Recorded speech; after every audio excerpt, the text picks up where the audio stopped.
concussions do not have a loss of consciousness. So that's not why I'm bringing this up, Dr. Fong. I'm bringing it up to just make sure the jury knows the facts, that you were not aware of any of the various claims about how this injury occurred at the time of your evaluation. Is that correct? That may be, but now that I do know, it does not change my opinion, nor did it change how we treated him, nor does it change that he's still struggling with some of these issues and still needs help.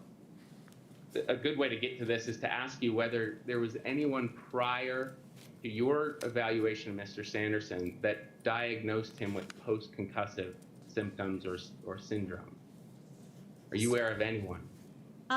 You know, I don't know that, but it just stands to reason that if he had a concussion and he was still struggling with those issues, that right there at that point, it becomes PCS or post-concussion symptoms. Right, but what I'm trying to get at is that it seems to me that you haven't done anything to scientifically rule out the possibility that prior medical issues are the cause of his abnormalities. I don't have to. As opposed to the concussion. But see, that's what you're not understanding. I don't have to rule those things out. They can be part and parcel. You can have NPH, you can have a migraine, you can have anxiety and depression, and that makes you at much higher risk to have post-concussion symptoms. They're not extricable from each other, you know?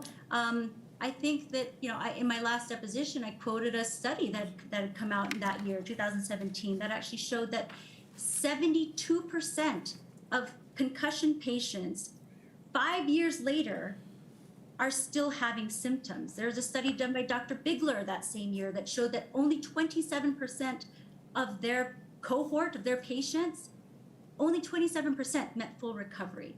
That's, you know, 73% of patients that are not recovering. So again, the data is against you really, because these patients are not recovering like we think they are, and they're still needing help. And the problem is, the longer this goes, the symptoms start to evolve. That's the whole purpose of the study, is that at 5-year mark, and he's way past his 5-year mark now, these symptoms become psychological. They become inextricable from the actual concussion itself. And that is where the research is leading. And if you were a concussion specialist, you would recognize that. PCS is what happens when you have a patient that has had a concussion and is still having those symptoms. And you're right, the anxiety, the depression, the NPH, the migraines, they all contribute, but they are not exclusive. They are all part of this problem. Right, but Dr. Fong, even plaintiff's experts, including Dr. Boehm, who I deposed yesterday, who's a neurologist for the plaintiff, he says that most patients that have had a concussion, they do not go on to have post-concussive syndrome. In fact, he says it's 5% or less, I believe, is his number for what of the percentage of patients that have a concussion that have persisting symptoms. So do you disagree with that claim? I do, and I respect neurologists. I don't know who Dr. Bain is, but that was old data. That was data coming out of like 2003. If you look at data coming from 2017 forward, that number ranges from 27% to like 87% now that have these persistent issues. So I do respectfully disagree, but I do have to say that this is all I do all day, every day, is concussion and post-concussion. But that is where the data shows. That's what the data shows now. But nobody before you talked about post-concussive syndrome or PCS. Well, I mean, all I can tell you is that I'm a PCS expert, right? My clinic here is about PCS. I don't need another doctor to diagnose with PCS for me to be able to diagnose him with PCS. Does that make sense? But you just said that you didn't diagnose him with PCS. That's what I'm not getting, doctor. You're saying you don't diagnose him, but then you're saying that you did, and I can't understand what I'm missing. I don't understand what you're missing either. Terry had PCS. I have no problem saying that I would diagnose him with PCS just based on my interactions with him, the clinical interview, the self-report measures, the assessments. That is what I use. The reason why I would diagnose him with PCS, James, is because by the time he came to me, It had been almost a year and a half post his concussion. Per his report, prior to the concussion, he was asymptomatic. He was living his best life. He didn't have a lot of these symptoms. He did have, of course, the premorbid things that we talked about. But by the time he came to me 18 months later, I just want to make sure that this is clear. By the time he came to me 18 months later, with the constellation of symptoms that he reported, I diagnosed him with PCS. But I think, your job, James, and I think you're doing it relatively, you're trying to do it relatively well, is trying to, convolute this and say that how do you know it's not just aging? How do you know it's not just this? How do you know it's not just this? Because you're ignoring the big event that catalyzed all this, that started all. No, I'm not. Dr. Fong, I'm not. I have an understanding from other experts, including experts on plaintiff's side, that the vast majority of concussions are treated in a short period of time. It's totally possible, is it not? Just, I want a clear answer on this. Is it not possible that Mr. Sanderson had a concussion, the concussion symptoms resolved, and then he's continued to have other problems that you treated him for that were not concussion related? Is that not possible? I mean, anything's possible. It is not probable. It is not probable, because I think you are completely ignoring the fact that he had these prior issues, which makes him more fragile and significantly more at risk for these issues. Yeah, but Dr. Fong, you haven't even reviewed. Sure. Okay, can I finish? And they're not mutually exclusive. He can have these issues and have a concussion. And sure, I mean, at this point— I understand that, Dr. Fong. I understand that. You've made that clear. What I'm saying is you didn't do any work aside from getting a self-report from Mr. Sanderson, who you knew was litigating these claims. You did not do anything to figure out what his history was from the time he had the concussion to the time that you treated him. That's correct. Other than self-report from him, you didn't do anything to assess what had happened to him, correct?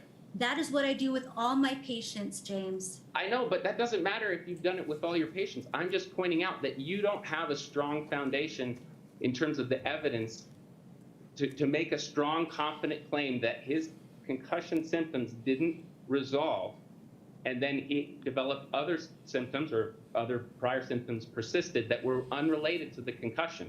You didn't do anything aside from speaking to him to assess that. Is that correct? All I can say to that is that I need a yes or no on that. There is no yes or no. That's a simple question. No, it's not a simple question. And here's how I'm going to answer it. I have more time with him. I have more evidence. I have more treating evidence with him. So I'm more apt and have more ability to answer this question than any of the other experts on either side, because of the amount of time I spent with him. So if you're going to criticize the amount of time I spent with him and the information I gathered, remember that I'm the one who actually spent that week of treatment with him and have had more contact with him. So of all the experts that, hold on, please.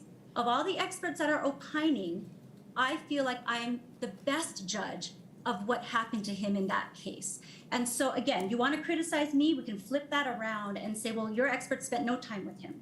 So, again, sure. I mean, it's back and forth, but all I can say, and I think you're going to keep beating this horse down. I gathered as much information from him as I did with all my other patients. I'm not going to treat him specially just because he has an attorney. He came to me with these problems. I treated him with these problems. And he's, he did get better in a lot of areas. He's still struggling. And that's what the focus needs to be, is he is still struggling. He's done everything he can to get help, but he needs more help. Sure, but Dr. Fong, while it's true that you have spent a lot of time with him, it's also true that his primary care providers, for example, spent more time with him than you did, right, over many years. Is that not true? I mean, if someone treated him for decades, they have more experience with him than you do in your boot camp, correct? Well, Objection assumes facts, not evidence. yeah. Please just give me a yes or no. That's a simple question. Objection argumentative. If you're going to someone as a general practitioner versus coming to me specifically specifically for concussion, you're talking about apples versus oranges, James. Right, but more I'm not. experience with him with concussion. That's what this is about. It's about whether he has concussion symptoms, whether he's still injured. You know, I appreciate that his general practitioner is wonderful and will do all those things and will probably document that, yeah, you know, I'm not sure. I'm not going to assume what he documented, but I think that he spent more time with me as a treating doctor for concussions. Think about that, 32 hours. I don't know if that would add up to, you know, the amount of time that would be spent with him in a general practitioner. I get what you're trying to say, but again, he's not coming to me for general medical problems. He's coming to me for his concussion. I see. So let me, I know I got to finish up here. I have a lot more. James, let me quick object. The lawsuit started in January 2019. Her treatment was in 2017. Right, but you referred, she knew he had attorneys, correct?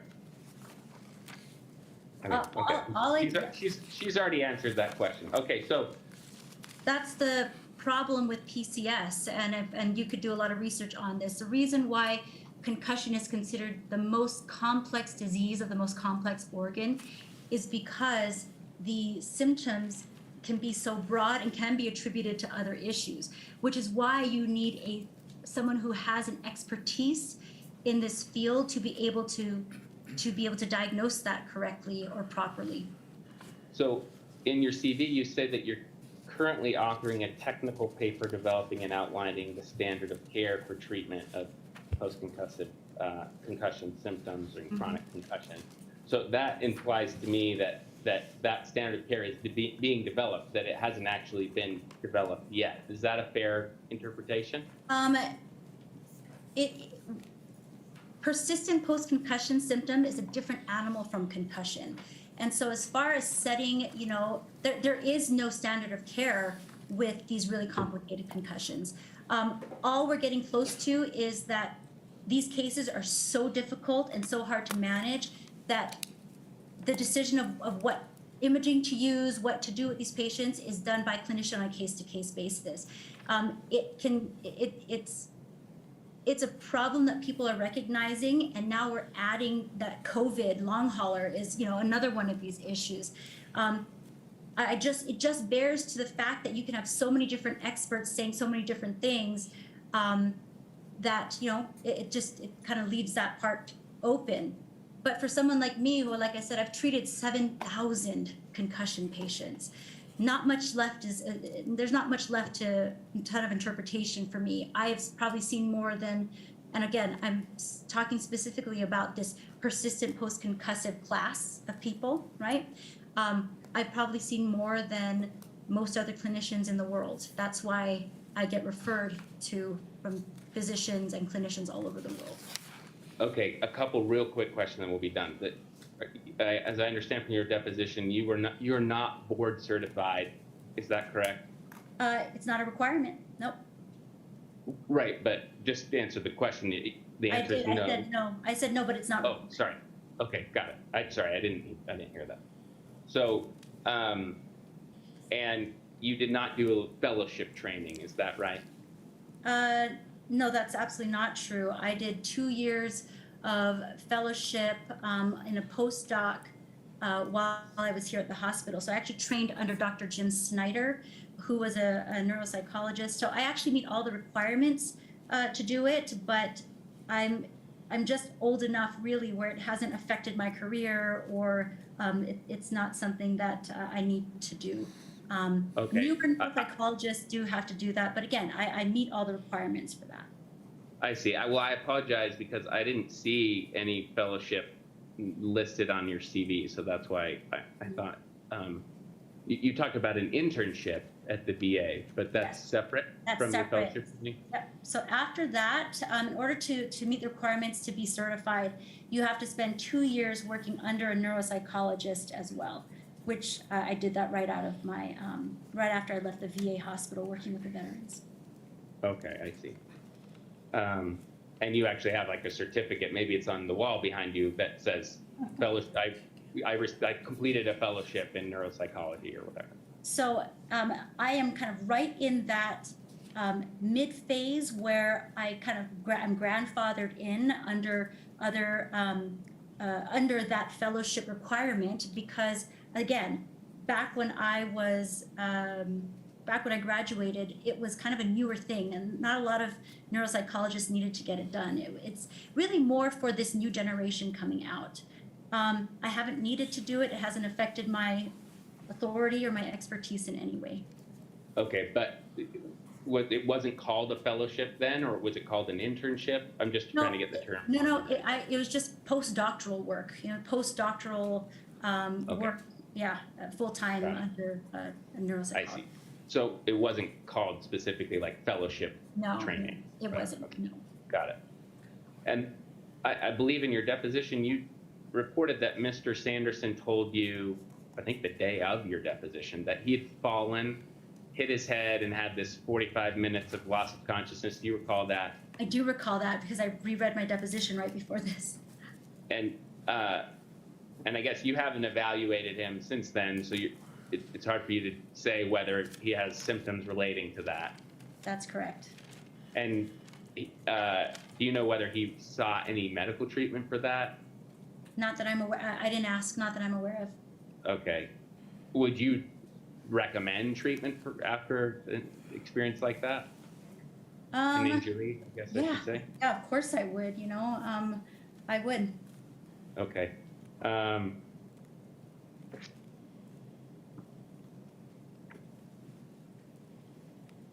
So maybe you answered this when Mr. Bueller was asking you questions, but it seems like the treatment that you provided you saw as successful, but you have since learned that Mr. Sanderson has gone downhill, was I think the term you used in your deposition. Why did the treatment not stuck? Or I'm not quite sure how to ask this question, but you get what I'm asking, right? That if he was treated for it and it went well, why does he still have these symptoms, and maybe they're even worse now? Yeah. So, and when I say successful, I don't mean 100% full recovery, right? I mean, he by successful, I mean that there are definitely some areas that improved, and even he reported some improved, symptoms. But I think one of the reasons is he wasn't done, right? I mean, we did a week with him. I still had some issues that I noted there. I recommended some further treatment for him, but it's a brain injury, I mean, it's, and I only get a week with them. Like I said, in some cases, especially in younger patients, they can get better pretty quickly and we never hear from them again and they're off. But, to be honest, Terry was already, I don't know, maybe he was in his 70s by the time he came to us. I'm not sure, maybe 70s, I don't know. But, older adults do tend to have a little bit of a harder time, there's not as much neuroplasticity. I mean, there could be a lot of reasons. I think some of the reasons too could be the premorbid issues he had, like the NPH and the prior migraines and other things that, made his recovery harder and more complicated. I think I'm done. Let me just look at one more page if I may. Is that okay? I'm sorry to take your time here. Why don't we go on a break then? Back on record, the time is 4:01. Thank you, Dr. Fong. That'll be it. That's it? Yeah. Thanks, Dr. Fong. Again, I apologize for I could have treated you better, but it was sort of felt time crunched. I had a lot to get to. I didn't mean to interrupt a bunch, but thanks for being patient with me. Thank you, James, and thanks for everyone to hearing me out here. And yeah, appreciate it. Okay, that completes Dr. Fong's testimony, and we'll take our recess now.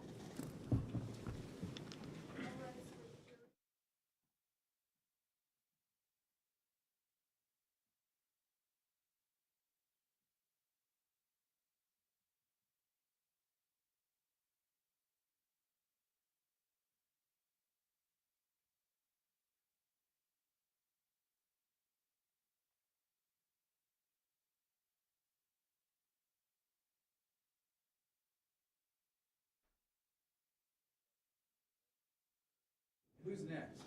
Shay is the daughter? Polly. Polly. Thank you. I told you yesterday. I wrote it down.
Thank you.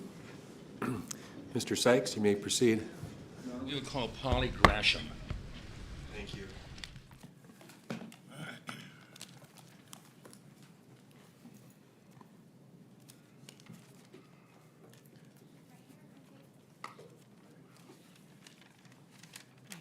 Do you swear that the testimony you are about to give to the court is the truth, the whole truth, and nothing but the truth, so help you God? I do. Thank you. Right over here. Have a seat. Good morning, Ms. Gresham. Would you start by stating your full name and spelling it? Sure. You might need to move that microphone a little bit to the center. There you go. Okay. My name is Polly Sanderson Gresham. Need spelling? Yeah, would you spell it? Okay. Polly is Polly. Sanderson, Sanderson. Gresham is spelled Grasham. Tell the jury, if you would, your age. Yeah, just turned 49. Okay. We all thought of 39, so don't worry about that. Now, tell them a little bit about your background in terms of where you grew up, your education, et cetera. Take us through university. Okay. Grew up in a small town in southern Idaho, Soda Springs. Okay. Graduated from high school there in 1992. Okay. Went on to college at the University of Idaho in Moscow. Left there in about 98. Okay. Moved to Missoula, Montana, and finished my degree there in 2005 at the University of Montana. Okay. Where are you currently living? So I reside in the northern region of Idaho, the Panhandle, kind of on the southern end of Lake Coeur d'Alene. Okay. Are you married? I am. My husband and I have been married for almost 25 years. Okay. And how long have you lived in the Coeur d'Alene area? So we were up north going to college in Moscow, and then we had that 5 years in Missoula, and then returned back in 2005 to North Idaho.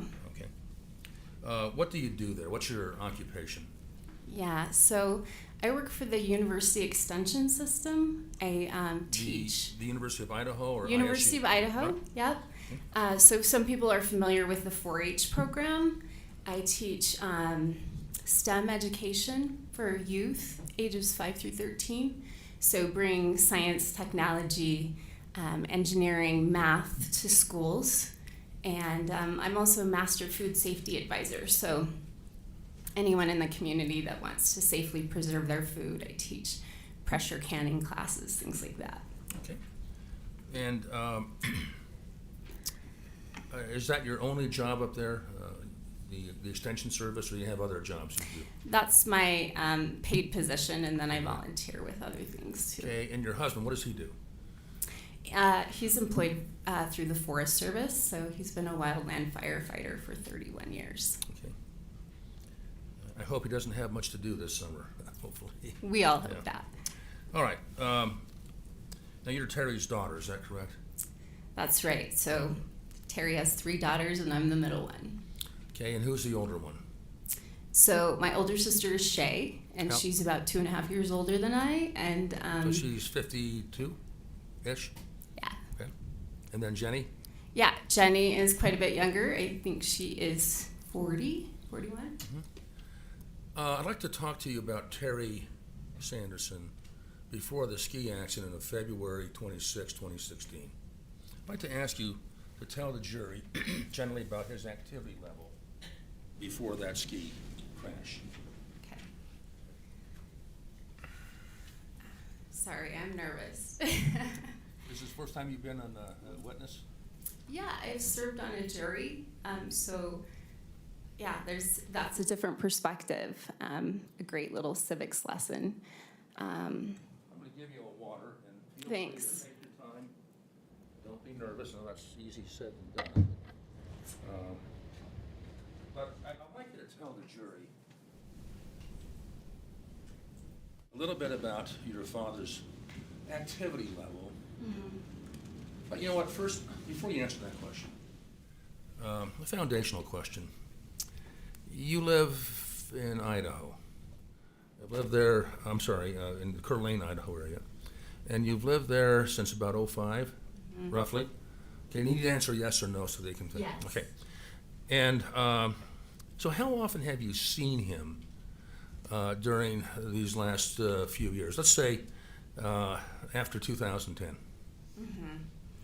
Yeah, so it was a little harder when he moved to Salt Lake City. Sure. I think he loved all that Salt Lake City offered, concerts and skiing, but it was a further distance from my sisters and I are relatively close, so but we would make time to be together on the holidays, usually travel to see him in the summer. I'd say 2 or 3 or 4 times a year. Okay. And for how long? I mean, would you be a few hours or a few days or a week or what? Yeah, typically a week. Okay. Yeah. Let's say in the 5 or 6 years or so before this February 26, 2016 ski crash, describe for the jury his activity level in everything you can think of. Go ahead. Yeah, so I would describe my dad as a goer. I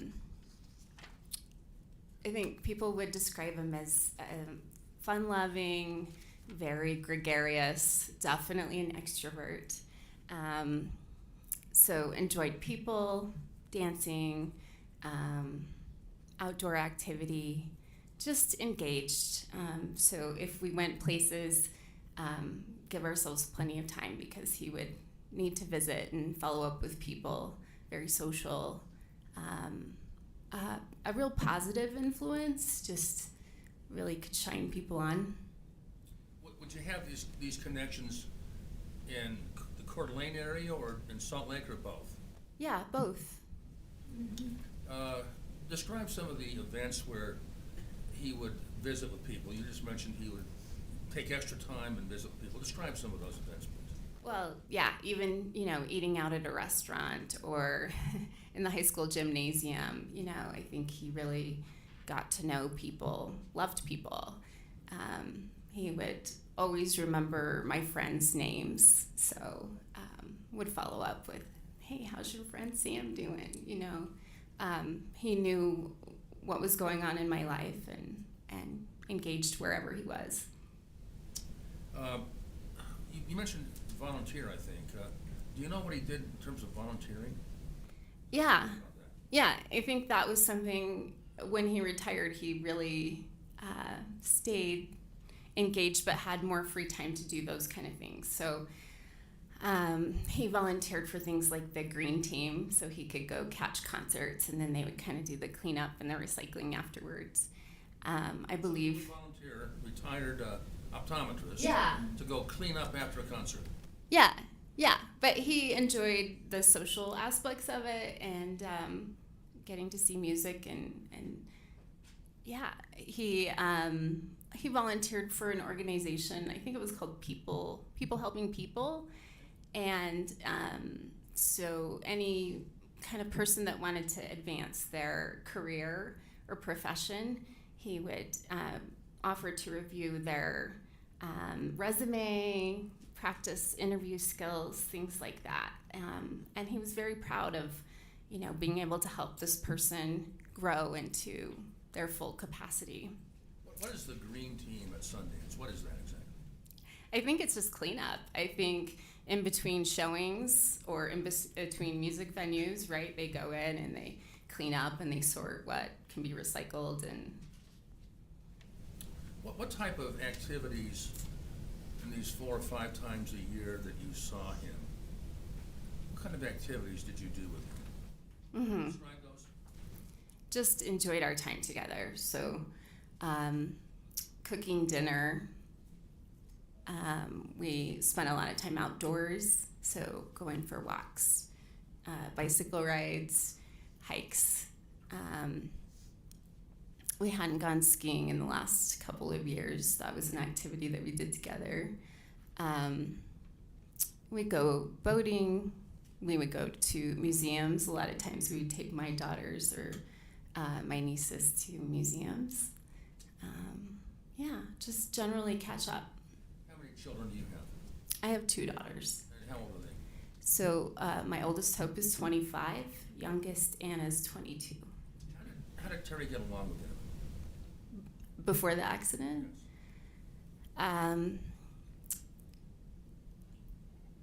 he was always just a big cheerleader, knew what was going on in their lives, followed up with their classes, showed up for events, would go to things like basketball games when he was in town. Was he able to, if you saw him in, let's say, December, and you next saw him in March, did he keep in his mind prior to the ski crash what they had been doing? Could he remember those things? Oh, yeah. And they're friends, too, right? Names of the friends? Names of the friends, yeah. Granted, it's a small town. What's the name of the town, actually? So I live in between Harrison and St. Mary's. Okay. Mm-hmm. It's got a St. Mary's address. It does, closer to Harrison, but Did you ever do projects together of any kind? yeah, because that's what dads do, right? He Describe would, those to the jury. yeah. So a lot of repair projects I might have around the house. He helped me install the irrigation in my garden beds, and I had a leaky sink. Got anything that had not working, electrical that I was having issues with. He knew where my husband's toolbox was, and he was always willing to help me figure things out. Okay, tell the jury, if you would, about your dad's personality. His personality before the crash. I think in my description of him, I mentioned he's just really fun-loving, gregarious, was really quick with a joke and a smile, and just real positive. Was he easy to be around? Oh, definitely, yeah, and just made everything kind of smooth. Did he have any negatives that repelled people that you can think of? Any what? Negatives that repelled people. Oh. Sometimes I think when you are kind of that energy, right, you have to be mindful of the fact that of other people too. And I think he had the tendency to, sometimes not always notice everyone in the room, or he was a little bit more self-aware, I'd say. All right. What about his mental status? You've mentioned a few things that cross over into that area, but just kind of summarize for the jury his mental status as you observed it prior to the ski crash. So my dad was smart.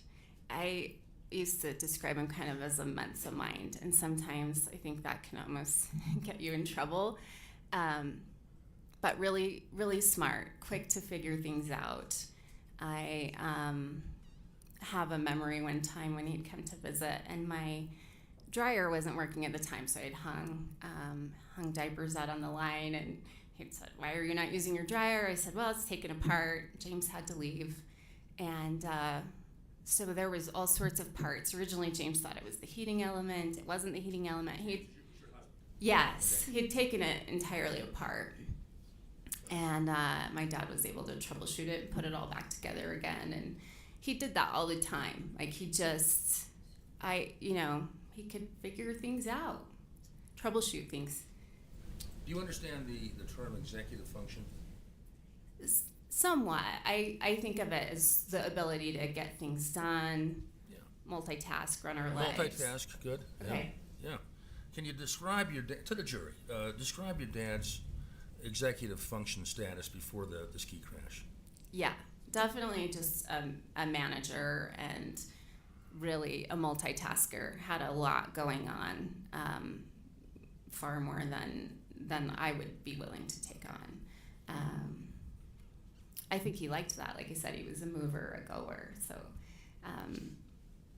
that was just how he operated. Now, your dad got divorced from your mom. About what year was that? I was a senior in high school, so 1992. Okay. Ish.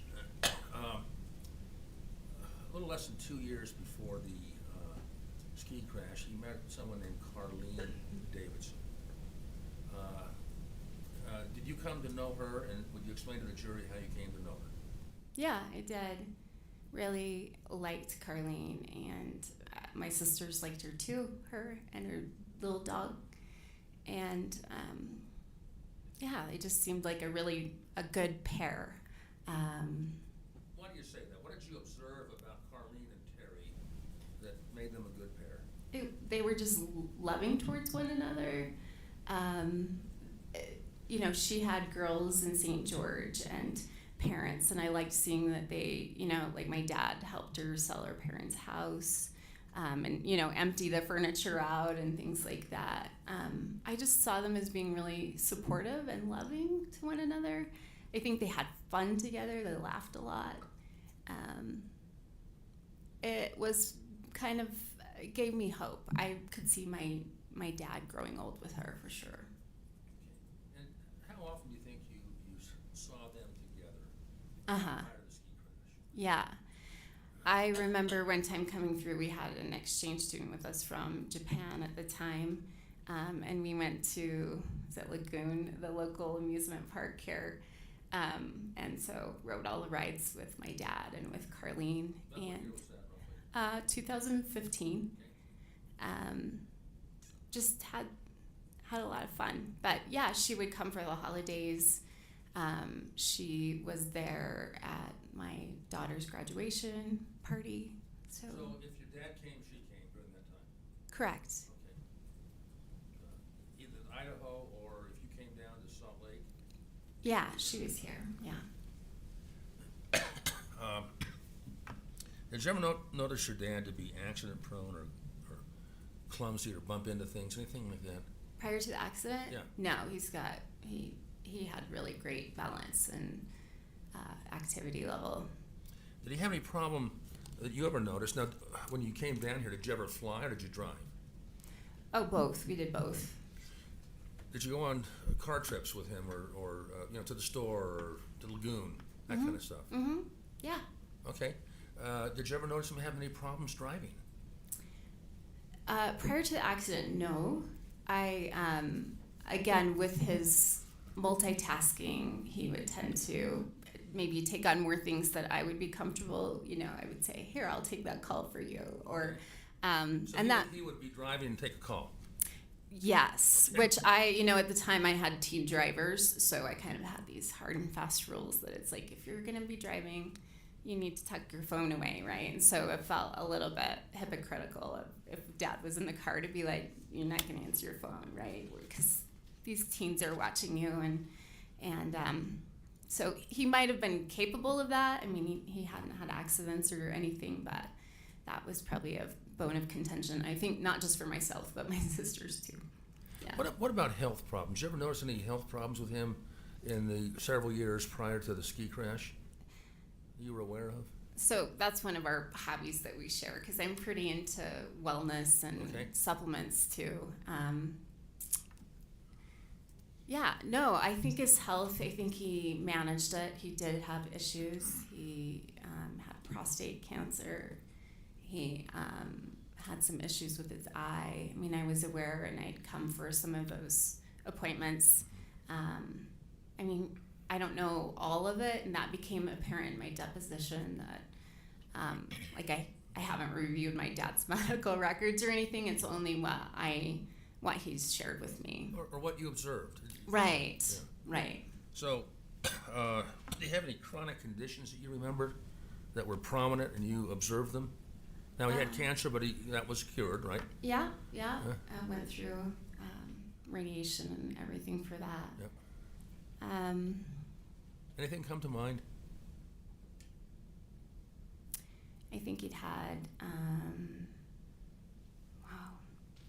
I think he had migraines and some headaches. How Not all often? the time, rarely, but I remember when they hit, it would be a hard go. Rarely, you said? Rarely, but I think those existed. What about sleep apnea? Do you know anything about that? Yeah, I think he did have some trouble sleeping. Did he have a CPAP machine, or how did he treat it, if you know? That's a great question. Okay. I don't know. You don't know? You don't know. What about depression? Prior to the accident, I wasn't aware of any struggles with depression. I what don't know that he would have been honest in sharing that Okay. with me. What about losing energy? Did you ever notice him to be losing energy before the ski crash? No, and usually it was me that if we were together, I'd be like, I need to take a break. What about alcohol? How did you, when you were down here? Did he drink alcohol? I've seen my dad drink before, a beer or a glass of wine. I have never seen my dad intoxicated or anything that I felt like was too much. Okay. So I came in on Monday night, and we had some tea together, and then I think he's had a beer since I've been here. Okay. Did you ever notice that he had memory problems or forgetfulness prior to the ski crash? No. Okay. What about skiing? What was your conversation about skiing prior to the ski crash? So, my history too. I don't know if you want to know that. Sure. My family started off cross country skiing. I think I was probably about a kindergartner. And This is in we Soda. lived- Is it Soda Springs? Soda Springs. Yeah, it was really great country, and it was, something that we could do as a family. And so we'd pack a picnic, and we spent a lot of weekends like that. And then I think probably about 1984. We kind of picked up downhill skiing, and gosh, it was a lot less work getting up the hills. Yeah. Fun. And we had, family cousins that would come ski snowbirds, so we would come up and ski with them and practice. And then You would come down from Soda Springs to ski snowbird?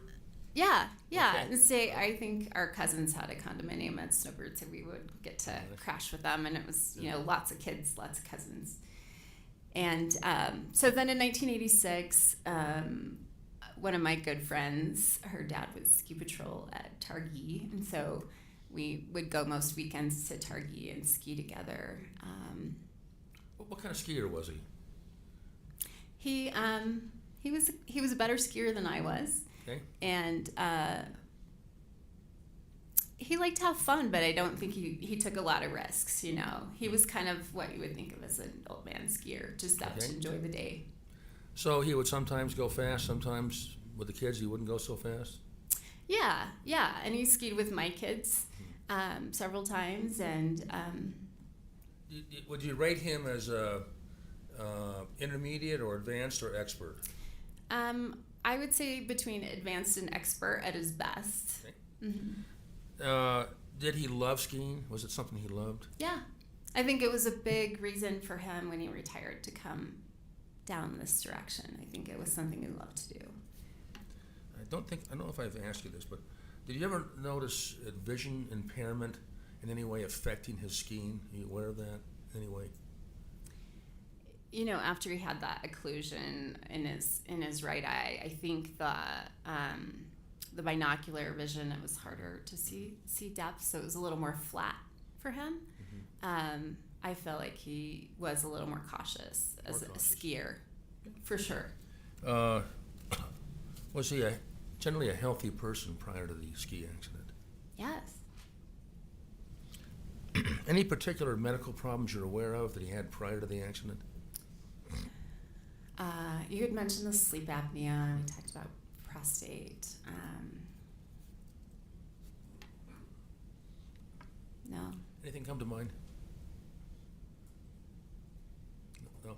Okay. No, sorry. Now, let me talk about the ski accident. How did you learn about the ski accident? In my memory, at first I thought it was a phone call. Okay. I remember telling me that my dad, that he had, Can we just get a little foundation? Who made the call? Do you mind, Your Honor? I think, if the objection is relevant, I'm going to overrule it, and you can bring it out on And cross. it's hearsay then. Okay, Without sustained? Okay, tell us how you learned about the ski accident. I wasn't sure if it was my dad that called me or my sister that called me. Okay. Um, Could it have been Carlene, maybe, possibly? it could have been, for sure. So you don't remember exactly who told you, but someone called you. Yeah, Okay. that there had been an accident on the hill that day. So this is here now hearsay. It is. I don't think she's attributing it to any particular individual. If the question is, why don't you ask when she became aware of it? When did you become aware of the ski accident of, I don't mean to lead you, but February 26, 2016? It feels like that evening, I think of it that day, that he felt he had broken some ribs. That was painful. And I think the words were, he got his bell rung. Bell rung. Yeah. Did you ever find out at any time that Gwyneth Paltrow was involved? I don't believe that night. Okay. It was after the initial accident. Tell the jury about the details of your association with Terry, your father, after the crash. Mm-hmm. When did you come down, and how often have you seen him in the past 7 years? Right. Summarize that, would you? Right. So I don't think I saw my dad in person until Hope's graduation, which would have been the end of May of that year. Did you have telephone calls that you exchanged before that? Yeah, we did, How and often? text messages. I thought my dad and I talked probably every couple of weeks.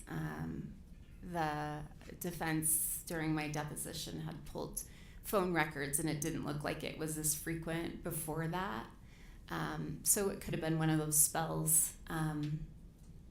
My sister had had an injury, so I was kind of spending a lot of energy taking care of her as well, and my nieces, making sure she had some solid ground.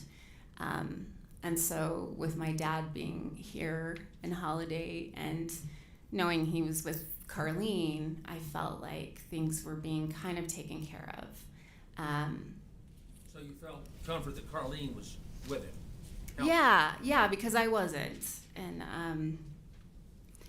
I knew he was, following up with medical care.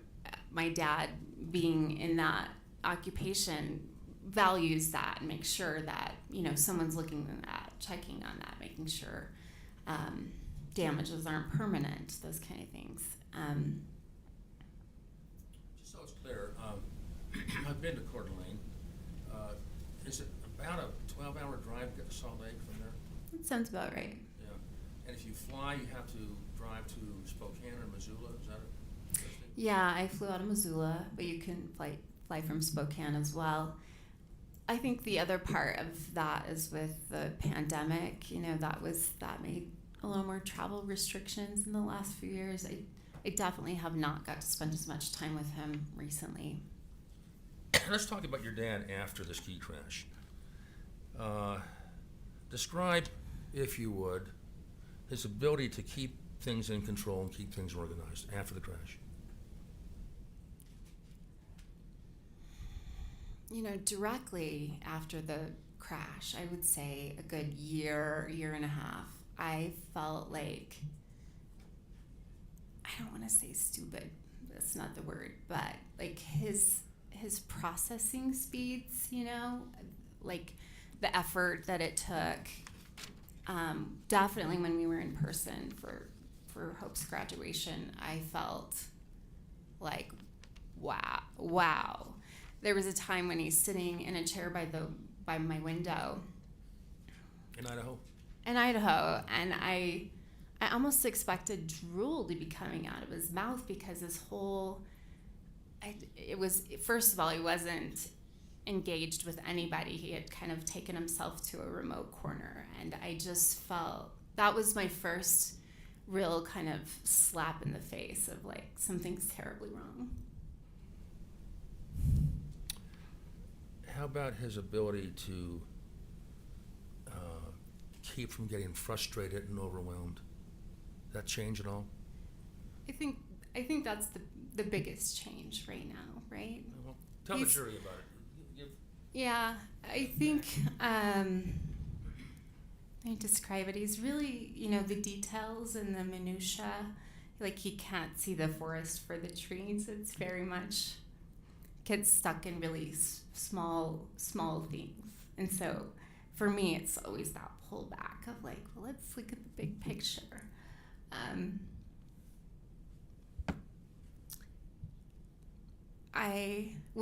Even just last night, I was thinking about, when you write an essay and you have a topic sentence and then you add supporting sentences with some details for that main sentence. It's like the main sentence is gone and all we have are the little details. And so then you're kind of going, well, then, so how does this relate to that? I think he's just, I think it's part of the frustration is he gets really caught up in details and connections and the primary focus or purpose. We lose that. And so then I have to come back around and I have to say, well, how does that connect with the kimchi we were talking about or the damage to your phone port? Like I have to kind of bring it full circle. And then, I think he gets frustrated and angry. I have tried to, remind him that because before he could have lots going on, and now it's very A to B. A to B, don't throw in a C or a D, right? Because then we're gone completely. So how do we simplify, and just this task, just A to B. And I had a conversation with my dad and my sister Jenny's boyfriend Nathan, and I was trying to say, maybe take it as kind of a gift to be in the present with what you're doing right now. Let's just focus on this one step. And I think that's easy for me to try to say, how do we move forward? But I understand that there's a lot of grief and loss for the way that his life functioned before, that it doesn't function now. He doesn't always appreciate my let's stay in the moment, or what are the gifts, what we can learn from now. He's still kind of grieving and frustrated that he doesn't think the way he thought before, function the way he did. Any change in his ability to get things done? It's really messy right now. It's really hard. And I say, Dad, you can hire somebody to do that. If your house is messy, let's get some help. Or somebody can help you with the blowing out the sprinkler system. Like those are things we can have other people help you do. But I think he has a hard time with the way they do the work, and he's kind of real negative, and it doesn't feel like that's been an answer for him. And I tried to lead him in that direction so that he doesn't feel like there's just so much. And he'll say that I'm so behind. I'm so behind. I can't get things done. Even coming to his house this week, right? I know that this has been something he's put a lot of time and effort into, but I could tell that it's just piles of things. Lots of notes, you can tell he's putting in all of the effort, and there's a lot of busyness, but it's not effective, right? How about any change in his ability to stay oriented or become disoriented? Explain that. Yeah, definitely disoriented. And my dad always had a good idea of kind of north-south but yeah, he'll say, oh, I can get you there, but I've come to rely on my navigation device when I come, because he does get confused even just going down to the park. Has he gotten lost with you? Yes. Tell the jury about that. Well, we were headed down to Sugar House Park, and he, this was when I had come down for the deposition, so 2020, June of 2020. Yeah. He's like, oh, it's real simple, we'll just go here and there, and we got somewhere, and I was like, I don't think this is right, and then, pull up my Google Maps on my phone, and he's like, no, I can find it, and he's like, I just need a minute, and So he got lost. yeah. I don't think that was as bad of a situation, right? He's with me. He's not alone. I have Google Maps.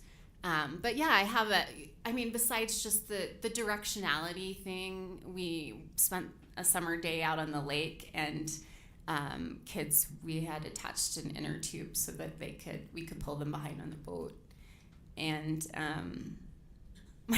my dad could not secure the boat or the inner tube to the boat, and just like a simple hitch knot, and it came off once, and he said, oh, you just kind of embarrassed my husband, like showed him again, the next time. I think it was probably the third time. He just shook his head, like he couldn't secure the knot of the, yeah. Is that unusual for him? Is that a change? Yeah, definitely. Did you have a chance in the 6 months after the crash to observe your dad and Carlene interacting? Mm-hmm. Tell us what you observed about Carlene helping him and what happened to that relationship.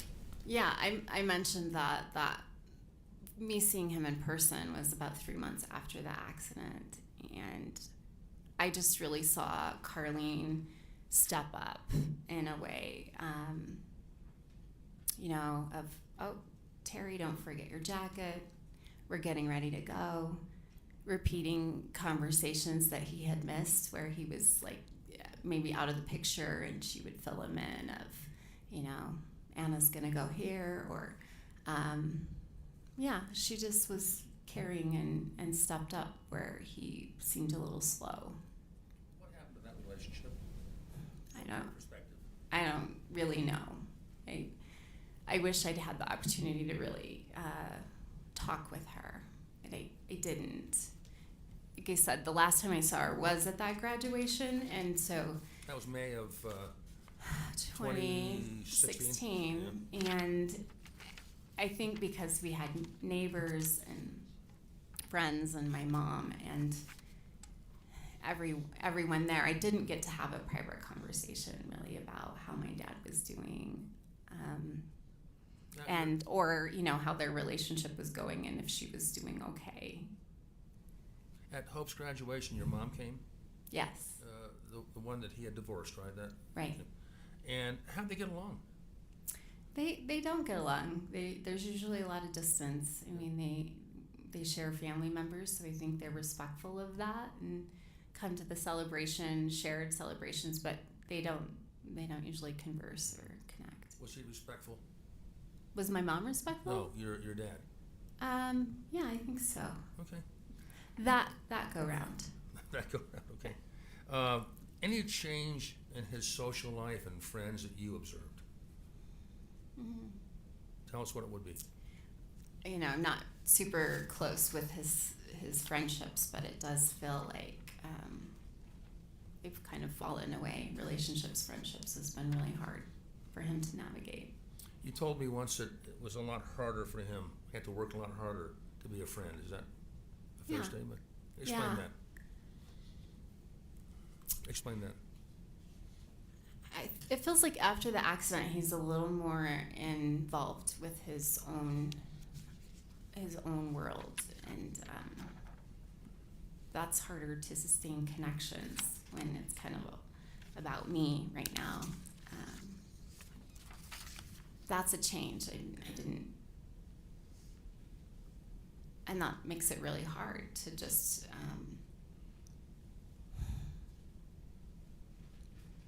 to genuinely care about people. That's part of our connection. Have you observed any personality changes, and if so, what have you observed? I think it's kind of connected to feeling overwhelmed. So he's easily frustrated. He gets agitated, angry for the first time. Like I didn't have memories of him being an angry person, but he's got a pretty short fuse these days. Since the accident? Yes. Yeah. What about any other personality changes come to mind? I think he's just a little more cautious, not as confident. Is he having fun? No, I think he's in a really negative place, and that's hard for me as his daughter. Based on what you have seen since the crash, okay,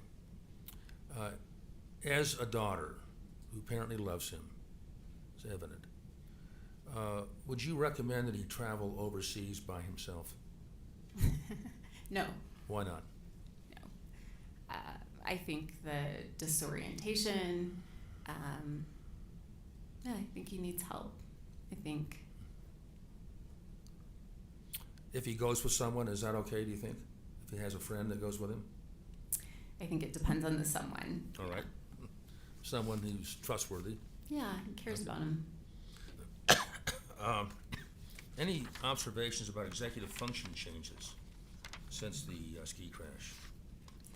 Well, I mentioned just no ability to multitask, really. He's lost that. Yeah. I think, again, not seeing the forest for the trees, really caught in minutia. And I don't see him like reading a book or, those kind of things that would previously be enjoyable. Just a few more questions for you. Everybody has negative traits, right? Or traits that aren't refined to the extent that it would be helpful to be refined, right? Sure. Okay. And your dad probably has some of those. Mm-hmm. I'd like you to tell the jury if you saw any increase in intensity of negative traits after the ski crash. If so, what did you see? I have this example that had happened when we were sitting on his back deck on a summer day, and I could kind of see into the neighbor's back patio, and it looked like she had done a lot of work. She had kind of some neat rugs and place to meditate, and I was like, wow, that's a neat spot they created there. And my dad started going on about where they had planted a tree and right in his view, and I thought, okay, that's super small and petty. You have a really beautiful view right here, and then he said, I'm pretty sure she puts her garbage can right there. She does that just to make me mad. And then he said, you wouldn't believe what she did. I did get a letter from her apologizing. She sent a card saying, I am so sorry, I shouldn't have done that. But when he wasn't home, she had gone and moved a pile that he had that was just outside of his gardening stuff and tools and kind of a messy pile. He had put it on his boundary, and so that was probably what she was seeing when she was going to meditate or whatever. And so she had come over to move the pile so that it was out of sight. And so in this card, she had just said, I just wanted to apologize. That was so wrong. And he was so upset that she had done that. And I said, that's really huge of her to acknowledge. So he refused to acknowledge the apology? Yes. And the fact that she was human, had made a mistake, she had apologized. And I kept thinking, those relationships with our neighbors, I love my neighbors. And my dad's always had good neighbors, right? So I thought, we had gotten into kind of a disagreement that morning because I was like, those are really small things. How different is that from how he was before the crash? I feel like, even if you had a difference of opinion, we could always kind of reason through it, agree to disagree. get along, take care of one another. And so that was a hard thing for us to talk about, is that that's small and you're bigger than that, you know. And it's kind of reversed because he was my dad that gave me those values, and then it feels like they've kind of fallen away and he's stuck in that. But I'm so mad and I'm so frustrated, you know. Any change in his cognitive functioning that you haven't already talked about? Kind of summarize that, would you? Cognitive functioning. Yeah, I think his operating system is not quite as slow as that initial year and a half where I was just, well, There's been some improvement. some improvement. I think he's been really dedicated to sort of Working hard. He is a I will work hard kind of guy, maybe to a fault, but yeah. What about the negatives? Any negatives in his cognitive functioning that remain? You've seen. You've mentioned some already, but And a lot of it goes with that inability to multitask. I think I see it in that,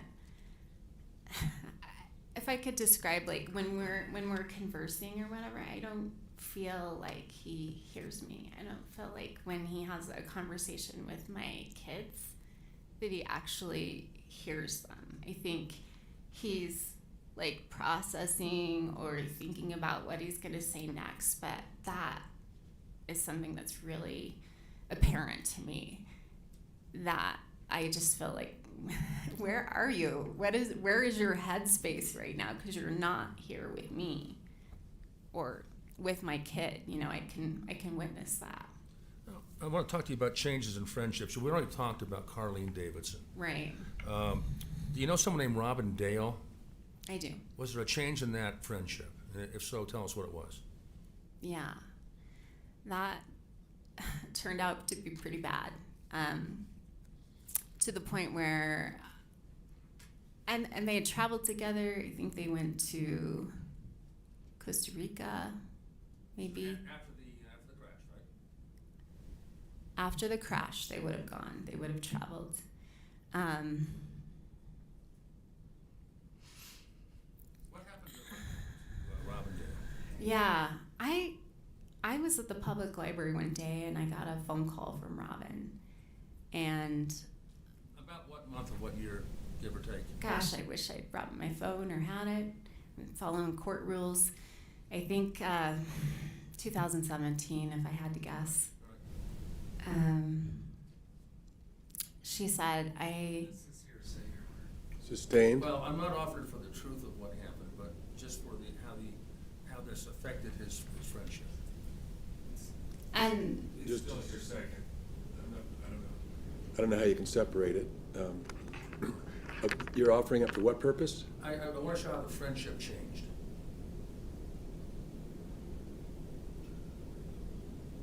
Okay, I'll allow it for that limited purpose. Go ahead.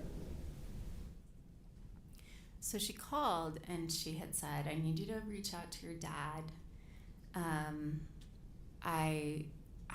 I'm not feeling safe right now, and I'm going to have her young son, you know, we're going to move back into my place. And I said, what do you mean you don't feel safe, you know? And she had said, I've asked your dad several times not to attend my yoga class, and he has shown up. And I'm thinking, seriously? Like, you asked him and he showed up again? At some point, I had texted her back and just said, I thank you for trusting me, and I will reach out to my dad. I'll have my sisters, and we'll offer some support. This is strange for me. I don't know my dad to be unsafe, right? But I also wanted to believe her, because I think it's important that we try to believe people. But her experience said that, you know, he had changed, that she didn't feel safe. And I said, get yourself to a safe place then, and I'll follow with my dad. I then did call my dad and said, please don't do that. He said, I'm not going to hurt her. There's nothing, you know. I said, she has asked you, and you need to respect that boundary. That's important, that you, if she doesn't feel good, that you respect that. So that ended the relationship, essentially. That was it, yes. Okay. What about, I indicated at the beginning of the trial that if there was any evidence received for limited purpose, that I would give an instruction to the jury. So members of the jury, some evidence is received for a limited purpose only. When I instruct you that an item of evidence has been received for a limited purpose, you must consider it only for that limited purpose. In this case, this evidence was not offered as to the truth of what, is it Robin? Robin Dale. What Robin Dale said to the witness, but rather as to this witness's understanding of the relationship change. That's correct. Thank you, Judge. Thank you. do you know Mark Harris? I do. So that'd be my brother-in-law's brother. Your brother-in-law's brother? Okay. Yes. All right. Yeah. So Shay is married to a Harris, right? Correct. And that Harris has a brother named Mark. Mm-hmm. Okay. Did that relationship Yes. change, if you know? I know they spent a lot of time before the accident together, and I don't believe they spend as much time. Do you know why it changed? I do not. What about someone named Sakia, S-A-K-I-E, from Holland? Are you aware of that person? Yeah, again, she had come over from the Netherlands, and that relationship didn't work out, and she left. You mentioned a few things about this, but other than what you've already said, I don't want you to repeat what you've already said, but what about anger, his ability to control anger? Did that change?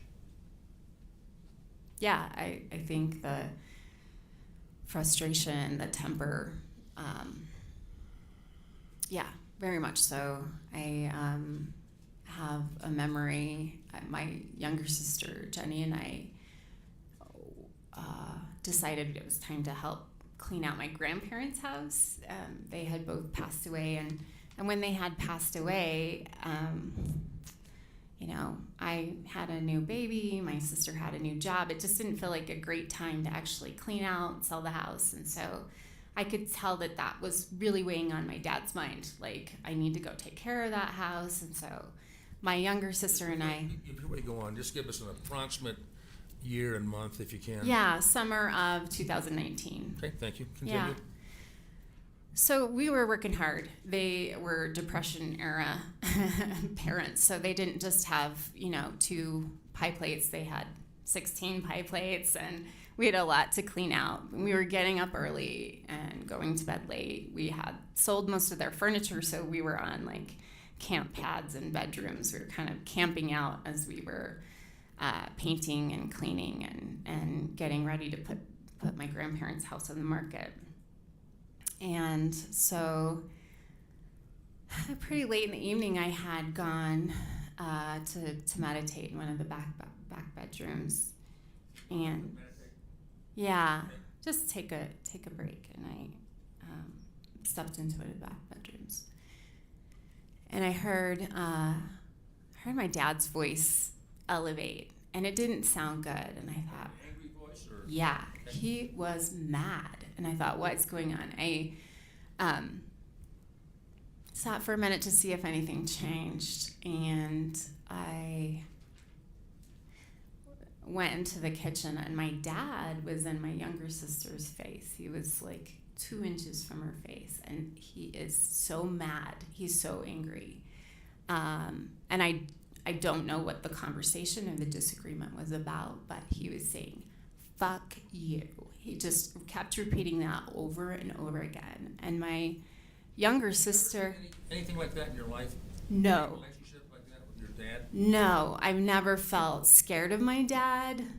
I don't think I ever received a spanking from my dad. I think he's been upset, but I have never seen... I was terrified, and I just said, no. Like, this has to stop, right? And it was just like, he was in shock of what he was doing too. And my sister didn't respond. It was terrible. It was terrible. And we had been there working so hard, and that was not anything that my sister deserved. What about any changes in feeling overwhelmed and confused?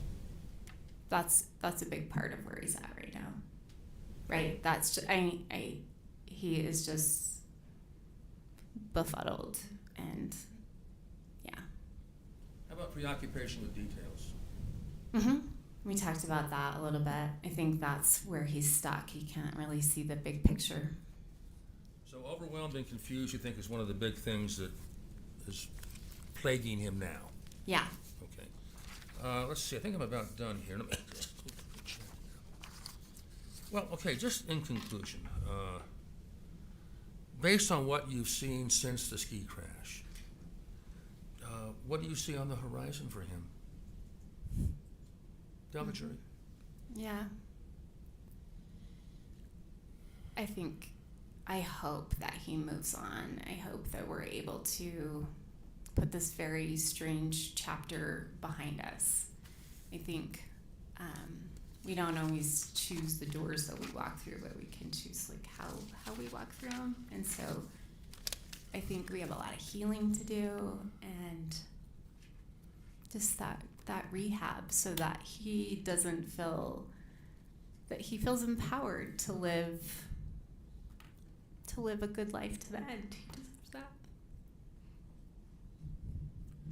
May I have one moment, Judge? Council table, thanks.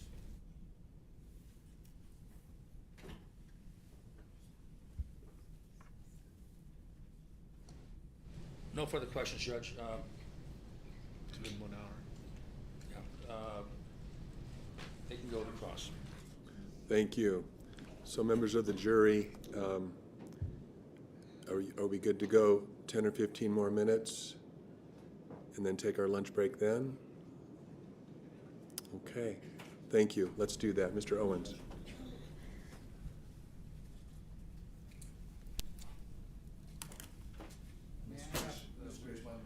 But there is a tissue box here.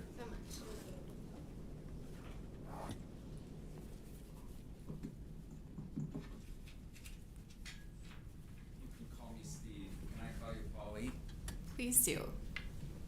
You and I haven't met, true? Nice to meet you. To you too. We're okay, I guess. Thank you. All right. This is hard. This is a hard position you're in. Do you agree? This is not a happy thing that you're having to do. Correct. And let me just, I think my nephew, who was once worked with me, took your deposition before. Do you recall that? Yeah, Wayne Owens. And we'll talk about that after lunch.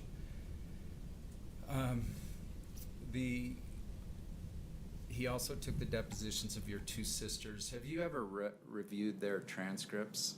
Like, actually read them? No. How about summaries of them? More of an oral, like, maybe my sister Shay would say. I did ask this.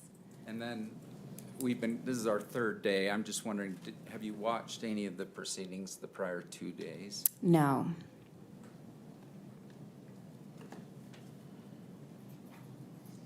One thing that there was a fellow yesterday named Sam Goldstein, who's a neuropsychologist.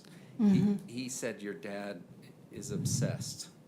He's sort of with this. Do you agree? Oh, yes. I think at some point I had sent my dad a message that said, go for a walk. Please don't let this consume you, because I'm very aware that it has been consuming for him. And in some sense, the resolution of this trial, whether it's for or against him, will be a good thing for him. Do you agree? Bring some closure for him For everyone. and him. Mm. Yes? Yes. Oh, sorry. There's an audio, and so we always have to get your answer on the record. Thank you. Jenny is your little sister, right? Correct. Is she the one that your dad said F you to? Correct.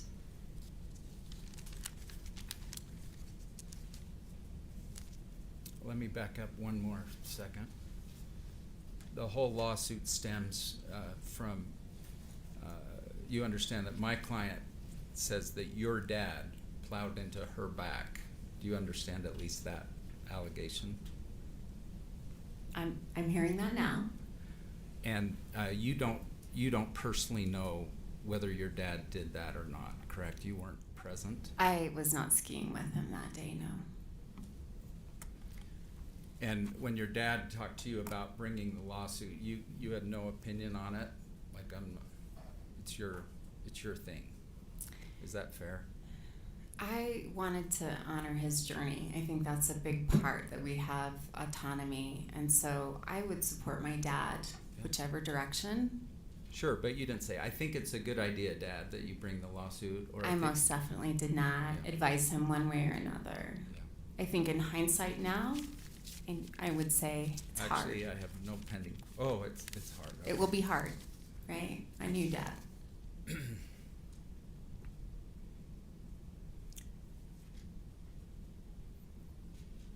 I want you to see if you kind of preface some of the things I'm going to ask you. So when I hear you say before, he's generally a healthy guy, before very good personality, before very active, good mental health, you understand that to compare what the ski accident did versus old age versus chronic health conditions and everything, I need to know kind of how your dad was on health, personality, mental health, activity level, and those things just before the event. Mm-hmm. You with me? Sure. So a lot of, when I say, for instance, he never seemed angry. He never got that angry with me. Didn't you say that? Like, for instance, his anger toward that was a Jenny. new experience for me. But it wasn't for Jenny, was it? Jenny's reported like 10 years of that kind of abuse in the last 10 years of your parents' marriage. True?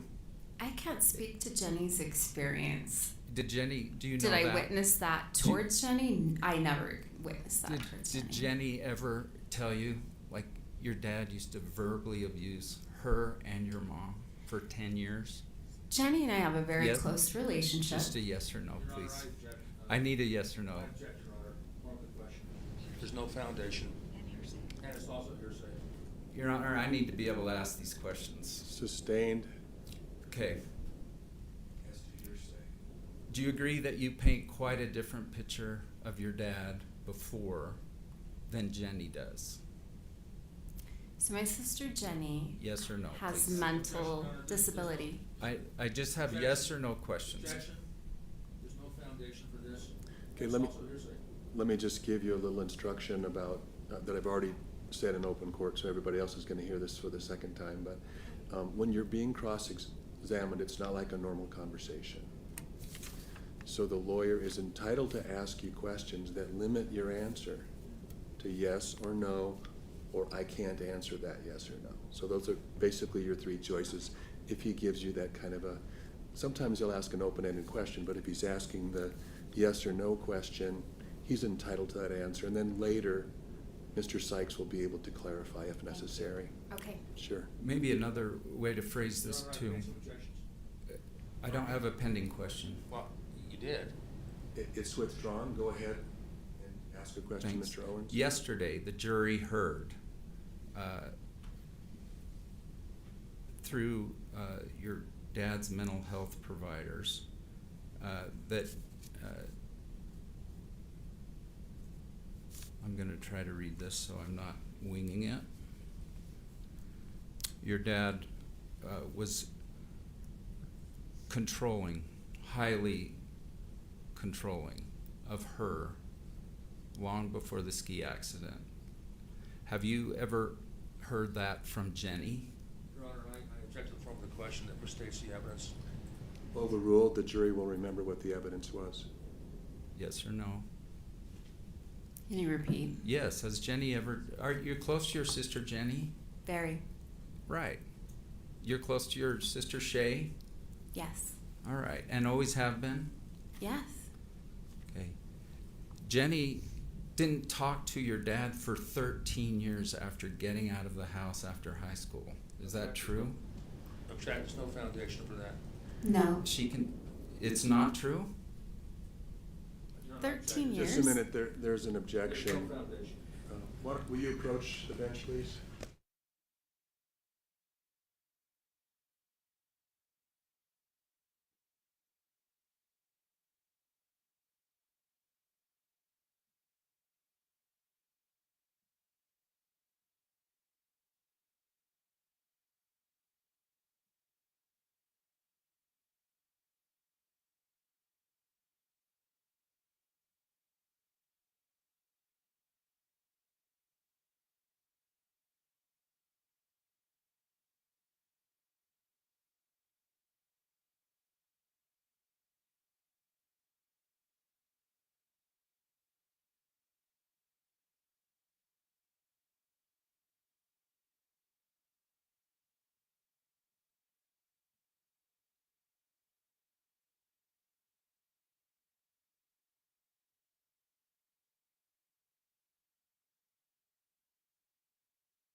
So the objection is overruled? Overruled? Your Honor, I have a continuing objection for the record on this line of questioning. You may. Thank you. I'm going to tell you things that Jenny has told us under oath, and I want you to comment on them, okay? Is it true that Jenny moved out of her parents' household after high school? Correct. All right. And how much older are you than Jenny? I'm 6 years older. And how many years had you moved out of the house before Jenny moved out of the house? So I moved out at 18, so she would have been 12. So she had 6 years at home without me. Okay, and and would you describe your parents' marriage as a good marriage when you left 6 years before their? They were in the middle of a divorce, and not an amiable one. And his second divorce wasn't amicable either, was it? Objection, no foundation.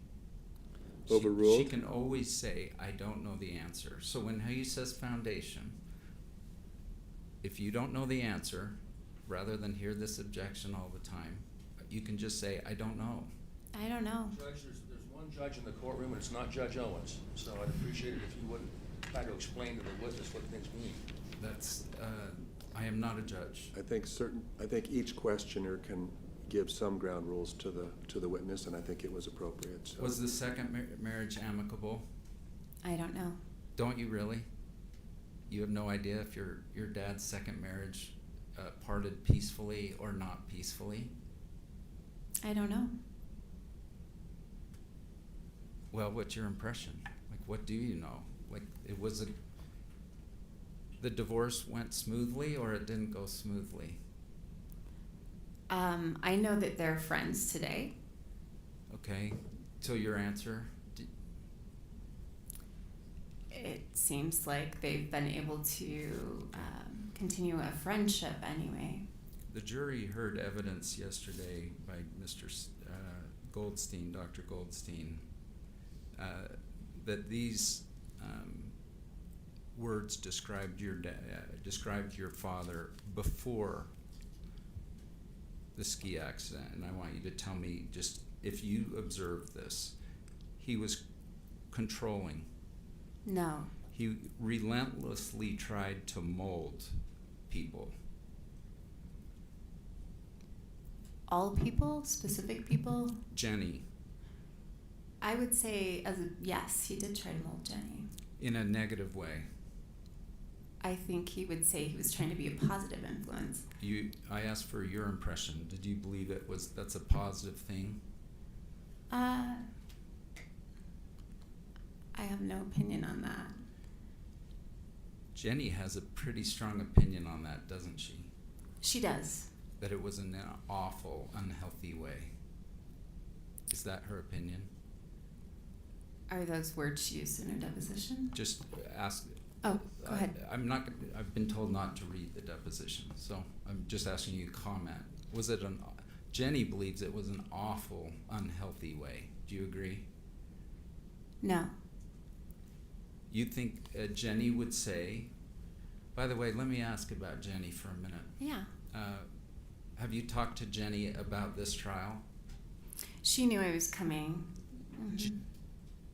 Jenny committed in writing to attend this trial, and then, I object, Your Honor, this is totally. let me finish my question, and then pulled out. Sustained as to relevance. The jury should disregard the question. Do you know if Jenny's planning to attend this trial? To answer that. Oh, she is not planning on attending. Do you know that there was a point in time when she committed to attend this trial? Overruled. Are you I aware? was not aware. Or that she was planning to attend the trial? The question's been asked and answered, so there's not relevance to any more questions along this line. Did you or anyone you know attempt to dissuade her from attending this trial? No, she felt like it would be a financial hardship. I said I would be happy to pay for her airplane ticket if she wanted to come. I did too. Do you know that? That's totally irrelevant. I think the witness opened it up, so. Do you know that I did? I offered to pay too. No, I did not know. So did you weigh in on that, Jenny? I don't think it's good for you to attend the trial. No, not at all. I honor people's journey, and so that's entirely up to her. Do you, Lunch yet? 2 minutes? Okay, go ahead. Do you believe with this statement, with Jenny, your dad was constantly overstepping her boundaries? Object. No foundation. Overruled, there's a standing objection on that. Standing objection. Yes or no? Again, repeat. He was constantly overstepping the boundaries she set. Agree or disagree? Agree. He would be frequently frustrated if his expectations were not met. Agree. He had a very strong emphasis on discipline. With Jenny? Sure. Agree. He had very high demands and would be very frustrated if his expectations were not met. Disagree. Okay, and to be clear, we're all talking about pre-ski collision, true? Correct. All right. That he was domineering to Jenny and your mother. Disagree.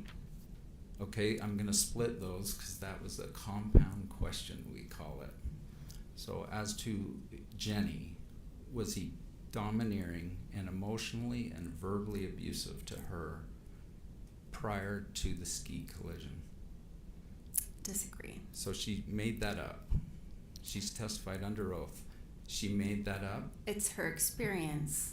So I want you're the asking truth. my opinion, and I think you have her experience. Is she lying? I mean, Objection, Your Honor, that's an improper Are you saying there's only there's one Just a truth? second. Yeah, just a second. on certain facts, there. Counsel, I have Sure. an objection. What's the Yeah, objection? Your Honor, I don't think he can ask if someone else is lying. He doesn't know that. It's an improper question. This is her sister, Your I Honor, mean, who he she's can ask her very what the close facts- to. just a minute, Mr. Jones. He can ask her what the facts are, you know, and the jury can make up its own mind, but he shouldn't be concluding for someone that's not here whether she's telling the truth or not. It's improper. I mean, under certain circumstances, a lay witness can offer an opinion. I don't think I've heard enough foundation for that opinion, so sustained. Thank you. So if Jenny says that your father was domineering, do you agree or disagree prior to the ski accident? Disagree. And if she so testifies, and we're going to read part of her transcript into the record, if she so testifies, that is not true. He was not domineering. Is that what you're saying?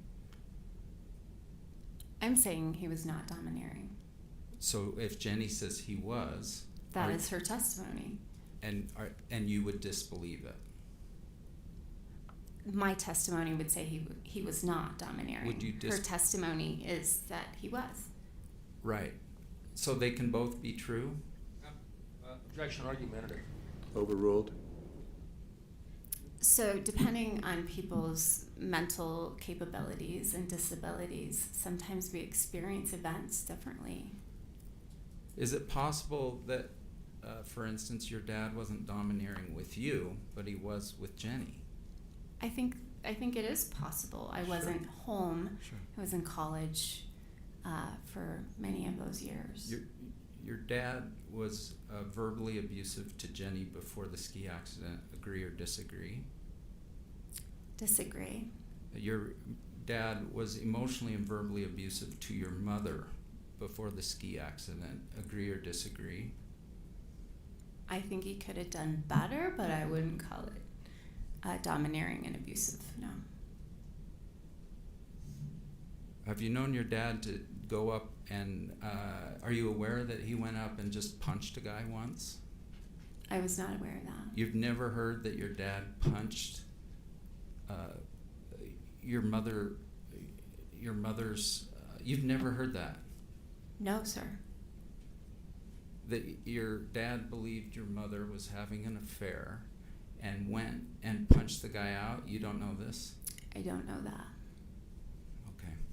It's probably a good time to break. Thank you, Your Honor. Okay, we'll break now, or recess now for lunch, returning at 1:30.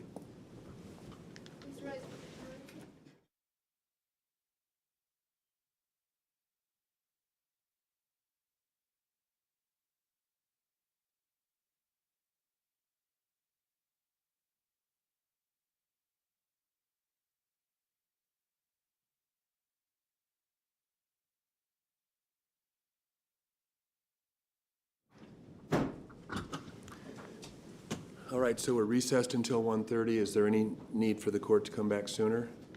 5 minutes sooner. On these character type questions, I want to kind of preview some things, because rather than get objections every 3 questions. So I do. Let's come 15 minutes early then. So 1:15. 1:15. Thank you. Thank you.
Okay.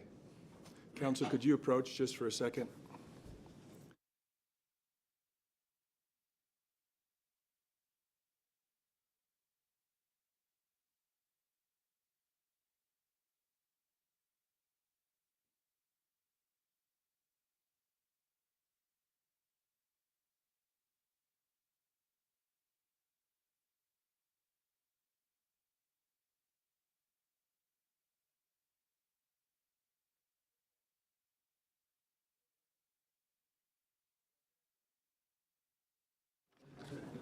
All right, we can go on now.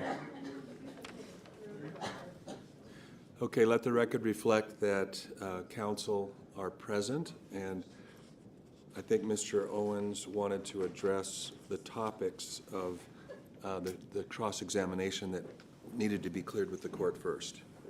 Thank you, Your Honor. I'm mindful of the court's order, which I have right in front of me, memorandum decision on motions in limine, dated March 8, 2023, specifically pages 3 and 4, about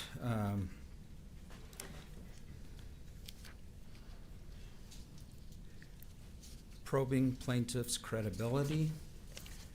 To remind us all, it says, on this topic, the court rules that because of the admissibility of character evidence, which may be probative of truthfulness or untruthfulness, can be fraught with evidentiary issues, an examination that potentially falls under Rule 608 should first be addressed with and sanctioned by the court outside the presence, secured outside the presence of the jury.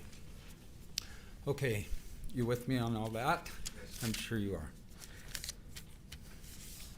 There was testimony by Dr. Goldstein yesterday that the patient is not destimulating,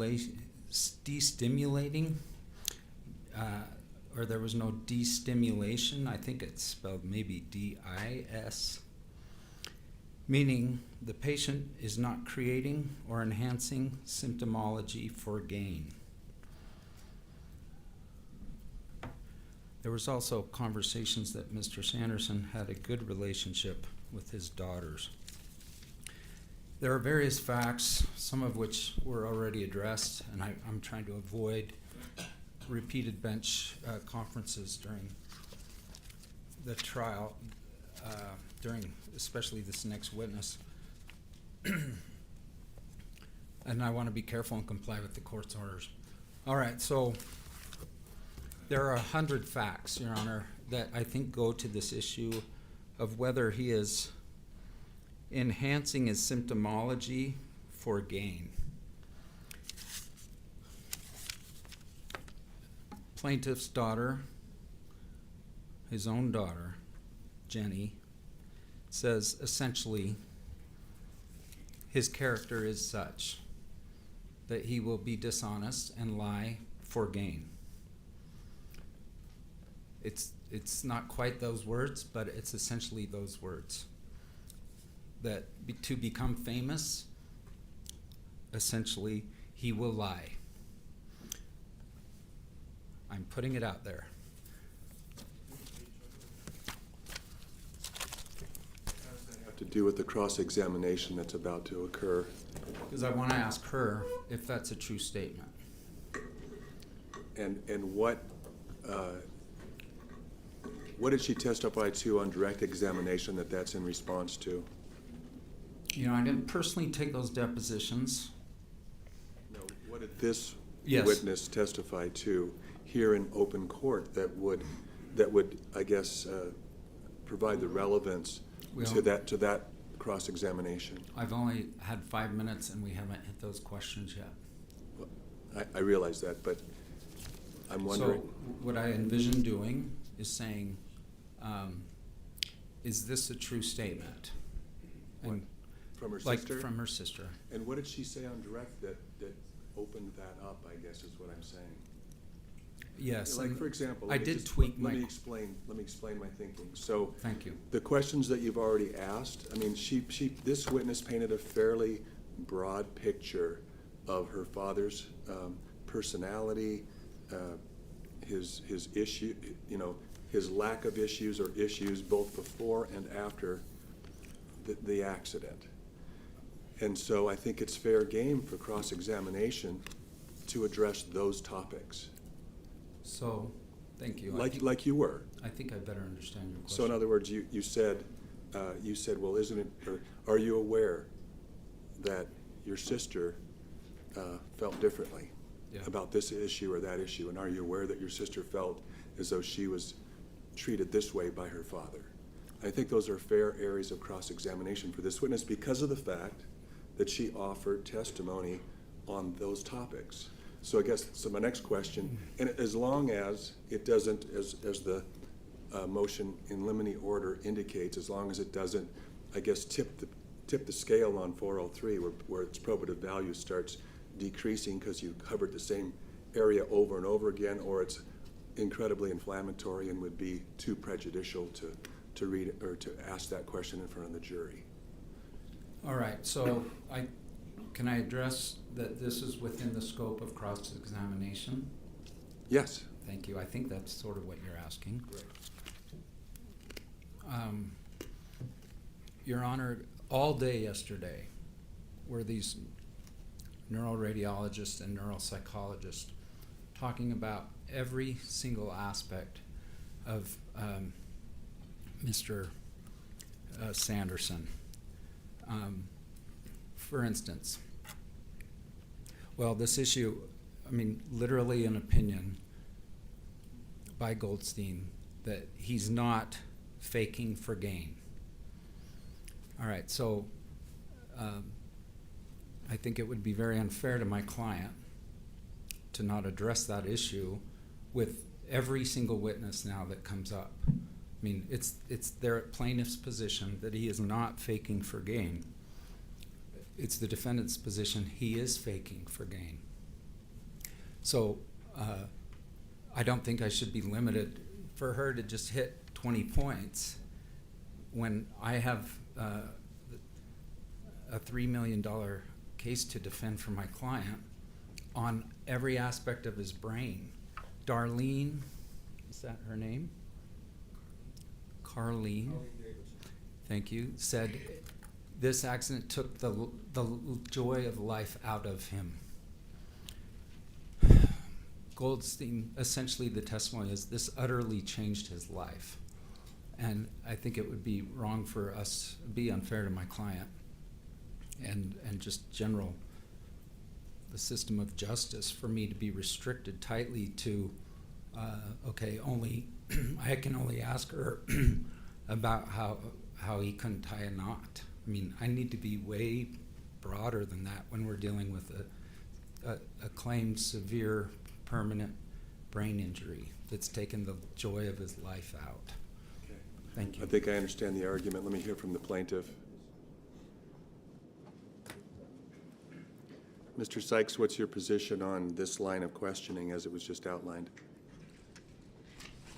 What do you mean by?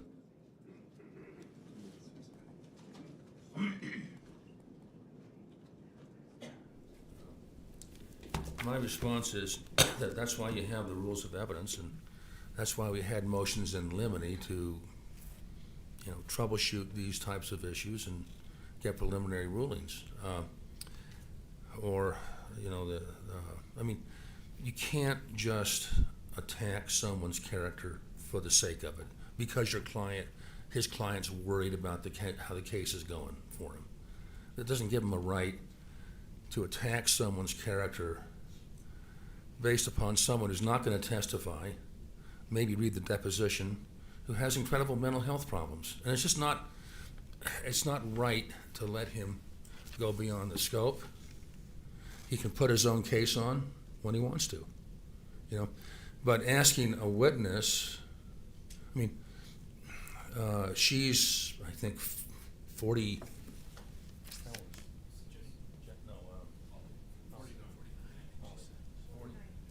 45, 49. He's been out of the house nearly 30 years, and to try to force her to ask questions about whether or not her sister, who hasn't testified as truthful, runs an incredible risk of prejudicing the jury for someone who's not going to testify. And so I think, Your Honor, I'd like to just, when in doubt, go to the rules. And, excuse me,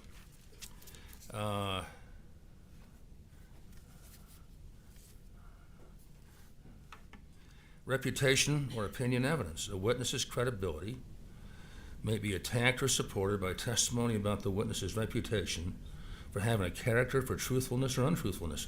That hasn't come in. And the fact that a daughter that he didn't get along with thinks he might lie isn't reputation evidence. Or by testimony in the form of an opinion about that character. The evidence of truthful character is admissible only after the witness's character for truthfulness has been attacked. It hasn't been attacked. B, specific instances of conduct. Except for a criminal conviction, under Rule 609, extrinsic evidence is not admissible to prove instances of a witness's conduct in order to attack or support the witness's character for truthfulness. Okay? Not admissible.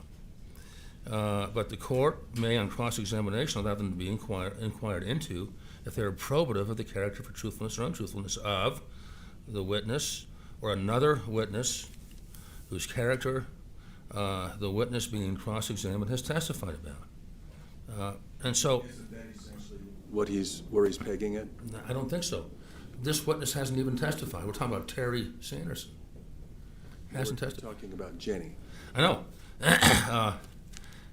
So the topics of her, the topics of her direct examination will create the contours of what the cross-examination might be. Except for a criminal conviction under 609. Extrinsic evidence is not admissible to prove specific instances of a witness's conduct in order to attack or support the witness's character for truthfulness. Okay? Is It's there a period. something, Mr. Bueller, that? The witness is Polly. Polly, sorry, thank you. But I mean, they're trying to attack Terry with specific instances. Can't be done. And beyond that, Your Honor, I think it's just unfair. It chews up time. We're going to be late now in a minute or two. He can put his case on. If he lays a proper foundation, he can perhaps read Jenny's deposition for what it takes. They served her with an illegal subpoena in Idaho, and she thought it came from us. Now, I don't know if there was misrepresentation on it. We've already addressed this Yeah. issue. But I mean, that's how. You don't need to rehash it. Okay, right.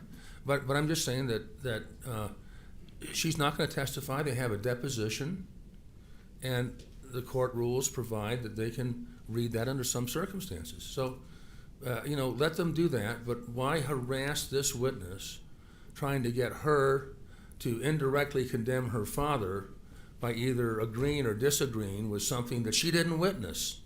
It just makes no sense. So I urge you to deny his request. Okay, thank you. Now, there's an attorney smarter than I am here, Kristen Van Orman.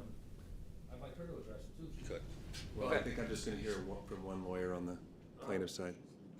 Anything else, Mr. One Owens? final statement, thanks. Plaintiffs did ask about personality traits on direct, and that his personality has changed.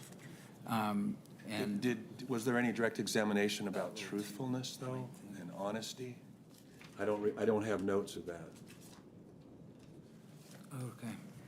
So I can see you you questioning think- along the same lines of what you just did. I think that's fair. And I did adjust my questioning to the court's concern. But getting involved in, an underlying motivation for the lawsuit and for pursuing the lawsuit, I didn't hear any direct examination on that topic.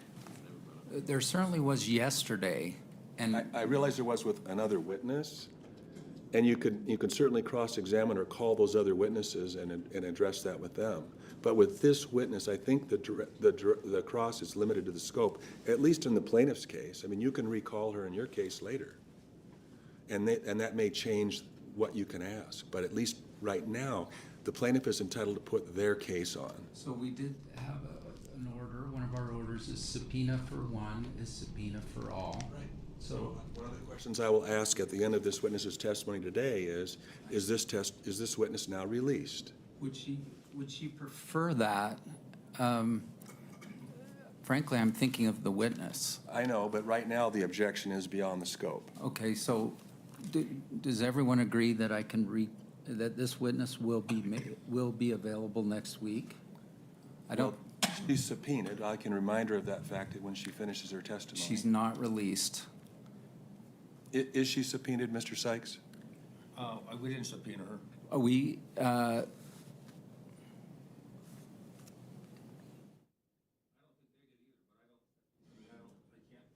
Find it right here. We emailed the plaintiff's lawyer. We intend to call the three daughters. Will you accept service? And I remember the answer being, but I could be corrected. We will accept service for these two daughters and not for this third. Okay. I'd now- like to see that, Judge. I mean, there's We do. 4 of us working on this. I don't have a recollection of that. I'm not calling my good friend Mr. Owens a liar. No, because I don't remember that. I- Person, show it to me, please. Okay.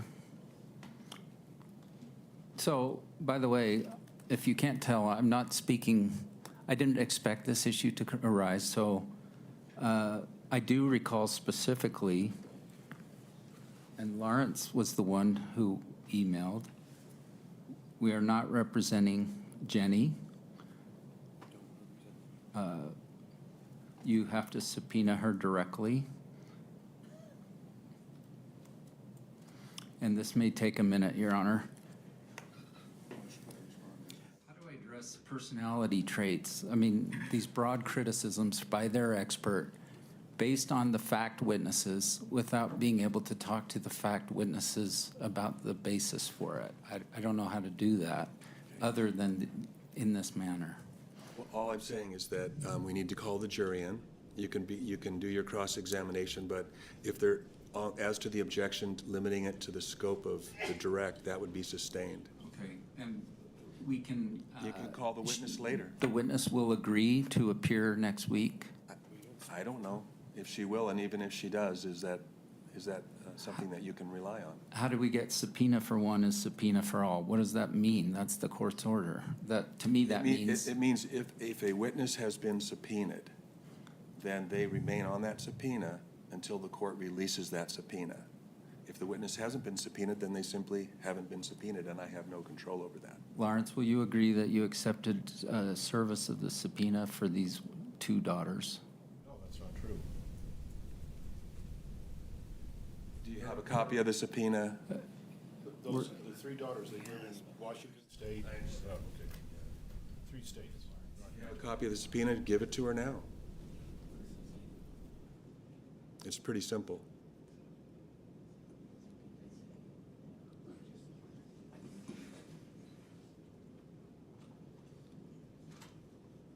Has the plaintiff subpoenaed Polly?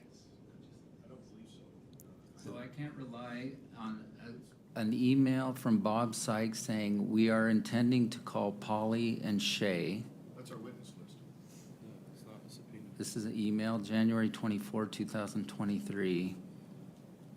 And then, in response to a question, will you accept service of their subpoenas? I mean, And what's the response? Pretty sure it was negative, Your Honor. I'm waiting. They've got the email.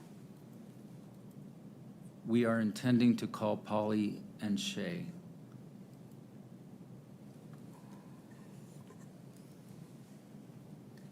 That's it. Okay. So it doesn't sound like the witness is under subpoena. You can certainly ask her if she is. Yeah. I mean, they say they don't think so. Now, that's not a no. That's more technical than I usually get with plaintiff's counsel. I mean, we're calling her, and subpoena one for one is subpoena for all. So are we ready for the jury? Sure. Your Honor, can we just have a quick sidebar? Sure.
Ready for the jury? Yes. Okay.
Thank you. Let the record reflect the jury's back in the room and parties and counsel are present. Mr. Owens? I need to apologize. I was being an ass earlier. You are. It was wrong for me to triangulate you, your dad, and your sister, and your mom. And I ask for your forgiveness. You love your dad. Fair? True. You love your mom. True. You love your sister, both sisters. Absolutely.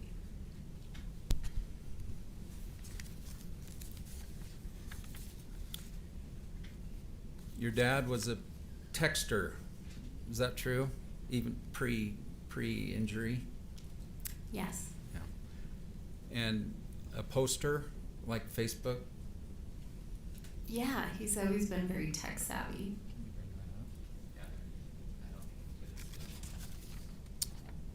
Your Honor, I'd like to address Defense Exhibit 111, page 2. I think you have your binder. No objection. No objection. Okay. Defense Exhibit 1, what is it? 111, page 2. 111, page 2 is received. And could you bring that up? And Peter, could you note that we... Judge, that just goes to that page, not the whole exhibit. True. Page 2. Page two, okay, thank you. All right. Oh, we do have a defense binder for the witness. Now, it's not going to be in there unless you countermarked it. Do we have the defense witness binder? And while we're doing that, could you step down and take a look at this? And James, could you bring this up big?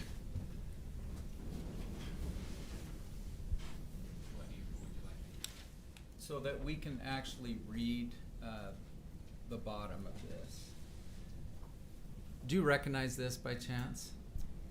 It looks vaguely familiar. Her smile stands out to me.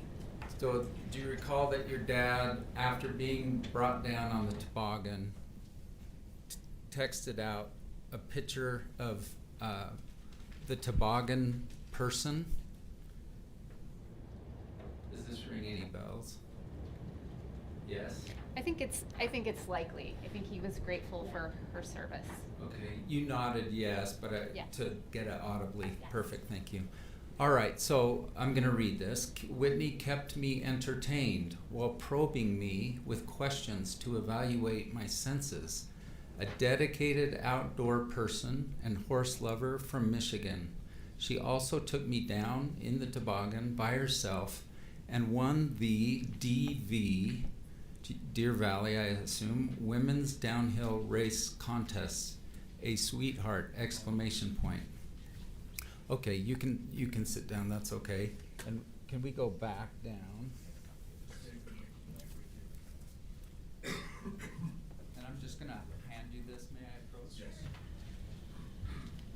Yes. If you want to read it again, you can. Okay. So, do you recall seeing this? Like I said, it seems familiar. Like her smile stands out as maybe something I've seen before. And What's included down below sounds like my dad's eternal optimism and positivity. Yeah. Pretty articulate, would you say, just within an hour of his accident? He's an articulate human. And quite praising, and the toboggan person is smiley, right? True? Yeah, I think he was grateful. Okay. Now let's go to Defense 102.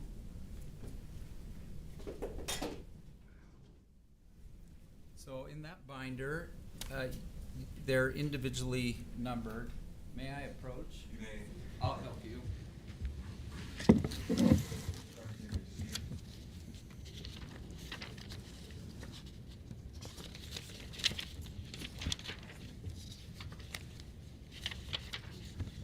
So you look at these little stickers, and that's how you get the number. All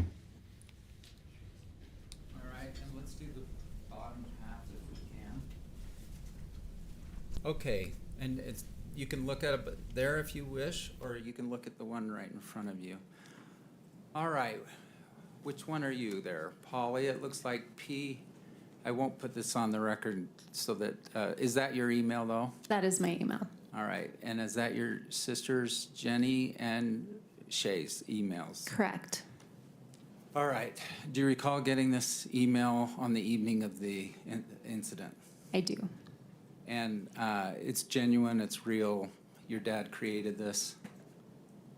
I believe so.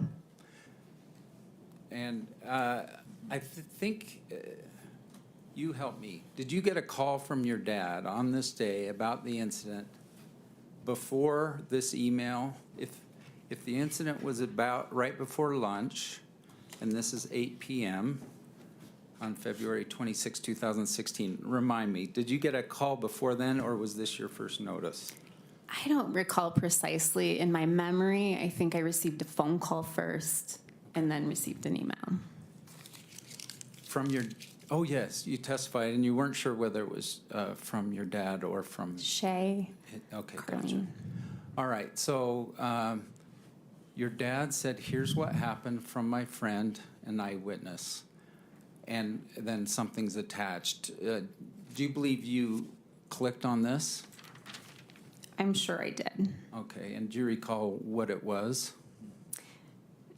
There's been a lot of speculation trying to figure out what that was. The fact that it's a meetup link, it tells me probably something from, so the day that he was skiing, he had gone with a meetup group. Let me interrupt, because all I'm asking is, do you recall what it was if you clicked on this?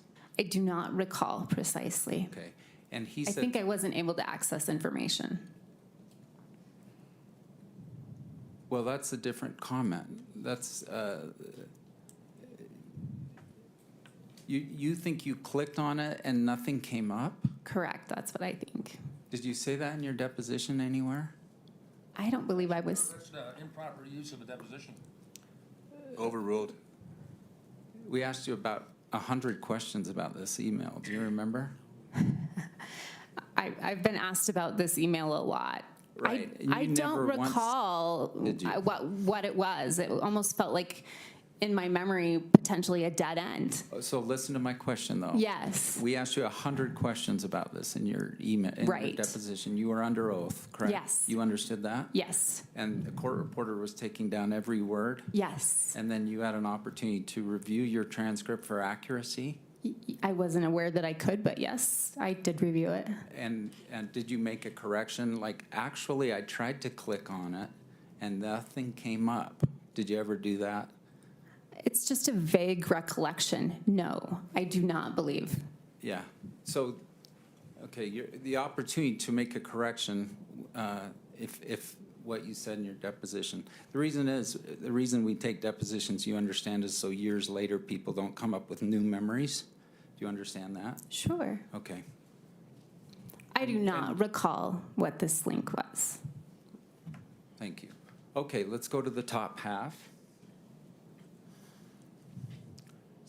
Do you recall responding to this link in any way? I don't believe I responded to the email. James, I apologize. I have one more question on the bottom half. Your dad wrote, "I'm famous."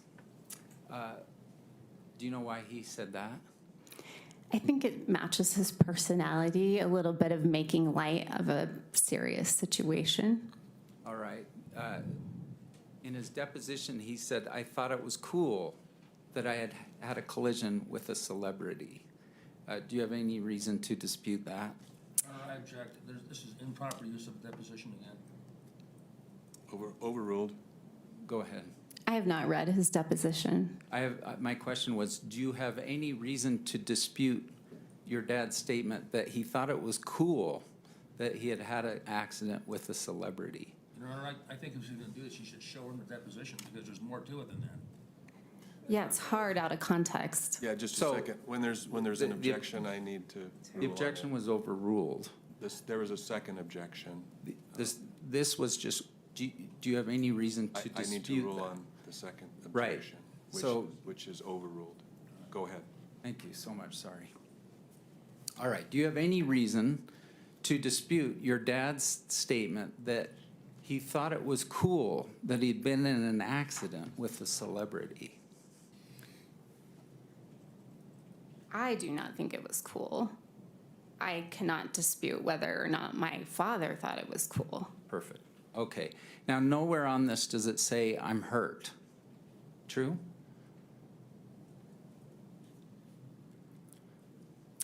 Correct. And this link is important. Would you agree to know what was going on within hours of the accident? Yes. And we've asked for this link. Do you know where it is? I do not. Or what was posted? Have you ever seen it? I can't answer yes or no. I'm sure I clicked the link. That would have been the logical thing. And do you remember what it was? No. Okay. Now we can go to the top half.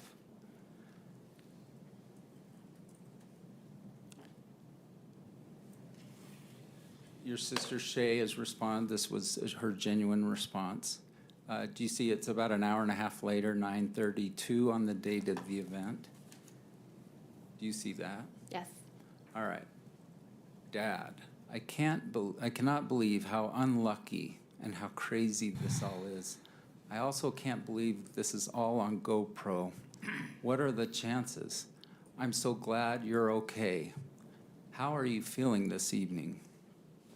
All right. I cannot believe how unlucky and how crazy this all is. Do you remember receiving Shay's reply? Yes. And actually, as I look at that was not a trick question, but I can see you are actually not on this reply. Do you see your name isn't copied to all? I maybe I've read that somewhere then because it looks familiar to me. And I just realized it just now. Okay.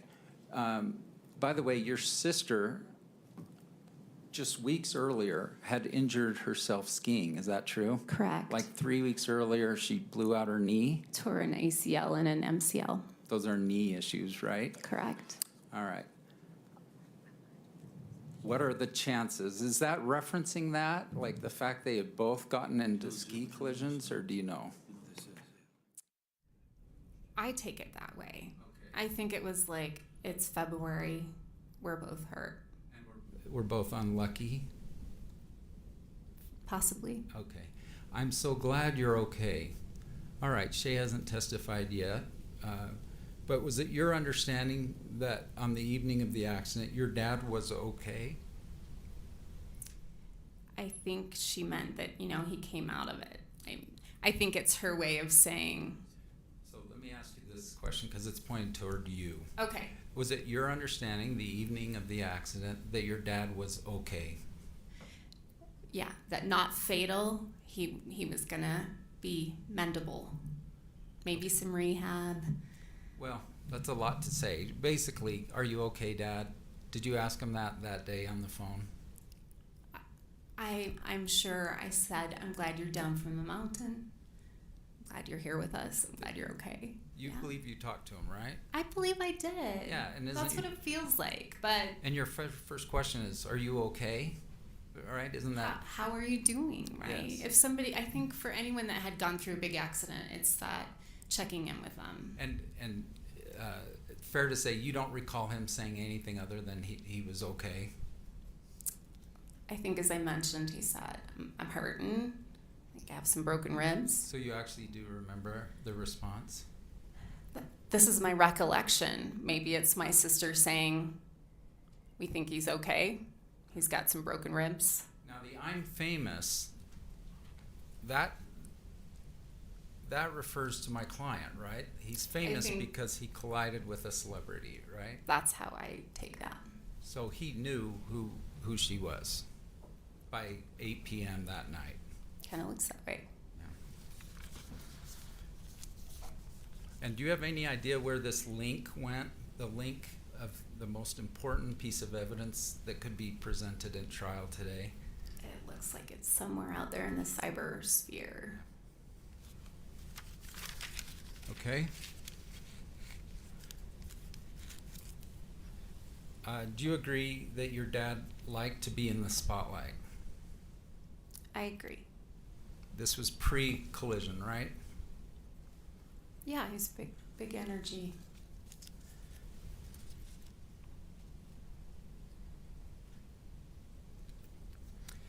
Now,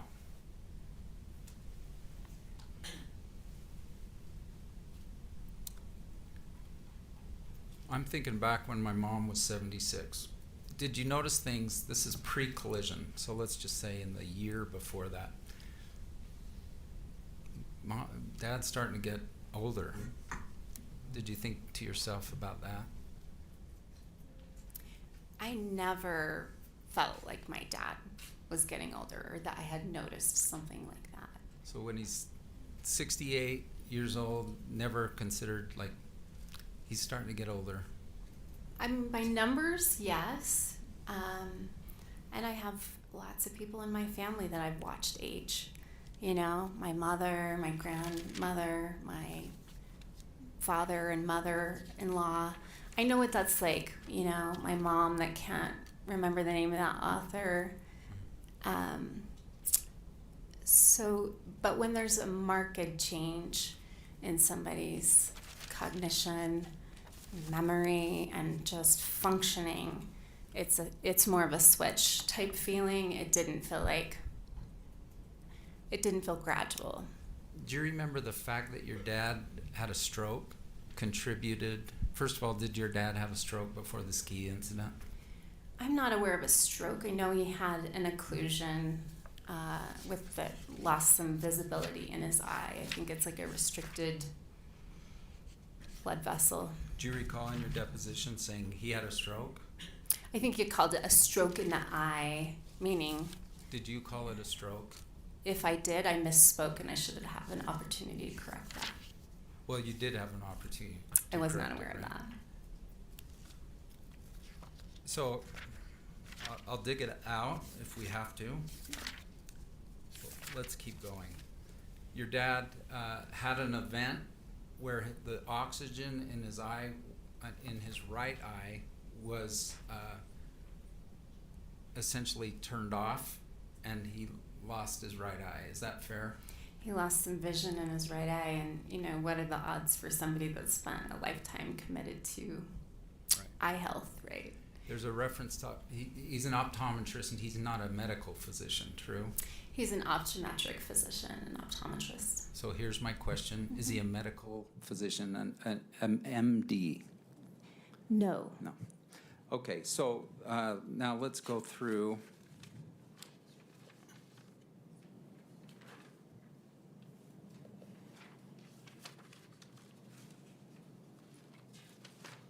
A few statements here. I'll tell you what, I think this will be the most efficient way. A couple weeks before the ski collision, your dad went to a doctor, and he said he thinks all of a sudden he's gotten old all of a sudden. Did he ever express those sentiments to you? No. And it sounds like you never went to the doctor with him. Is that fair? I did take him to appointments. I didn't sit in the room with his primary care provider and himself. Pre-collision, did you take him to any doctor appointments? No, not that I can recall. Right. Okay, so, and you said, like, your dad wouldn't have told me that. For instance, of his depression, he wouldn't have told me. And is that just a little, like a sense of pride? I'm not going to share mental health information with my daughter? I think it's more of his role as a parent. I've been involved in mental health care, and so we talk openly about mental health challenges. I think he has a little bit of, you know, I'm the parent, and I don't want to worry you. I don't want to bother you. So my question was that like a sense of pride? I'm not going to share my mental health information with my daughter. Do you believe that or not? Mr. Owens, I don't know that I would choose the word pride. I think I would say he didn't want to burden me as his daughter. All right. So there's possible that he was doing mental health issues on the side without telling you. Fair? I have not reviewed his medical records, so that is fair. So, okay. By the way, how long had you been out of the house in the time of the ski collision? So, like, had you been married 30? At the ski collision? Yeah, when did you move out of the house? After high school or after? Or Yeah, so I left in 1992. Okay, and we're in 16. 8 plus 16 is 24. You'd been out of Good the house job. 24 years? That's correct. Okay. And you would see your dad maybe, let's say in the 3 months prior to the ski collision, do you agree you didn't call or see your dad once? That was very surprising information to me after your team had pulled phone records. Is that true? I have no reason to believe it's not true. And you would see him, did you see him about the same before the ski collision and after the ski collision? Like 2 to 4 times a year? Was He it said about the it's same? been a little harder, especially with COVID. I don't feel like I've seen him as much. Gotcha. And part of it is, I still had kids at home, so it was easier to say, oh, we're going to come through on summer vacation. And I'm with you. yeah, Okay. By the way, COVID was hard. Did your dad get COVID like twice in 6 months? he did get COVID, I believe, more than once. In like not too far, not like 1 month, but like 6 months or something. Does this sound right? Does sound correct. And that's extremely hard on him, just that. True? COVID was hard on all of us. Yeah. But in terms of some of the feelings of isolation, for instance, that's exacerbated by COVID. Fair? Yeah. All right. In addition to your dad's eye problem on the right, do you agree that he also was severely impaired on the left eye? I would not agree with that. All right. Let me get rid of the word severely. Do you recall him being impaired on the left eye prior to the ski collision? Prior, no, I am not aware of that. Do you recall him ever walking into walls? No. One of Prior. Correct. One of your sisters mentioned that. Do you know anything about that? I have not experienced that, no. That he would ask people standing on the right side of him if they would move so he could see them. Did you observe that ever? Yeah, typically when we're walking, we would, yeah. Okay. And just to be technical, so yeah doesn't work very well on the Yes. record. So there we go. Thanks. Sorry. Do you agree one of the reasons he retired was the stroke event that had left him deprived of oxygen in his vision? I do not agree with that. Okay. If your dad so testified in his own deposition. Then I would go with my dad's. I have not read his deposition. Thank you. Do you agree that he adjusted his skiing to the right side of the slope because of his vision issues? I think that was typical. He would, yeah. So that's a yes. Yes. And he had to be picky about which days he skied. Like if it was a snowy day with limited visibility, he wouldn't go because of his vision. Do you agree or disagree? I don't know that. I think because he was retired, he would choose his ski days based on when it would feel the best day to ski. So I'm just going to tweak my question a little bit. Did you know that he would adjust his skiing days based on visibility for that day? I did not know that. Okay. Let's talk about the prostate cancer. Do you know the severity? I guess they rate prostate cancers Gleason 6, 7, 8, or 9. Have you heard of this? 6, 7, 8, 9, I think 10. they were monitoring his numbers for a long time. And 10 out of 10 is the worst. Are you familiar with the Gleason scale for prostate cancer? I am not, Okay. other than that there is a scale, so. And do you know if your dad was a 7, for instance? Not the least, but not the most? I do not know. I've not reviewed my dad's medical records. And separate then from the Gleason scale or his records, just did you understand, like, this isn't just the most minimal cancer. It actually had become malignant. I knew they were monitoring his numbers, so that makes sense that when they decided to operate, it was because the number had justified that decision. Thank you. And I'm just going to restate my question. Were you aware his cancer had become malignant? Yes. Okay. And do you recall how many years prior to the ski incident that cancer was? I really do not recall. I would say surgery, if I had to guess, 2008. One of the things they cut off was his testosterone. Do you remember that? Yes. And as a result, he became, in the records, quite emotional. Do you agree? Objection, Your Honor, relevance. We're dealing with his emotions. Overruled? Thank you. Do you recall him becoming quite emotional? I did not experience that. More so after the accident.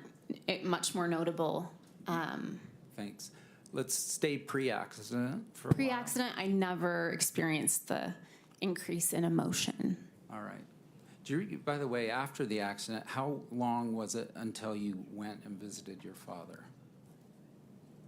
That's a great question. I think he was at my place end of May. I would imagine that summer at some point.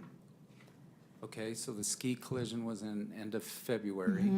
And so are you saying like 3 months?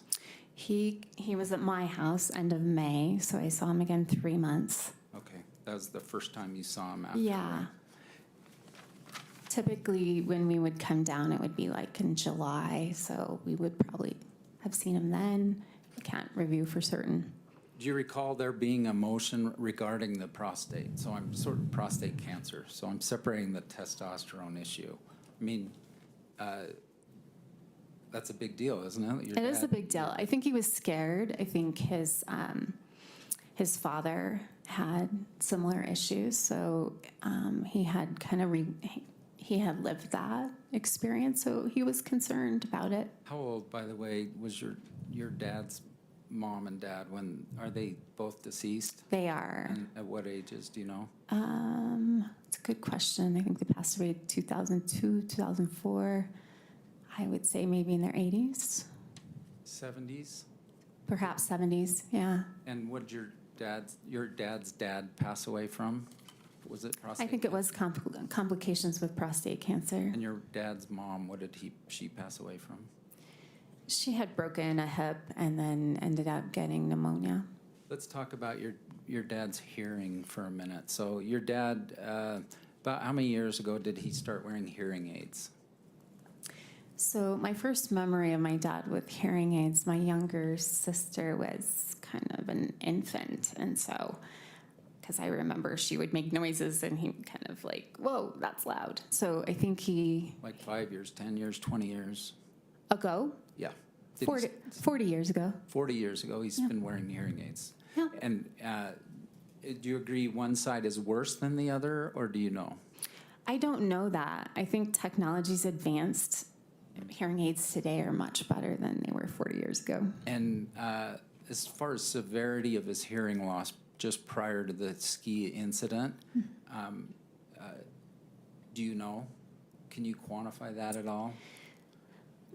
So there are times, say, in the morning when we're brewing coffee and he doesn't have his hearing aids in. Okay, let's talk about when his hearing aids were in prior to the accident. Do you agree he still had some impairment? Minimal, but yes. He had to actually read lips. Do you agree? I think he's a people person, so he really does read lips and read people. So pre-ski incident, even with his hearing aids, he read lips. Do you agree? I think he does, not because he wasn't hearing, though. Do you agree that part of his hearing impairment, even with hearing aids, was he couldn't hear high voices, higher frequencies, like a woman's voice? Do you know that? I don't know that for certain, but I know that hearing loss happens in ranges, so that would make sense. Okay, so we've talked about his eyes, his ears, his cancer. Let's talk about his heart. Do you recall that prior to the ski accident, your dad had some heart palpitation issues? I was not aware of that. Okay. Did you see any effects of aging in your dad prior to the ski accident? Any at all? I think his hair was getting a little more gray. Okay. Anything else?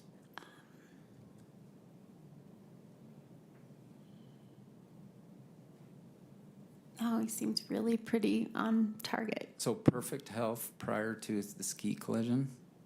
I wouldn't use the word perfect, but I think for someone who was 69, he really worked at being healthy, took his supplements, made sure he exercised. He's a swimmer. He just worked hard at it. He still swims, doesn't he? I believe so. Still goes to yoga. He sure tries. He's dedicated to his health. Post ski collision, he went on like 10 international trips. Does this sound right? I don't know if 10 is the number. He traveled quite a bit. I think he had a, I've retired, I'm supposed to do this kind of thing. And did he ever do like international travel pre-ski incident? Did he do some of those? Yeah. And did he ever go alone? Usually he traveled with a friend. No one goes to Europe alone, do they? I mean, it's good to have good company.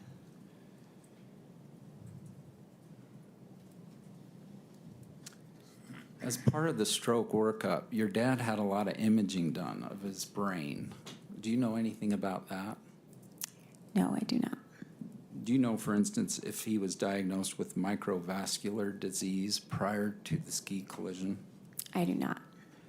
How about moderate diffuse volume loss atrophy? I do not. All right. Do you know enough to talk about the fact that as we age, our brain's volume decreases? I'm aware of that. Do you recall that he was diagnosed with a plaque problem as a result of the retinal eye occlusion? I did not. Okay. Did you know he was, for instance, prior to the ski collision, on an anti-cholesterol, anti-statin, I should say statin, of some sort of cholesterol plaque reduction medication? I did not know it. All Wouldn't surprise me, though. And if he was on like 7 to 9 medications just prior to the ski incident, I take it you don't know what any of those are. I knew he took some medications along with his supplements. Like I said, he listens to doctor's orders. He would take what was prescribed to him. Let's talk about supplements. Your dad loves supplements. Is that true? I would say, yeah. Like 40 a day, even before the ski collision. I don't know the number. Foundation. He so testified in his deposition. That's, How would she know? I think she's about to answer that. Go ahead. go ahead. I just said I do not know the number of supplements he takes. But is it like a whole glass full every day? Objection, Foundation. If you know. I have not watched my dad take his vitamins. What do you know? Like how many supplements a day does he take? So we'll talk things, like we were just talking about vitamin D, and I had said, I know it's better absorbed with vitamin K, and he said he did take a vitamin D, and I said, oh, you might want to look and see if there's K in it. How about number? I know he I'm takes looking- vitamin D. I don't know the number. Would it surprise you that he said 40? Objection, Foundation. Overruled? Go ahead. It would surprise me a little bit, yeah. I know he takes supplements. You didn't, how about therapy, so mental health therapy pre-collision? Were you aware your dad had undergone counseling for anger and other problems? I was not aware that he saw a counselor for anger issues. I do know that he has seen a counselor for mental health. So pre-collision, he's easy to anger. Do you recall that? VA 1131, Defense 113C. He's easy to anger. That's why he's going to see a therapist. Does this ring a bell prior to the collision? Do I recall that? I have not read his medical records. angry, discussing family conflict. Do you recall this? This was back in 2009, so the collision was 2016, so 7 years earlier. Was he going through a divorce right around then, 09? I don't think it was a divorce, but I think, did he split with his girlfriend in 08? So possibly. Was his girlfriend issue. The patient desires to feel justified in his anger. Does this ring any bells, 09? I didn't witness anger, no.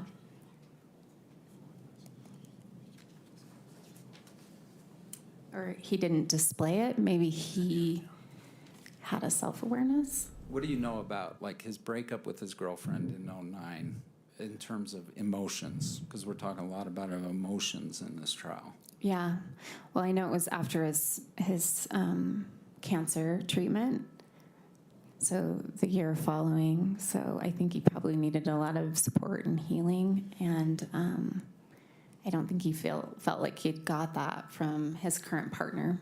Okay, so he had an unsuccessful relationship with a woman prior to the ski collision, true? That's true. He was working on that. And he went through 2 divorces, true? That's true too. Had not remarried, right? To my understanding. And how many years went by between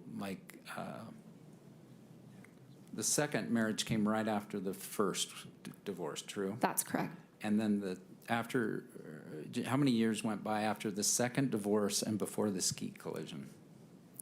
Let me check my math here. I would say maybe 10 years. All right, so did he have any life partners during those 10 years? We're talking about his relationships, for instance, in this trial. He's had a hard time having long-term relationships after, and I'm just saying for those 10 years prior, did he have long-term relationships?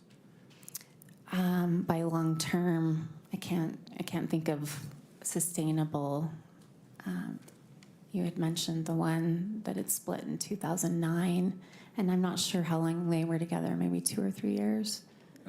By the way, I don't know if we formally admitted D113, but I would like to do so. Any objection? Don't know what it is yet. We talked about it yesterday. Peter, do you mind? What do you show, Jody? I don't even show it. No, it's an add-on yesterday. I'll keep going, but, would you prefer I keep going, Judge, or we deal with it right here? It's your choice if you want to get it admitted now, or are you going to use the exhibit with this witness? I don't know, but I do want it in the record because I'm referring to it. Why don't we wait? We can handle it over the break, maybe, unless you need this witness or need to ask this witness about it. I guess I will. So move for D113F, which are D113, which are stipulated VA records. Agreed or disagreed here? We don't have the objection to the VA records. No objection. Okay, defendant's 113 is received. These records indicate that your dad had difficulty, the patient mentioned difficulty with anger management. Did you ever know your dad to have an anger management problem prior to the ski collision? I'm sorry, Your Honor, what page is that? 113F. What VA page is it? Thank you. 1134. Second paragraph. So my question again, did you ever know your dad to have difficulty with anger? I'm sorry, just a second, Your Honor. I'm on 113. I don't see anything here. Why don't you show counsel? 113. I gave them a hard copy too. Okay. Are you good to go, Mr. Sykes? Where is it? Yep, where is it on here? Okay, thank you, Judge. Did you ever know your dad to have an anger management problem? I never knew my dad to have an anger management problem. Okay. If it's in his medical records prior to the ski collision, I take it you don't dispute that. They're his medical records, yeah.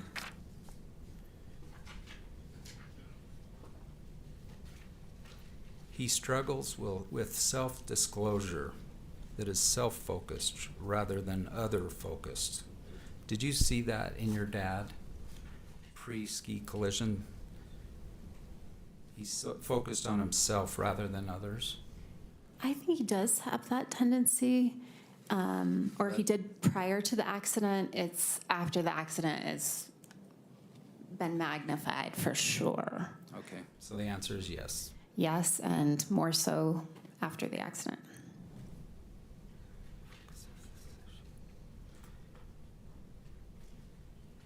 The focus of this session was to help him identify his responses and the associated feelings and communicate those in less blaming ways.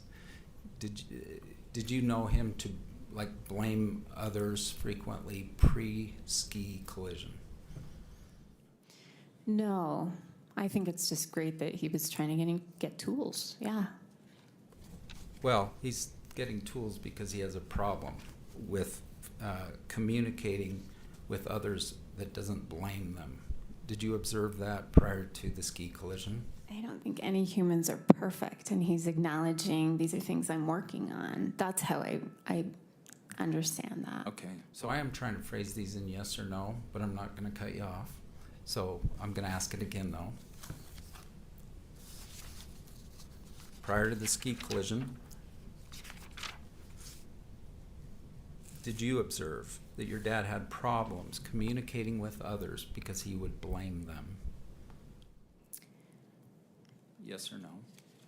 No, I did not observe him blaming others. Yes. Yeah. I'll go with no. Did you observe in the now 113H that his interaction style and way of dealing with people often got him in trouble? Pre-accident? Pre-accident. No. And he would like to gain greater insight into his interpersonal difficulties.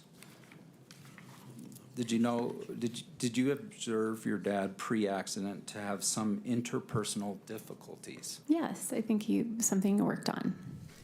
But most people don't go 13 years without talking to your sibling, right? That's more than just like most I believe that to be true in my experience. So we're talking. It's true everyone has interpersonal communication difficulties, but not everyone goes to their therapist for it. Do you agree? I agree, but the smart ones do.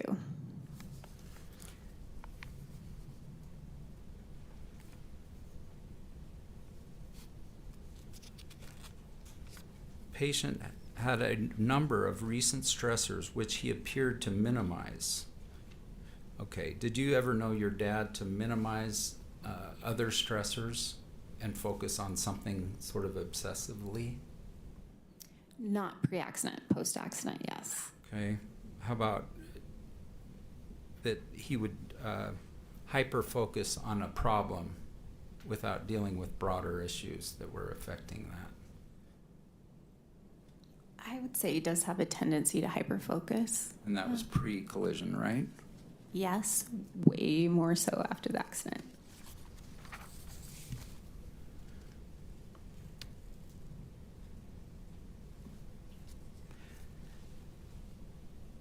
Did his eyesight problem, hearing problem, heart issues,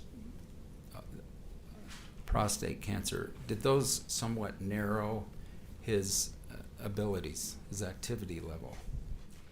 I really didn't see that change or modify a lot. I think not till after the accident. How about at all? Just like the 5 years before the accident? Any reduction in activities at all? Right. I think I would see my dad, make some adjustments. Like he would learn because he's not reckless. So is that a yes or no? Reduction in activity level prior to the ski collision? Yes, very, very minimal. And one of the things he told his doctor 3 weeks before the ski collision was he was not able to do the things he had been able to do. Does that surprise you? Very much so. Okay. You don't dispute the medical record 3 weeks before the ski collision, do you? I would have a hard time disputing his records. Migraines. He would have migraines pre ski collision, right? Occasionally. And they were debilitating when he got them. True? Correct. And he would actually have vision problem associated with his migraines. When he had migraines, he actually had even less vision. Do you agree? I know he would typically look for a dark place, to just recover from that. So your answer? He was sensitive to light, and that would be visual. Okay. Now let's talk about his back and spine problems pre-collision. He had a foot drop, didn't he? He walked differently pre-collision. I wasn't aware of a foot drop or a different walk. Do you know what a foot drop is? Vaguely. So you have to more drag one of your feet. Is that fair? Okay, I didn't notice that in my dad. You never knew of one? No. Okay. How about weakness or pain of loss of sensation? Not aware of that. How about he did have spine surgery? Do you agree? I think he was it a compressed disc or something? Right. That's not small time medicine, right? Spine surgery is a big deal. I would say yes. Knee injury. Oddly, is this true? Before the ski collision, he actually injured his knee skiing. Does this sound familiar? I vaguely remember meniscus, maybe. Skiing. Mm-hmm. Yes? There's inherent risks in skiing, knees being one of them. So the answer? Yes. Did that require surgery? Do you recall? I don't believe it did. Shoulder problems. Do you recall having pre-ski collision shoulder problems? I think he did have a shoulder issue. And what do you recall about it? Not very much. Hamstring injury, a torn hamstring. Do you recall this pre-injury? I do not. Osteoarthritis. Are you familiar with that term? Yes, I know what that is. And were you aware your father had osteoarthritis prior to the ski No. injury? Trigger finger. Do you know what that is? Yes, I do know that his thumb. He had issues with his thumb. By the way, do you recall one of the reasons he has hearing problems is from shooting a lot of guns without ear protection? In the military. Have you heard this before, or am I the first to tell you? Could have also been concerts, but I do know that he was in the military, so possibly. All right. When he was young, he was a rocker.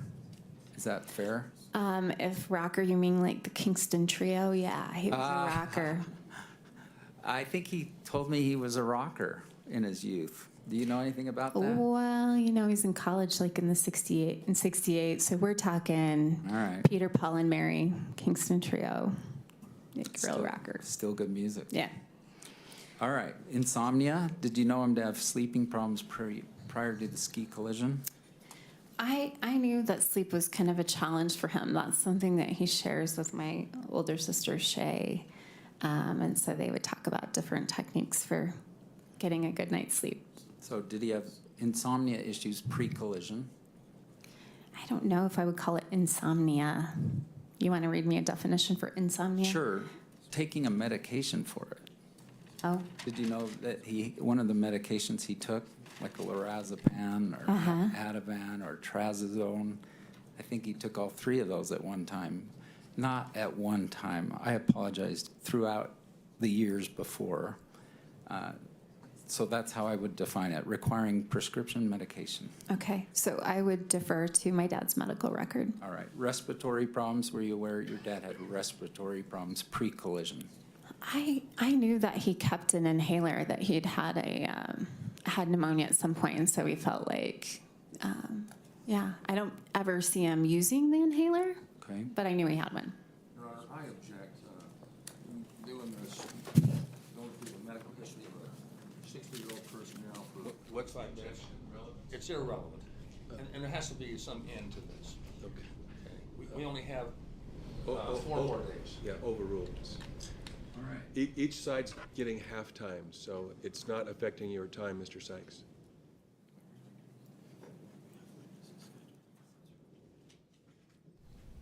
Lower urinary tract issues. Perhaps those are prostate related. Do you know of anything about Not that? aware of any of those. Kidney problems. Do you recall he had some kidney problems pre-collision? I do not recall that. Like that he had chronic renal insufficiency? You've never heard that before? No. Cholesterol medication, what'd you tell me? You knew he was on a med for that, or you did I not? didn't know he was on a medication for that, but that's pretty common for that age group, right? And restless legs, were you familiar that he had that? That was a condition? I think I was aware of that. Did you and your sisters joke that like he's actually thinning the sheets because he kicks a lot? It sounds vaguely familiar. All right. Council, you approach. Yes?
Yes, now. All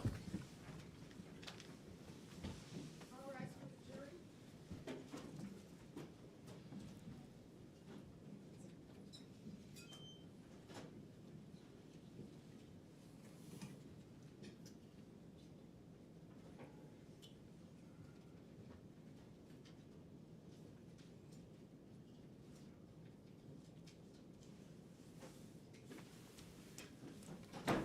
All right, we'll take a short break. Thank you.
Okay, we're ready.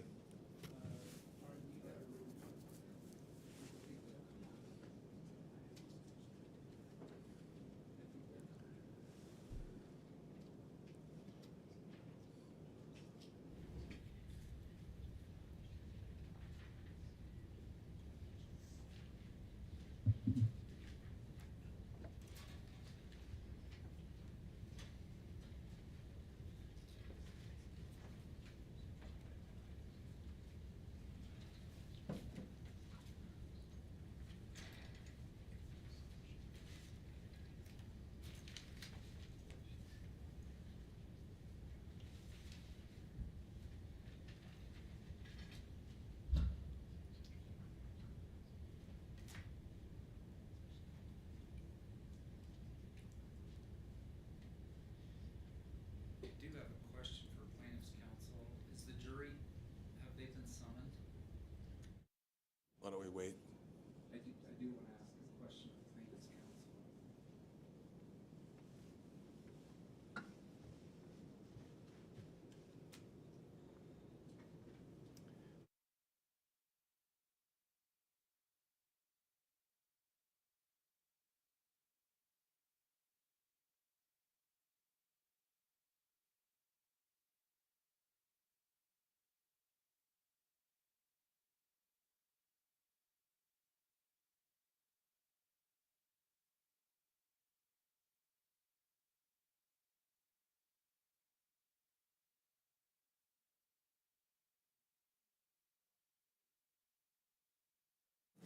Because if they are, I'm going to spend more time with this witness. We're not planning on it, so. Okay, that will, I'm going to rely on that and shorten my testimony. Okay.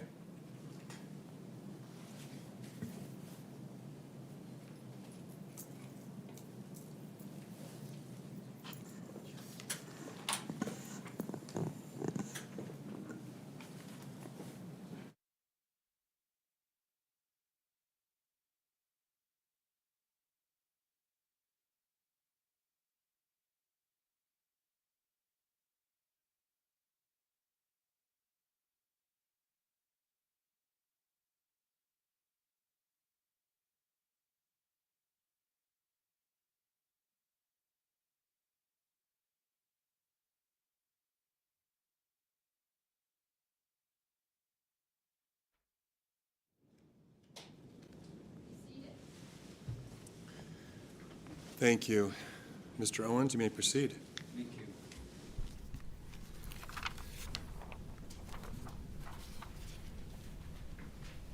If your dad told the doctor 3 weeks before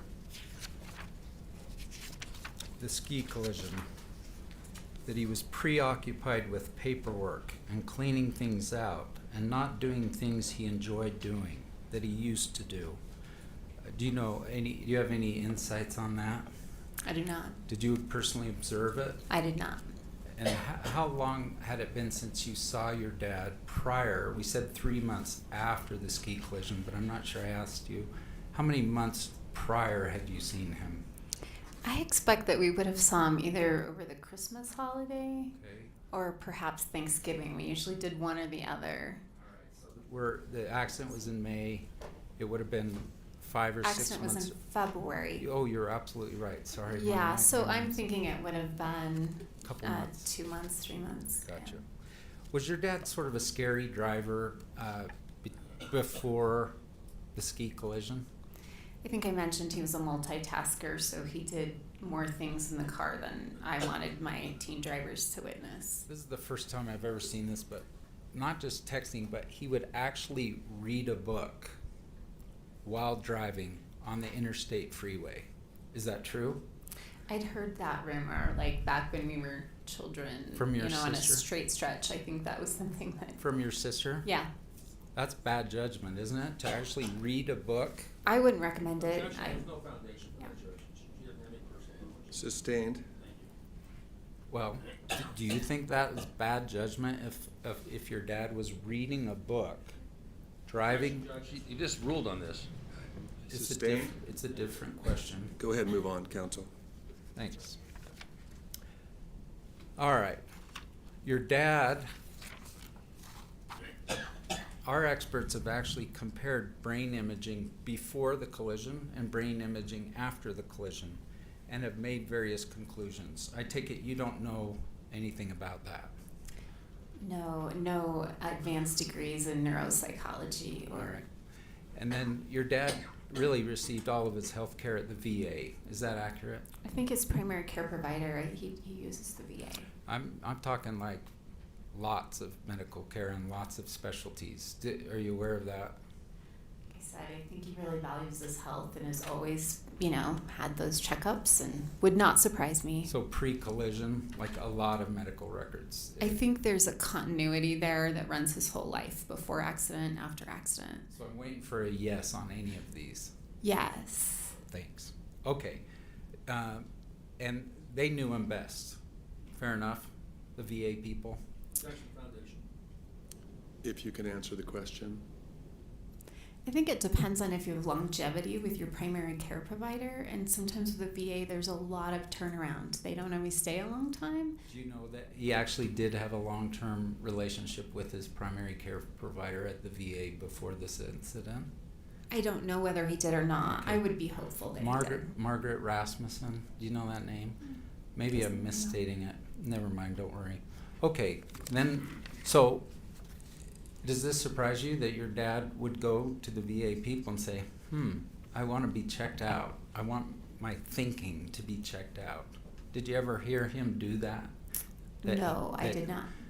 Or that he had done that. That's how I should have said it. I was not aware. I do Okay. know that he had follow-ups and healthcare visits, yes. Did he ever tell you that he had had 3 neuropsych assessments at the VA through his current treating providers?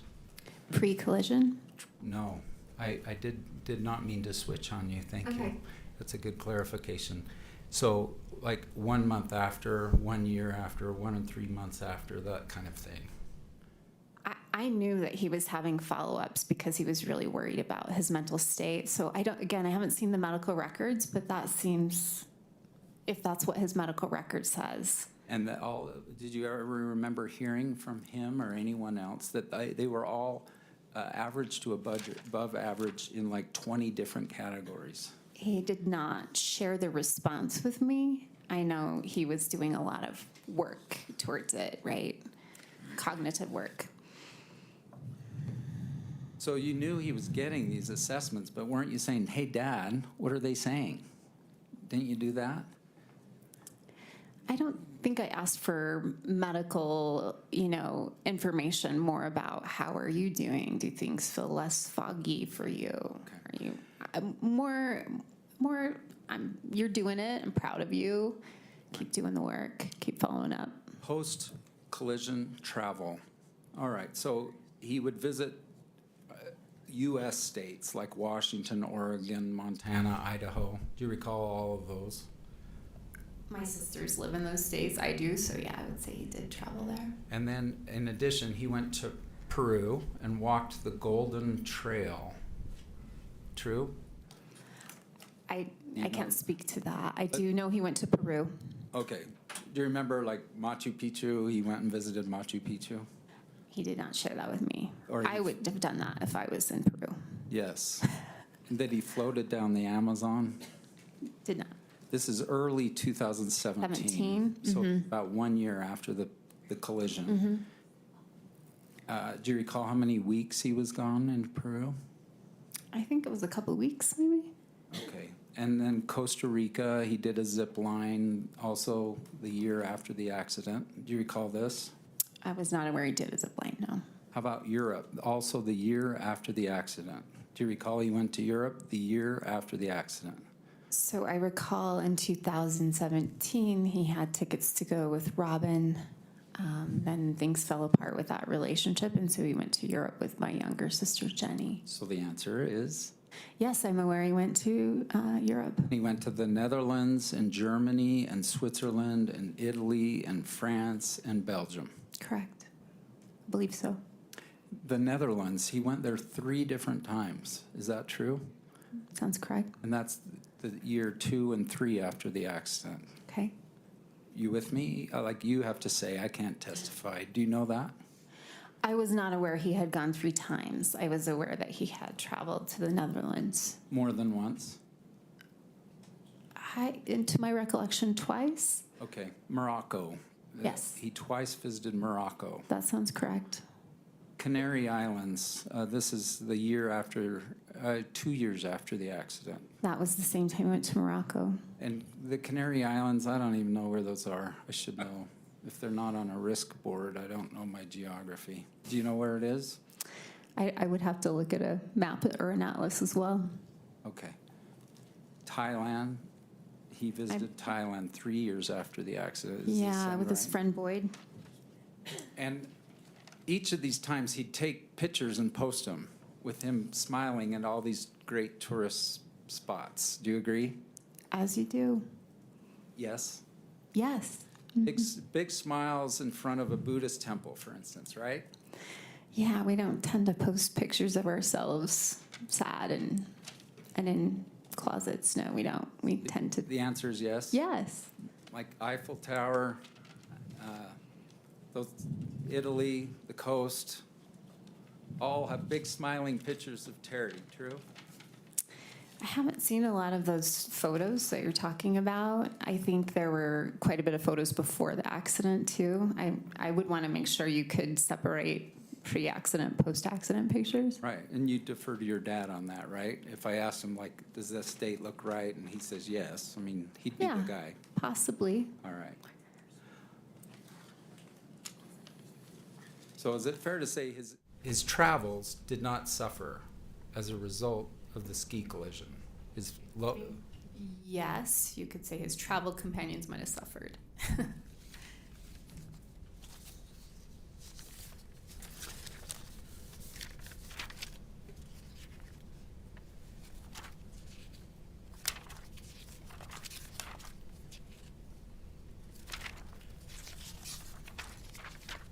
One clarification, Carlene, that's our girlfriend. I heard some comment that they were engaged, and then I never heard that from her, Carlene. To your knowledge, were they engaged? I never heard that word or fiance used. I think that was their intent and plan, but. And then on the prostate cancer, I heard the word cured from plaintiff's counsel, but I actually never heard it from a witness. Do you know that, in fact, your dad is cured? I cannot answer to that. You've been very kind. Thank you. Thank you, Mr. Owens. Mr. Sykes?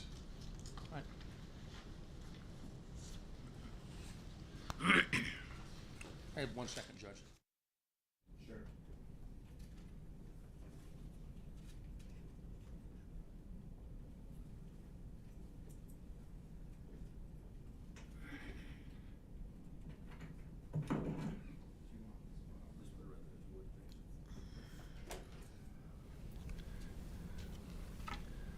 Mr. Owens asked you about Sam Goldstein's comment about Terry being obsessed. Do you know why Terry is obsessed with this case? Do you know why?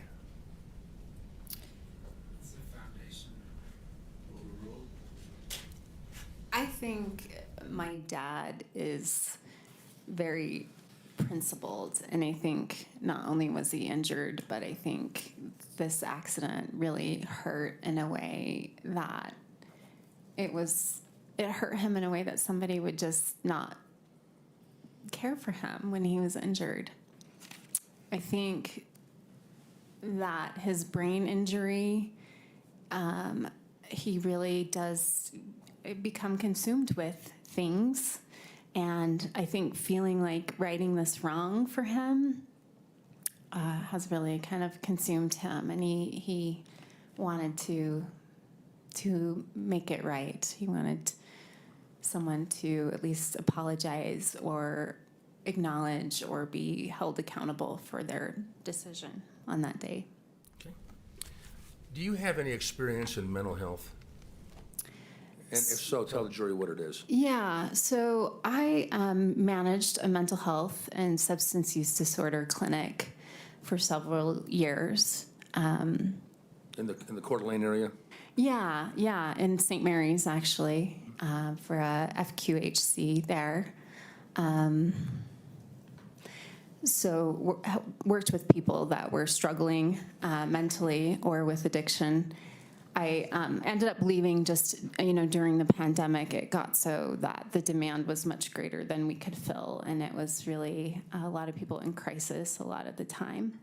So I thought I was going to just take a break, work with kids, get upstream a little bit, and feel like create some buoyancy. And I still might go back to working in the mental health field, but for now, I like what I'm doing. Now, you and your sister both went to the University of Idaho in Moscow, right? All three of us. Three of us. And so Shay was a senior, you were a freshman? That's right. We were roommates. She was a senior. I was a freshman. That didn't work out so good. She was like, you need to be home by 10. You got homework to do. And I was like, wait, you're not my mom. But we got through it. Yeah. Did Jenny ever come visit you over there? Yeah, she did. And we went home every chance we got to. Okay. It was hard. Our parents were going through the divorce.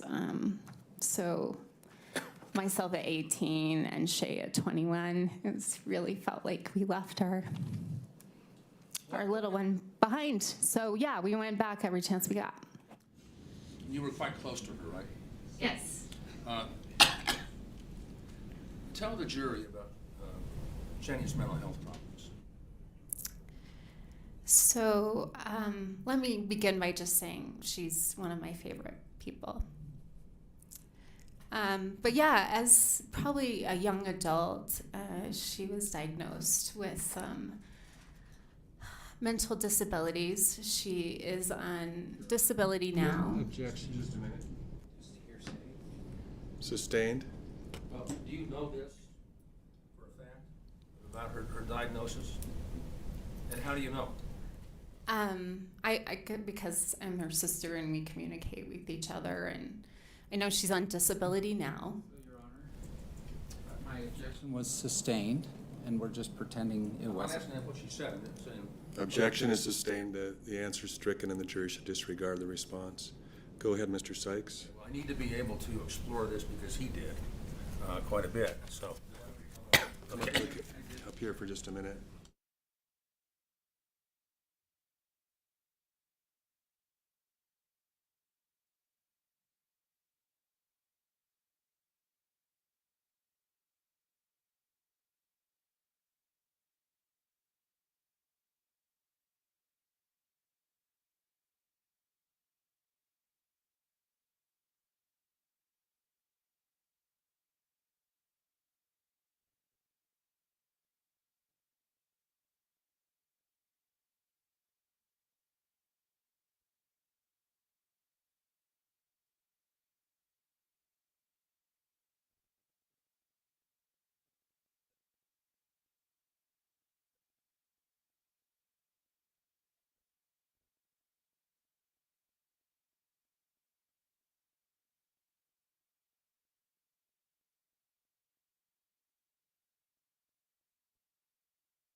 So, Your Honor, my objection is sustained.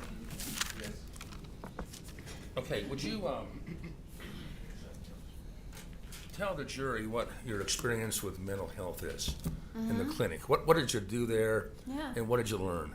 So we had 7 counselors and people that came in for, it would be outpatient mental health services, anything from depression to anxiety to schizophrenia to whatever they were working on. Your Honor, is this foundation for an expert opinion she is not allowed to give? Will you approach the bench, please?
Your Honor, my objection was again sustained. Yes. And then I just requested an opportunity to put this on the record at some later date. I mean, some later time after the jury's gone. Okay? All right. Tell me the kind of things that Jenny... I just don't want to take the jury's time with arguing. Oh, yeah, we back understand and that. forth. So go ahead, Mr. Yeah, Sykes. we don't want to hold them up either. Tell me some of the things that you discussed with Jenny on the phone. And when you had meetings with her, what are some of the things you discussed with her? Are you talking about like just our phone calls and Yeah. our catching? Yeah, so, Particularly with respect to your dad. oh yeah, for sure. I saw her last month. I went over to Missoula for my birthday, and we took in a film festival, a documentary film festival together. So we got to visit a little bit about this upcoming trial. She was nervous. This sounds like hearsay. Sustained as to hearsay? Not what she said, but just what you observed about her. What I observed, I observed that she wasn't in a great mental place with us. She was Expert opinion moved to strike. I think as a sister, not as an expert. Yeah, just a second. I want to hear the objection. she was not in a good mental state. That's a Okay. expert opinion. That's not I think she can offer a lay opinion under Rule 701. Thank you, Judge. Go ahead. Offer your lay opinion, please. Yeah, I was worried about her. I could tell that she was stressed out. She confided in me that her counselor had said, You can't talk about what she maybe said "Oh, to okay, you, all right, but you're certainly able to talk about what you observed. yeah." Her cat Potts wasn't doing really great. She was worried about her cat. She was worried about taking time to get here. And those would be communications. And that's something I can share or no? So something I observed. You can't relay information that you obtained from her verbally. Okay. You can, what you saw when you were with her, you can Right. talk about that, Right. but not what she told you. Okay. I just really enjoyed my time with her, as I always do. Did she appear to be under a lot of stress? Yeah, she had some, heaviness about her. Over the years, as you've heard her talk about your dad, okay, have her complaints and observations always been accurate in your opinion?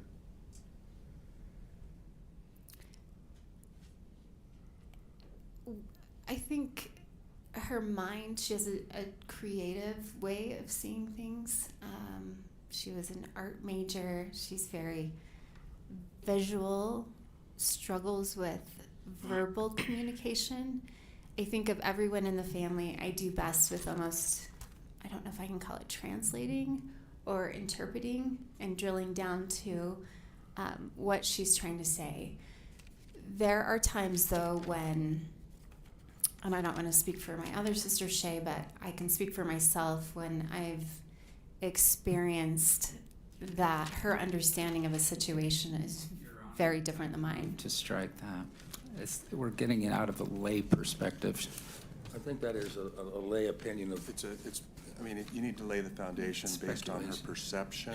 Okay. So based on her reasonable perception, then it would qualify as a lay opinion. Yeah, tell the jury, if you would, excuse me, what you've observed about her perceptions. Lay a foundation for us. Yeah. I mean, Lots of meetings, lots of telephone calls. You've talked about that. yeah, well, we FaceTime quite a bit. Like I said, she's very visual, one of my favorite people to walk with, because she'll say things like, wow, stop, look at that, look at those colors together, you know. She sketches a lot. She has a whole nother way of seeing the world that sometimes is beautiful. That's an expert opinion. She's Do we laying have to a- keep dealing with this? She's laying a foundation for her perceptions. Overruled. Go ahead. Go ahead.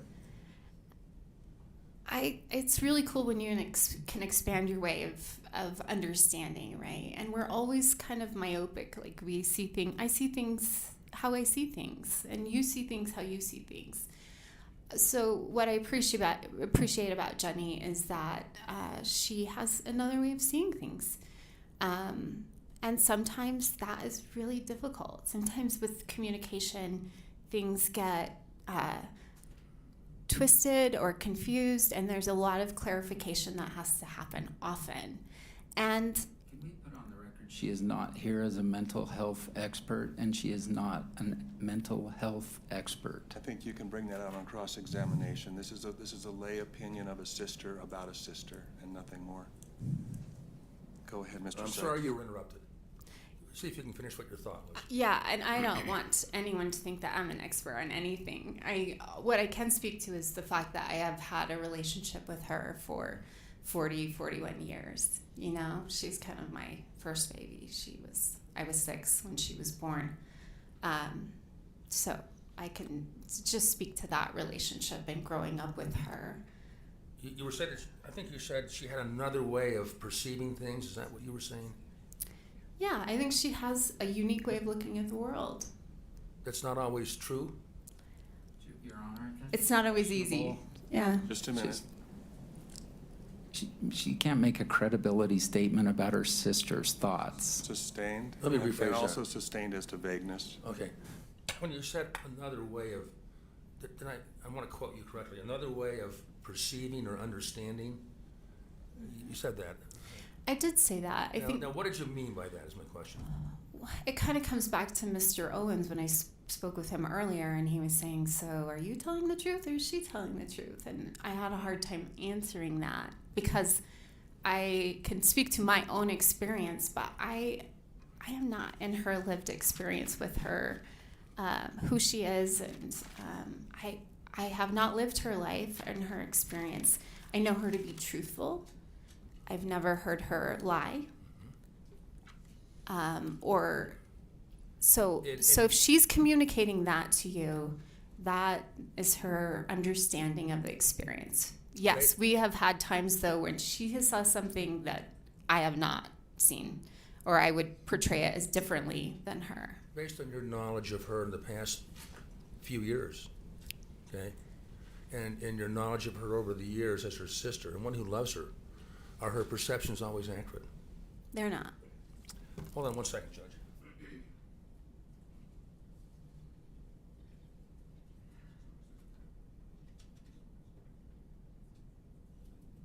No further questions, Judge. Thank you. Mr. Owens.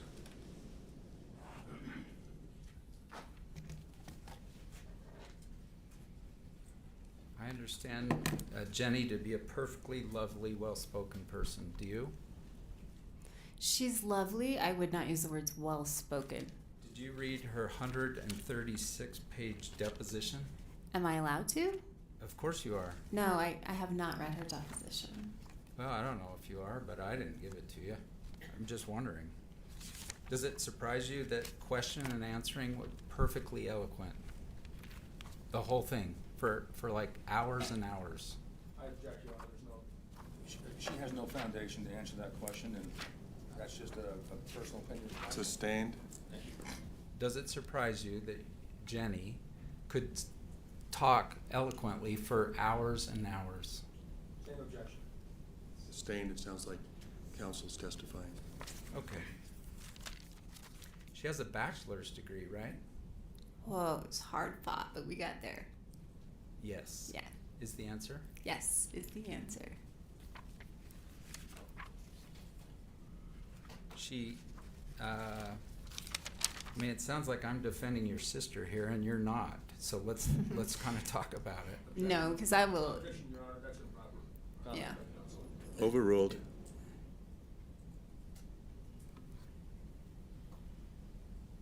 You said Jenny is truthful. Yes? I've never known her to lie. Intentionally lie, no. So,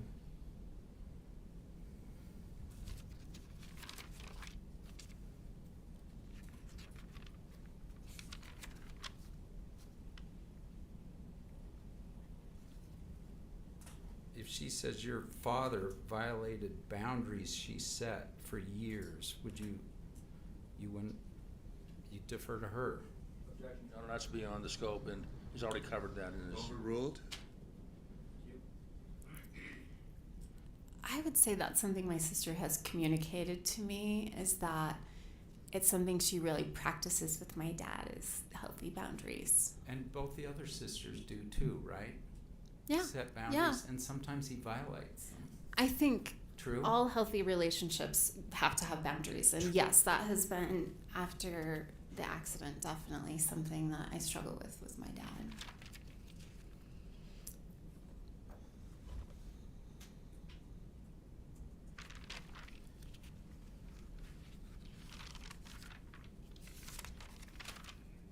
Is she telling the truth when she believes that your dad would exaggerate for money and celebrity? Objection, Your Honor. That's beyond the scope. It's also, counsel.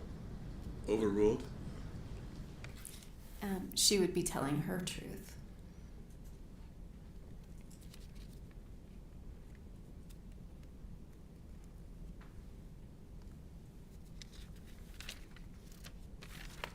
I am winding up here.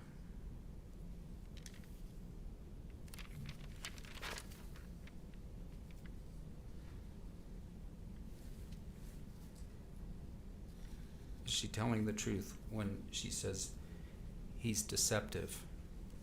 Your Honor, I make the same objection. That's improper questioning. I think we covered this before also, didn't we? That's a new word. Okay. Overruled. I would say she's telling her truth. Is she telling her truth when she says,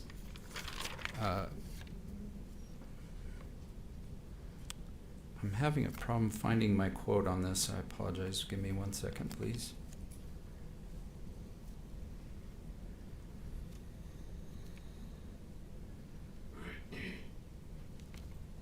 He will get whatever monetary benefit he can in business, even if it's dishonest.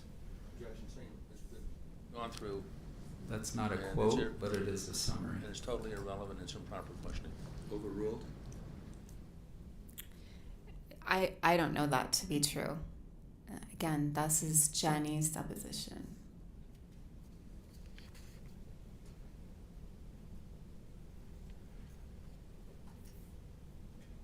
Is she telling the truth when she describes your dad as anal retentive?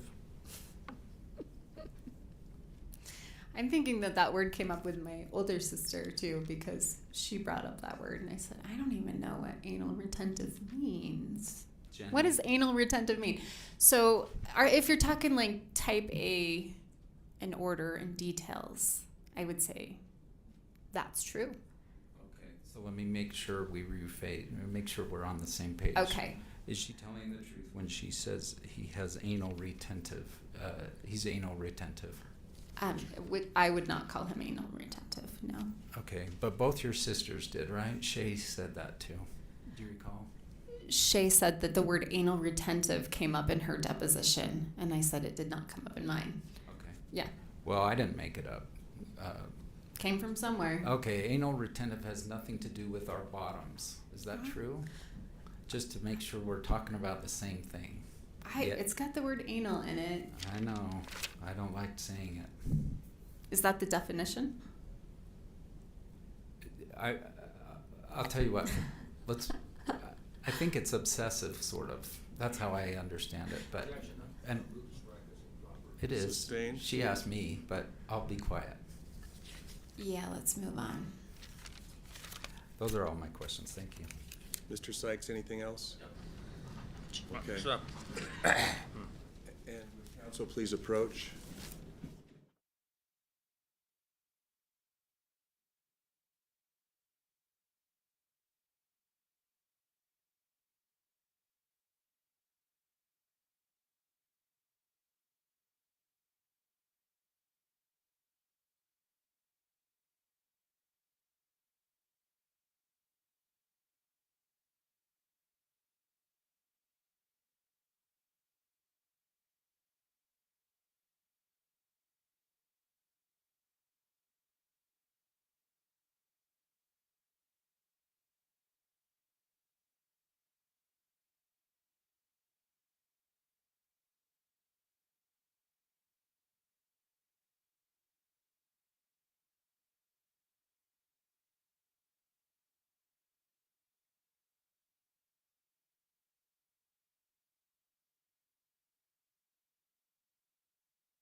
So you're done with your questioning right now. I'm not done yet. Oh, I thought you were. No. Okay, I'm sorry. Go ahead.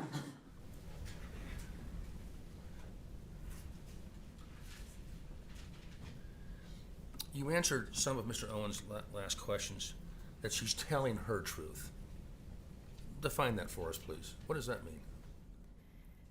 I think human beings move through the world and we have our own understanding and experience of things.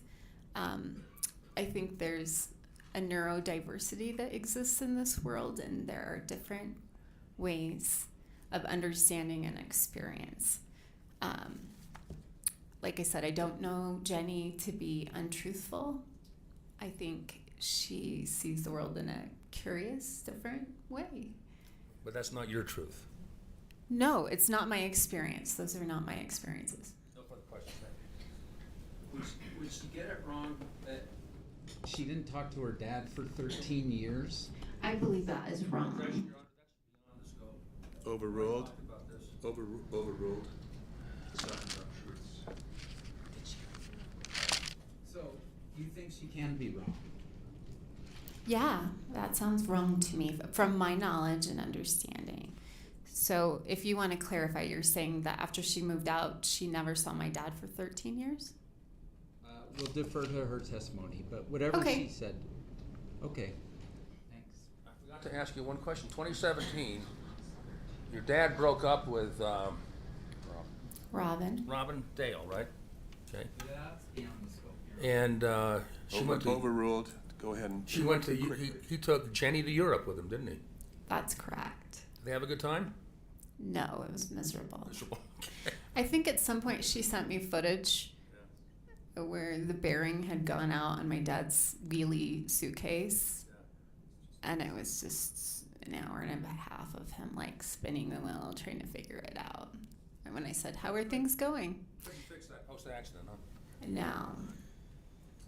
Owens? Your Honor, I'm going to put this on the record because I think I misspoke. With Jenny, you said that you and your father didn't speak for 13 years after you graduated from high school. We spoke. Your Honor, I object to this. I'm correcting my error because I spoke in error. It says we spoke. It was just distant. All right. So I misspoke. Thank you. Thank you. All right, so you can step down. You're still under subpoena, and so you need to be available for any further for testimony perhaps later in the case. Okay. Thank you. She was subpoenaed only for today. Well, I guess I'm extending it by order right now then. Okay. Thank you.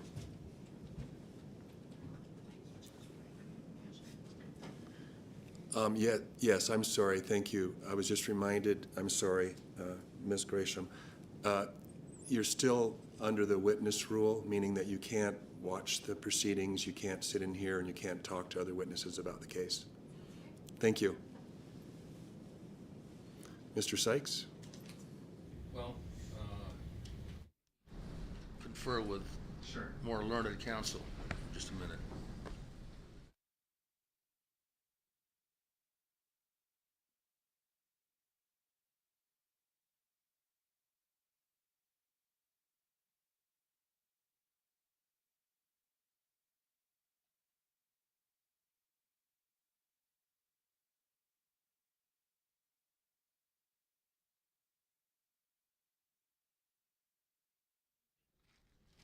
Your Honor, we're going to call Richard Boehm, medical doctor from Florida, by video because he had a wedding and could not come to the trial.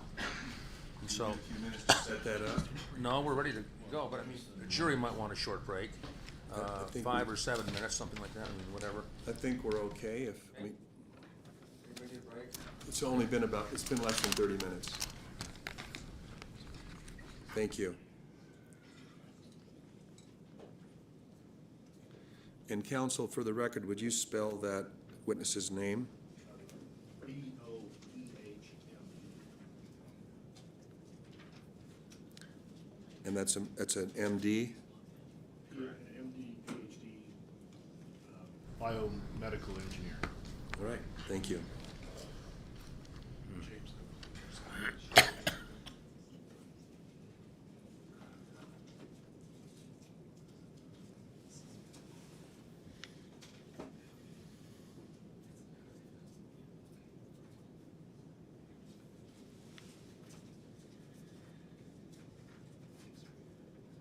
My name is Lance Harrison. I'm the videographer.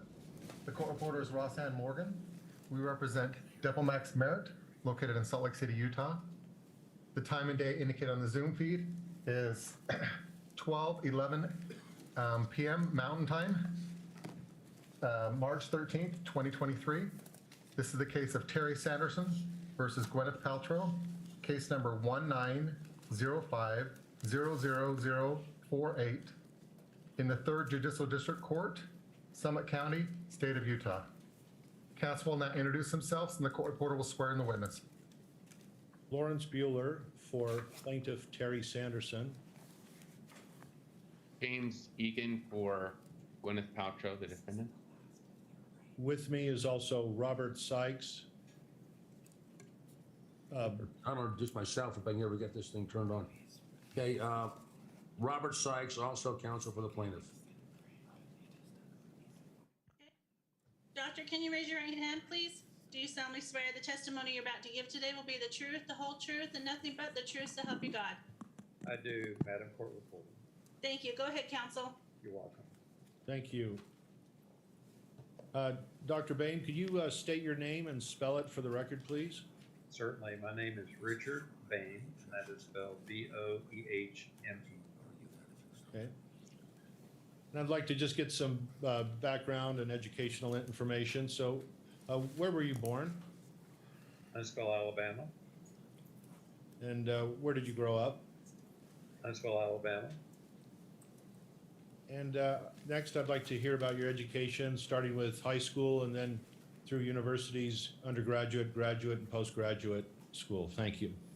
I graduated from high school in Huntsville, Alabama, and went into the Navy. I graduated with honors with a Bachelor's of Science in Aerospace Engineering from the U.S. Naval Academy.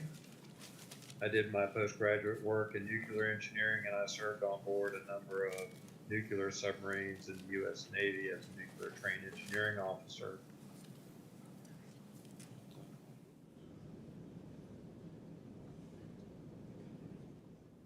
Any way we can turn it up, I would love. During the application process in the U.S. Navy as a nuclear trained engineering officer, I resigned my commission to apply and go to medical school. During the application process, I worked as an advanced design aerospace engineer for the Morton Thiokol Corporation on the Star Wars project back in the 1980s. I matriculated into medical school at the University of Alabama School of Medicine in Birmingham. While I was there, I took a leave of absence to complete my PhD in biomedical engineering. And after I was conferred the PhD, I went back and completed the MD. And after I was conferred the MD degree, I went back on active duty in the Navy, and I conducted my internship in general surgery and my residency training in neurology at Bethesda Naval Hospital located outside of Washington, D.C. While I was in the Washington, D.C. area, I worked at the Naval Undersea Research Laboratory. I taught the postdocs until my retirement in 2005. I became board certified in adult neurology, and I completed fellowship training in neuroradiology while I was in the Navy. I currently have a private practice in neurology in Jacksonville Beach, and that's about it, guys. Okay. Can you explain your education more specifically in neurology and biomedical engineering? Sure. Neurology is a subspecialty in medicine where the physician of record deals with patients that have disorders of the central, peripheral, and autonomic nervous systems. A biomedical engineer, well, the biomedical engineering field is a very broad field that brings the disciplines of medicine and engineering together. It ranges from genetic research to the design and implementation of artificial limbs and joints, monitoring equipment in the hospital, heart-lung machines, materials used for artificial limbs, teeth, these types of things. My particular specialty within the field of biomedical engineering is the study of complex fluid flow and the study of externally applied force application for the human. That was. I'm sorry, doctor. I just missed that last part. The study of externally applied force application to the human. Got it, to the human. Thank you, sorry. You're welcome, sir. Now I'd like to move on to training as a neurologist. How many years have you been practicing as a neurologist and training in neurology? Over 30 years. And what about how many years as a biomedical engineer? I would say about the same period of time. I did that work in the Navy starting on or about 1989, so I guess that would qualify as 30 years. Okay. Can you describe your hospital and clinical work? Sure. I have hospital privileges at the St. Vincent's and Baptist Health Systems here in Jacksonville, Florida, which comprises 5 different hospitals. And then I have primarily an outpatient clinic in neurology, and I see patients 5 days a week, Monday through Friday. And neurology patients comprise primarily of headache patients, trauma patients, patients with stroke, Alzheimer's, Parkinson's, multiple sclerosis, peripheral neuropathies, these types of things. So That's what I deal with on a daily basis. How many times have you testified in court as an expert witness? A lot. I would say well, in the private sector, it's over 100 times. When I was in the government, I used to testify on behalf of the government, i.e. the Navy, at different tribunals and that type of stuff. And I don't know the number of that, probably less than 50.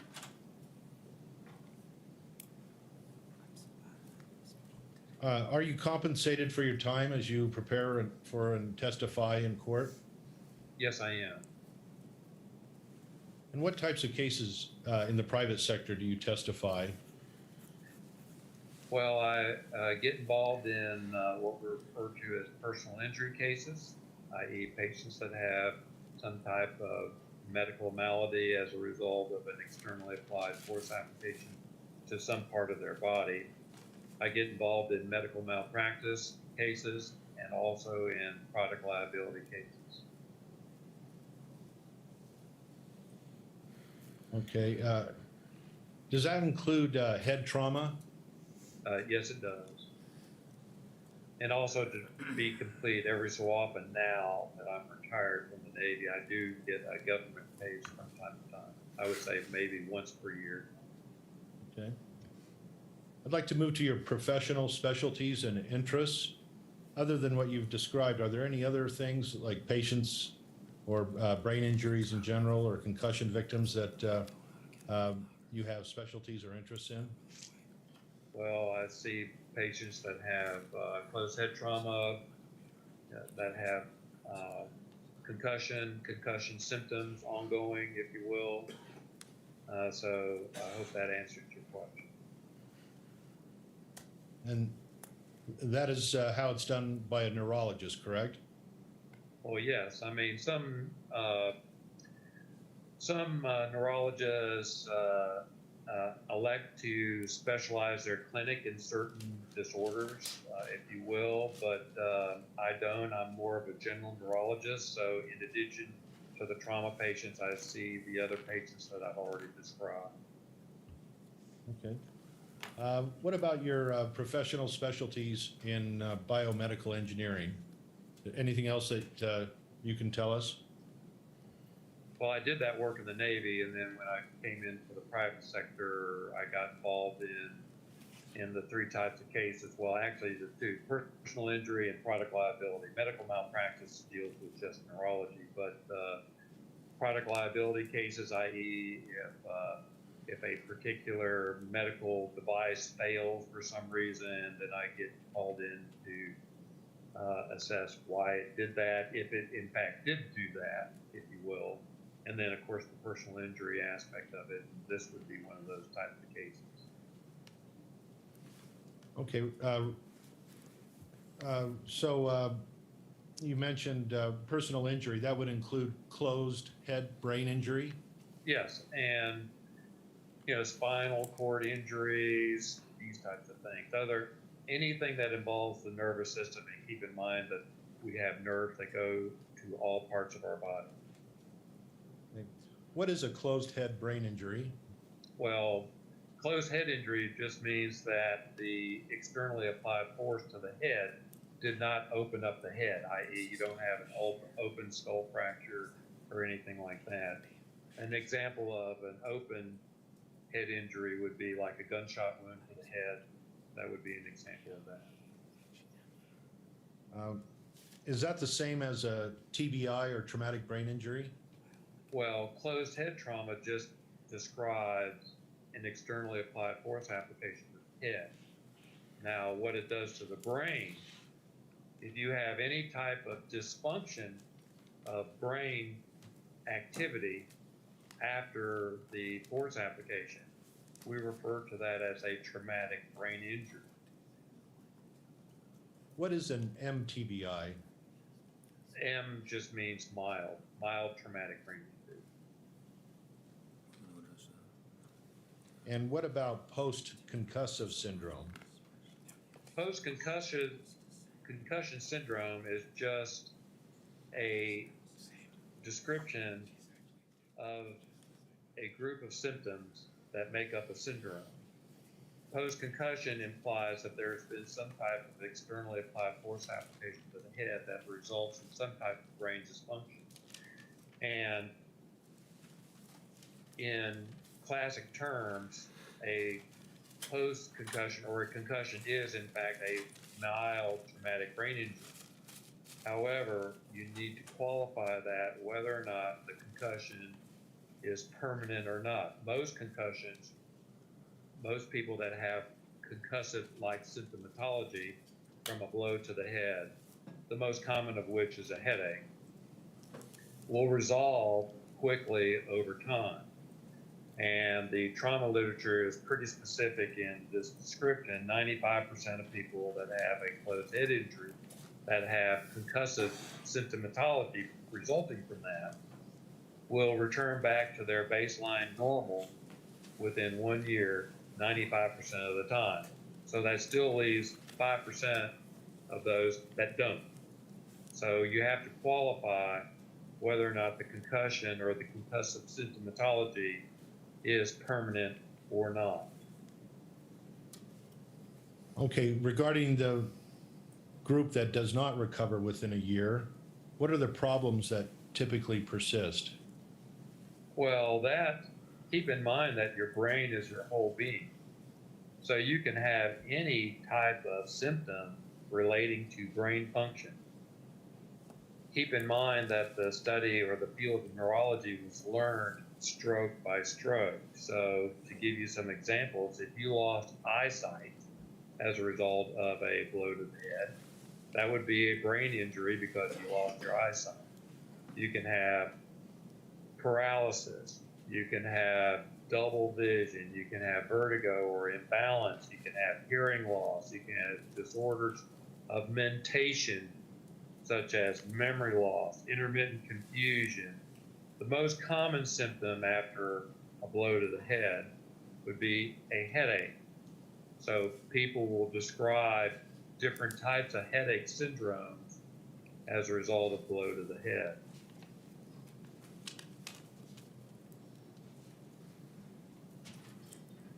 Okay. In your career, about how many adults of Terry's age have you treated or evaluated for brain injury? Terry was 69 at the time. Well, I don't keep track of that data. It's been quite a few, I would imagine, over time. Our neurology group was the group that provided neurological services to our professional football team, the Jacksonville Jaguars, for a couple of years. So in the younger population, we saw it all the time, but in that particular age group, it's going to be less common because the prevalence of closed head injury in elderly individuals is less, with the exception of patients that have Parkinson's disease. People with Parkinson's disease lose their ability to control their center of gravity, so they have a tendency to fall. And also they have a tendency of not being able to protect themselves when they fall, i.e. put their hands in front of their face. So we see a disproportionate amount of patients that have Parkinson's disease that end up falling, striking their head on the ground, and then having any varying degree of brain injury as it relates to that fall. We've asked you to review the case of plaintiff Terry Sanderson. I'd like you to explain what you have reviewed and relied on in this case. For example, did you meet with Mr. Sanderson? Yes, I had the pleasure of meeting Mr. Sanderson in my office on April 28th, 2021. And what was the primary reason you were asked, or you asked to see Mr. Sanderson? Well, whenever I get involved in these types of matters, I insist on seeing the patient for two reasons. To get there, keep in mind that the patient is the repository of all information from which a healthcare provider is going to come up with a medical differential diagnosis and ultimately a final diagnosis. So you got the source in front of you, but also I had the medical records. So I was able to corroborate the medical records with Mr. Sanderson and then get his description of the events leading to his condition. And then, of course, I performed a physical examination on him as well. Okay. What were the medical records, as you recall, that you reviewed in this case? Fortunately, I have them listed here because I don't commit all this to memory. I have the incident report from the actual event, the Park City Instacare, that's like an urgent care facility. I have the VA medical records. I have imaging, x-rays and a CT scan. Then I have Dr. Goldstein's records. I have Dr. Wendell's records, or Dr. Wendell Gibby's records, that is. Dr. Alana Fong records. And then I have numerous deposition transcripts. And that includes a Mr. Ramon, a Ms. Gresham, Sanderson, Harath, Davidson, and Smith. And then I have deposition testimony from Mr. Sanderson, a Ms. Paltrow, and Eric Christensen, Sam Goldstein, and Dr. Fong. And so those are the materials that I reviewed. What do you recall about Miss Carlene Davidson, the former girlfriend of Terry Sanderson? Well, that there was a significant change in Mr. Sanderson as it relates to the incident back in 2016. Some of these depositions or these witnesses, we call them before and after witnesses. Is that your understanding? Yes, it is. What is the significance to you of the before and after witnesses that are that you reviewed in this case? Well, there is a type of patient that we see commonly in our practice that may not give us a consistent or inconsistent history and may not have insight into their own problems. And I'm referring to patients that have like dementia, these types of things. And so the healthcare provider has to rely upon witness history, i.e. from close observers, like a family member, a spouse, a coworker, to get the history. This is one of the problems that we have as neurologists, especially with patients that we're initially evaluating for Alzheimer's dementia. It is almost universal that it is a loved one or a close associate that brings that patient in for evaluation, where the patient has very little insight into the problems that are seen by others. So witnesses can be exceedingly helpful in obtaining historical information on a patient.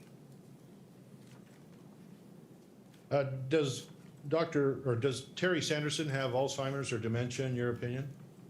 No. What is the importance of some of these before and after witnesses whose depositions you reviewed to your understanding of the problems? Well, if you have a situation where there is brain dysfunction from a specific event, i.e. there's a stepwise decline in functioning, and it doesn't have to, it's any type of functioning, the close observer is going to be in a position to be able to relate the change or the magnitude of the change in the symptoms in the patient at hand, whereas the patient may not be able to express those changes to the healthcare provider. So before and after witnesses can be exceedingly helpful in those types of cases. And you understand Terry Sanderson was involved in a ski crash, correct? That's correct. So do you recall reviewing records by and the deposition of Whitney Smith, a ski patroller at Deer Valley? Yes, I do. Okay. We'll get to that later. I'd just like to go through the list of things that you reviewed. Sure. Finally, next, did you review some of the defense expert reports, the reports that were produced by the defendant, Gwyneth Paltrow? I did see some correspondence relating to those reports, yes, and I reviewed those. Okay.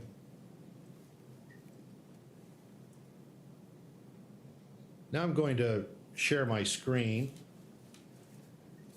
and show you the it's Plaintiff's Trial Exhibit 1. Just give me a second.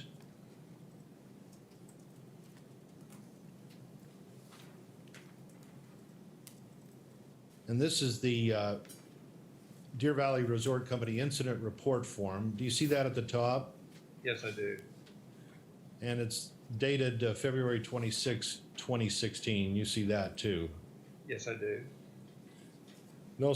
Do you also see that it indicates the incident or the time was 12 o'clock? I assume noon because... Yes, it's noon. I'm not familiar with night skiing. There is night skiing, but not at Deer Valley, I don't believe, and not that late. And it involves Terry Sanderson. And I'm just going to highlight a few things. Well, it's not letting me highlight. Let's see if I can highlight it here. Oops. There it is. Now it is. Do you see that blue highlight? Yes, I do. It says it's under insured's description of the incident, correct? Yes. What does it say? I think it says It injured. was hit from behind. Okay, I'm going to go to page 2 of Exhibit 1. And do you see under, next to the question, what did you do? I'm going to try to highlight it, but can you read that for the record, please? Certainly, he was assessed to have a mild disorientation and rib pain on the right side, and then he was transported via toboggan to the screening facility, I would imagine. And then on reassessment, he was still disoriented. Okay. I'm just going to register an objection to the degree that that did not read into the record exactly what is written in that answer. Okay. Yeah, what is the, why is that, what we just reviewed in this Exhibit 1, why is it important? Does it confirm head trauma and broken ribs, you believe, for example? Well, the clinical description of rib pain certainly is consistent with fractured ribs on the right side, which was later determined. And the disorientation tells me that he did not have volitional, meaningful interaction with this environment. So there was an element of loss of consciousness involved here.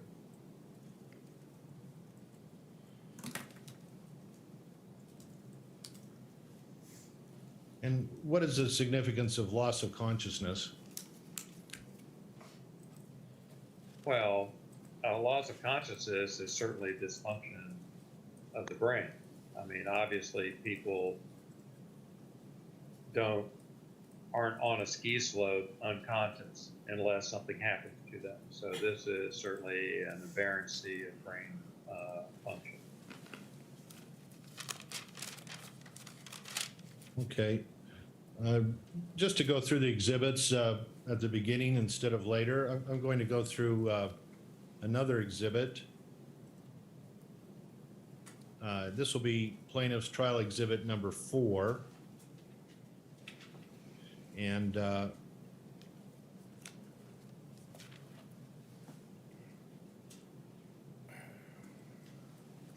do you see this exhibit 4? Yes, I do. Okay, if you wouldn't mind looking at that, and in particular the report that I just highlighted in blue. States he lost consciousness and ski patrol responded. Okay. What is the significance of this report, which apparently occurred the same day as the ski crash, to you? What does this mean as an expert? Well, it's just documenting what happened to him. So he had a loss of consciousness. Okay.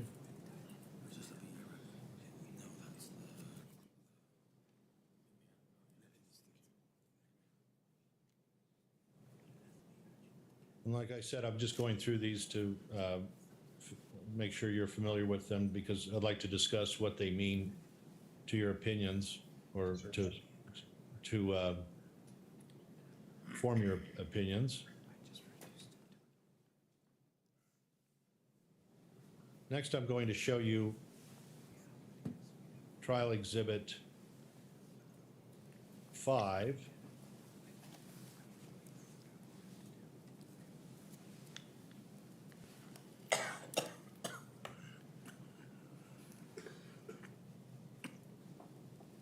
Do you see this exhibit? And if you Yes, do, please describe it. It's a progress note and from the emergency department, and the visit was February 27th. And then his chief complaint was a ski accident yesterday with positive LOC, which means loss of consciousness, for approximately 5 minutes. He states he has a slight headache today and being more irritable, and he's also complaining of right lateral rib pain that is worse with inspiration, i.e. breathing, and he denies any neck pain. Okay, again, why is this record important to your opinions? Well, it's consistent with what happened with yesterday, and he still has the right, the rib pain. So it's just consistent with the history that was previously given.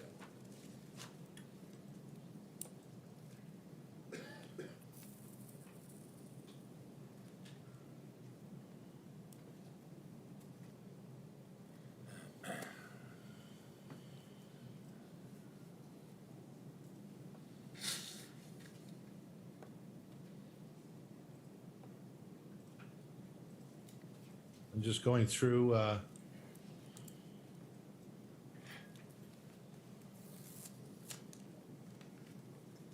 is there anything about this record that you think is important to discuss about your opinions today? Well, it's just the history. Judge, I think some people may be having trouble seeing that, and I wondered if we could have permission to have them move up to the front or something so they can see it if they want, because it is a little bit small. Are any members of the jury having a difficult time reading the exhibit, or any of the exhibits? If you are, please, you can move to these closer chairs, or you can certainly walk around front. Feel free to do that. Okay? All right. He basically had an unremarkable exam. And the history tells the story. Okay.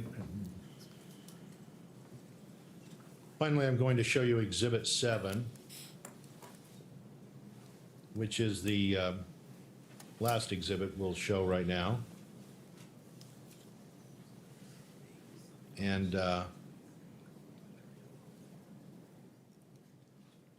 can you describe this Exhibit 7?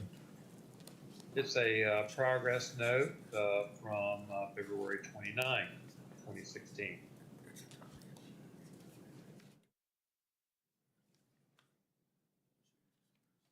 And where I've highlighted,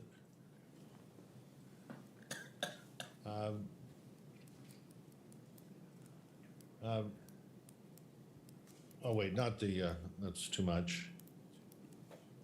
Let's see if I can.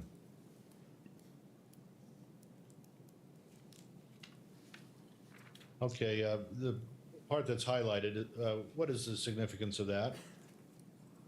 Once again, is the history. Mr. Sanderson did comment on his injury sustained on the 26th, where he had loss of consciousness after a skier impact, and he has been experiencing foggy feeling along with mood change.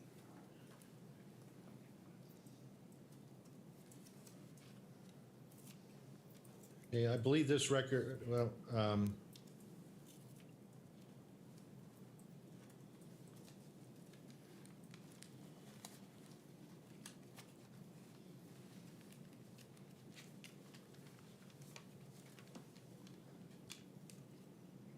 may have to return to one of the other exhibits. I think it's Exhibit 5. That's the longer one.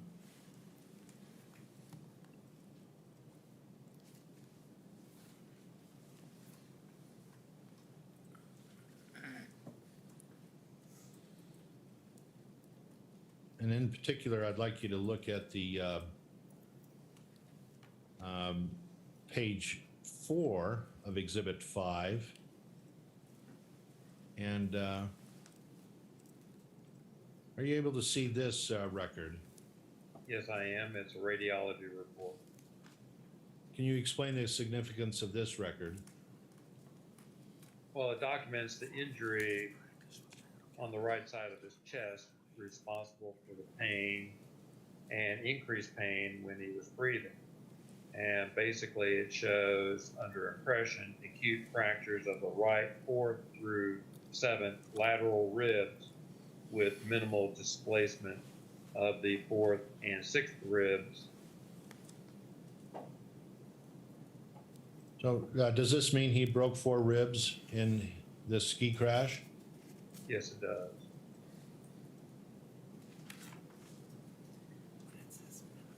Okay.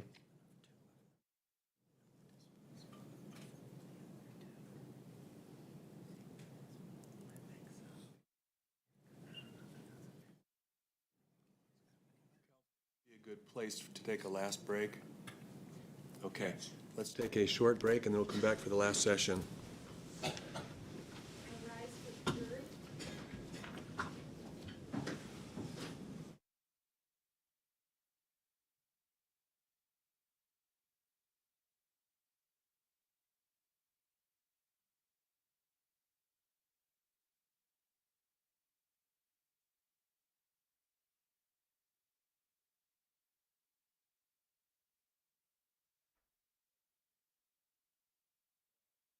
No, it's a 2-hour, 2-hour and 19 minutes. One more hour left. Well, think we'll make it? Yeah. Okay, well, we may, that'd be great. Well, got it. Make Make it it quick. quick. Well, actually, there's another. Move faster, go. I assume there are no objections to rule on. Actually, there is another piece to this. Okay, Well, I have longer. if an objection wasn't made, it's waived, right? It's trial. right. Yeah, we've Why don't already you try said and we, send that? we've already said we can watch the whole thing.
jury's on their way.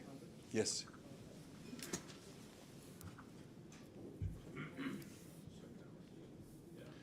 So the jury's agreed to stay late to finish this, according to the bailiff? It's, the whole thing is about 2 minutes, 2 hours and 19 minutes. Yeah, and there's another part to this video.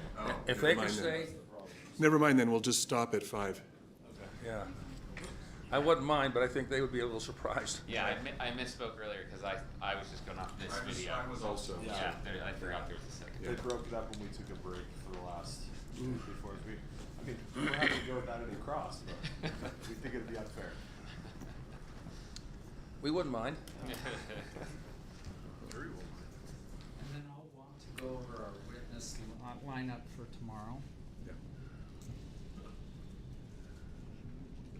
That's very simple. Go ahead. Shay Harith, Mark Harith, Yes. Terry Sanderson, Yes. and Gwyneth Paltrow if there's time. Okay. So Terry first before Gwyneth. And I want to put you on the witness stand and ask you a few questions about shady trial tactics. Is that okay? Anal.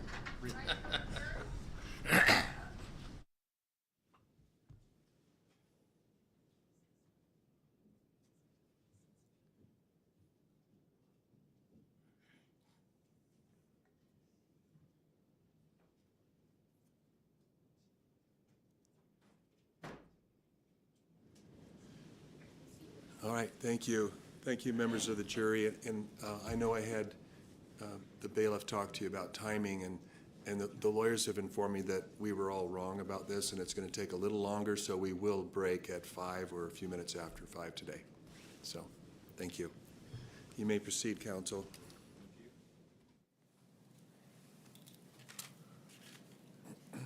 Okay, I'm going to go back to that Exhibit 5. Sorry, I took it off the screen. There's another report.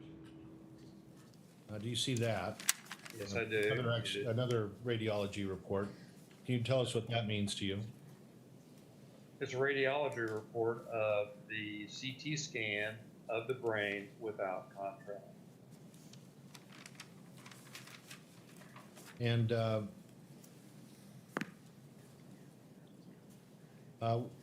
what are the findings that you see? Well, the pertinent findings is that there was a prominent ventricular system enlargement with associated atrophy or shrinkage of the brain, if you will. And there was, more importantly, there was no evidence of a hemorrhage or a brain bleed on the CT scan since he was experiencing symptoms consistent with a concussion.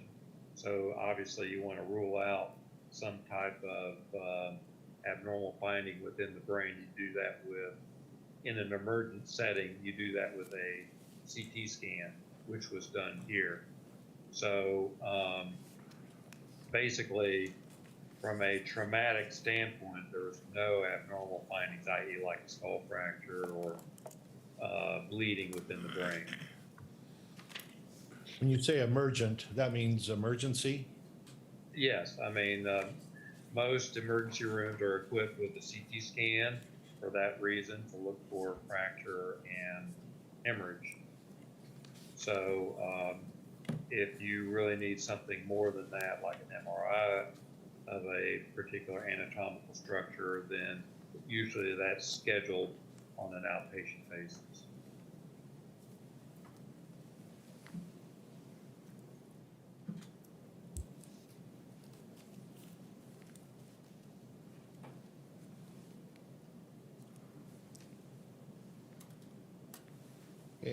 Down below under impression, number 2, it says, I'll let you read it. Oops, I'm going to try to highlight this. Do you see that? Yes, I do. In your own words, can you explain what this means?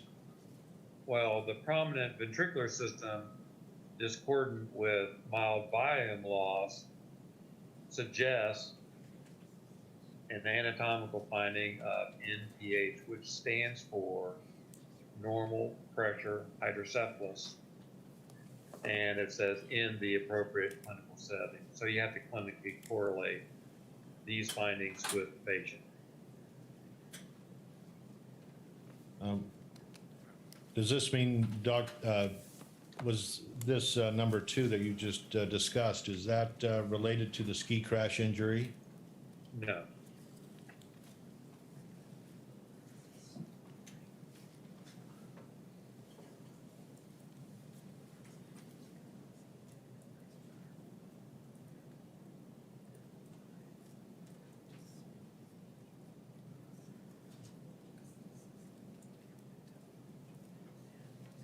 So you had one clinical interview with Terry Sanderson, correct?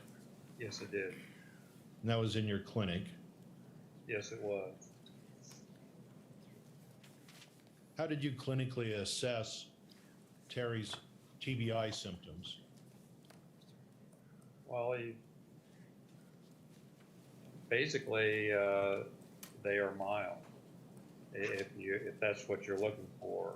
But basically, he has an ongoing, from his history, he has an ongoing post-concussive symptoms. Does mild mean that it's insignificant?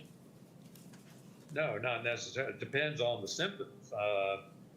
Like I said, your brain is your entire being, so someone can lose, for example, eyesight in one eye, but if you're a surgeon, then you're done, if you know what I mean. But if you engage in other activities, you could probably continue on with just monocular vision. But for a surgeon, you really need both eyes to perform surgeries. And that would be an example. So how did you corroborate that Terry Sanderson had a TBI, or traumatic brain injury? Well, from his concussion. A concussion defines a TBI, traumatic brain injury. So it's like I said before, the issue becomes whether or not the symptoms are permanent or not. And that's where his medical records, i.e. ongoing medical care by his treating physicians and the so-called before and after witnesses come into play to corroborate the time course of those symptoms. Okay, next I'd like to ask you about your opinions in this case, especially those involving the injuries he suffered and what they mean from the ski crash of February 26, 2016. So first I'd like to address the concussion. What are your opinions regarding the concussion? Well, that he sustained a concussion, and that came from the closed head trauma from the ski accident.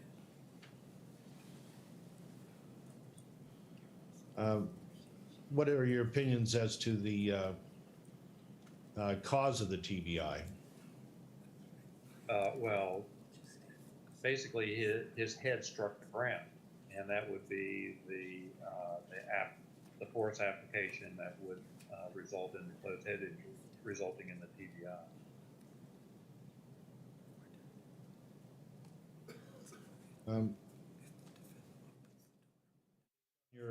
What are your conclusions or opinions regarding the rib fractures? Well, that, once again, that came from his contact with the ground. From the ski accident, that is. Okay. Well, based upon your biomedical engineering and the physics, tell us what this can indicate regarding the cause of his fall to the ground. Well, the falling to the ground resulted from his center of gravity being shifted outside of his torso. So he had it drew him to the ground.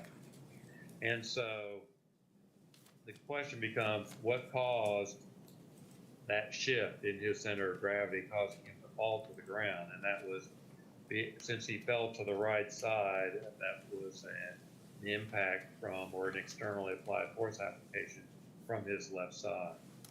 And that's what caused it.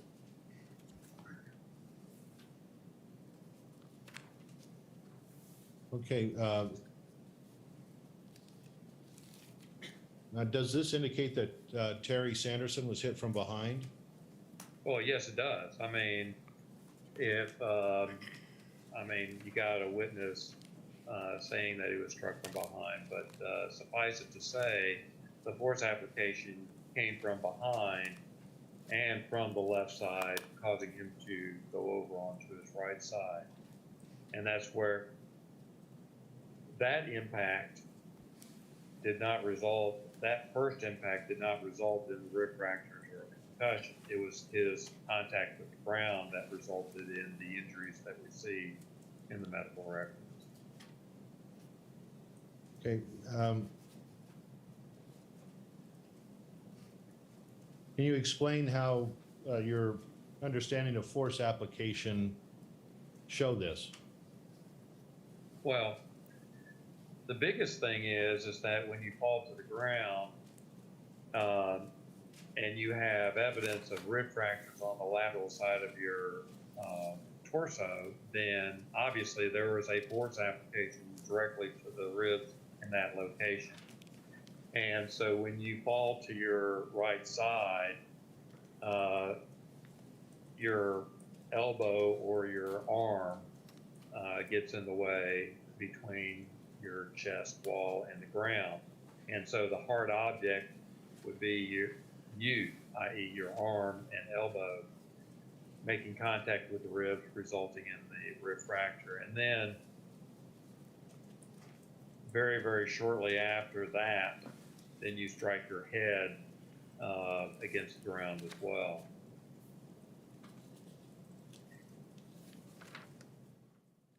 Does this explain or show that Terry Sanderson was hit from behind by Gwyneth Paltrow? Well, I don't know who, I guess it was her that struck him, but yes, it does show that he was struck from behind and went forward to the right, causing those injuries upon impact with the ground.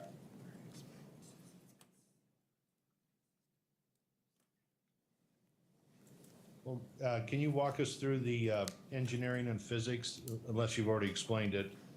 Well, you can put numerical values on this because we are subjected, everyone on this planet is subjected to the Earth's gravitational pull. We refer to that as gravity, and that is 1G. So it attracts us to the Earth. So we as humans, we maintain primarily an erect posture. And so if you shift your center of gravity where that outside of your torso, you have a tendency to fall unless you're holding on to something. So you will fall to the ground, okay? And so you can calculate the time it takes to fall to the ground for different body parts that, depending on his height.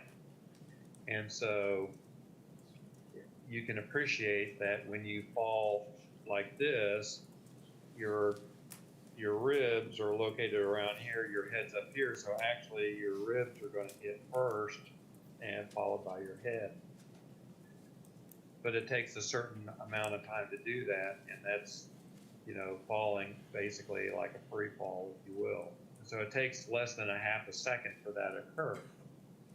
And there's a term we like to use in physics called kinetic energy. And when you calculate the kinetic energy over a distance, we refer to that as work done. And so you can calculate the kinetic energy that's imparted upon different body parts, knowing where those body parts are and how they struck the ground. And so in Mr. Sanderson's case, the history from witnesses or a witness was that there was a person on top of him that fell to the ground along with him. That would impact the force application to his ribs, but not to his head, okay, because the person wasn't sitting on his head as he fell to the ground. So when you do the calculation, it turns out to be about 4,000 newtons of impact force to the ribs, which is enough to cause a rib fracture, and that's consistent. Now with the head, that's a different calculation as well for obvious reasons, because the mass of the head is much different than the mass of Mr. Sanderson with Ms. Paltrow on him as he's falling to the ground. So when you do those calculations, and keeping in mind he was also wearing a helmet, and so that helmet serves to absorb some of the energy transferred to the brain. So when you strike the ground, you have a kinetic energy calculation as well. And so you determine the velocity, you know the mass of the head, and you know the distance between the brain and the outer scalp, and the distance of the helmet is about 2 inches. So that all comes into play. Now keep in mind, if he wasn't wearing a helmet, the force application to his head would be much higher. In fact, about 3 times higher. So the helmet did serve its purpose of absorbing some of the blow, if you will, in layman's terms. But that calculation turned out to be about 240 newtons of impact force. And that is assuming that he fell on level ground. Now, I understand that ski slopes have some type of incline. I don't know what that is in this particular case. Any incline would make the calculation more severe because he would have fallen further. And so the distance traveled on a fall increases the velocity, which is proportional to the square of the velocity. The kinetic energy is proportional to the square of the velocity in these types of calculations. For all intents and purposes, fall to level ground with 240 newtons of impact force to the brain. So the newtons are the force that was applied, a physics term, correct? Yes, it is a physics term, and it is the force application to the brain. So the force that was applied, let's start with the ribs first. And on the right side, indicate that Mr. Sanderson was hit from behind or the side, and with Ms. Paltrow landing on top of him, that shows that it's much more likely than not that he was hit by Ms. Paltrow. Well, he was hit by someone from the side and from behind. Keep in mind that that person also landed on him. Because usually people that just fall to the ground, do not suffer rib fractures. And the reason being is that there's not enough energy being transferred to the rib. It takes something else. And the something else would be someone falling with them on top of them. And that would certainly be enough to do it, yeah, at least in this case, assuming that the person weighed around 130 pounds. That would certainly be enough force to do that.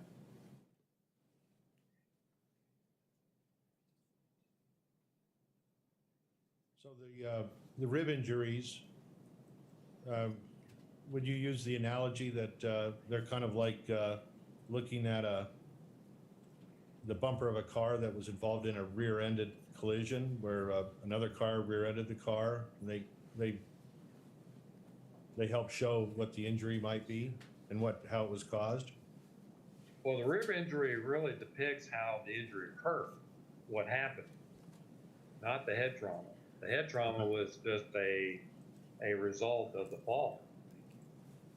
Okay, I mean, that's independent of anyone being on top of him, falling to the ground. The fact that he fell to the ground and struck his head is responsible for the head trauma. The ribs tell us how it happened because there's only really one way in this particular scenario that there could have been enough force application to fracture those ribs. Now, if there were no rib fractures, you wouldn't be able to say how this fall occurred. So does this indicate who hit whom? Well, yes, if you had a choice between Mr. Sanderson hitting Miss Paltrow or Miss Paltrow hitting Mr. Sanderson, you would have to pick Miss Paltrow hitting Mr. Sanderson from behind and falling on top of him to account for the rib fractures. I'm sorry, say that again?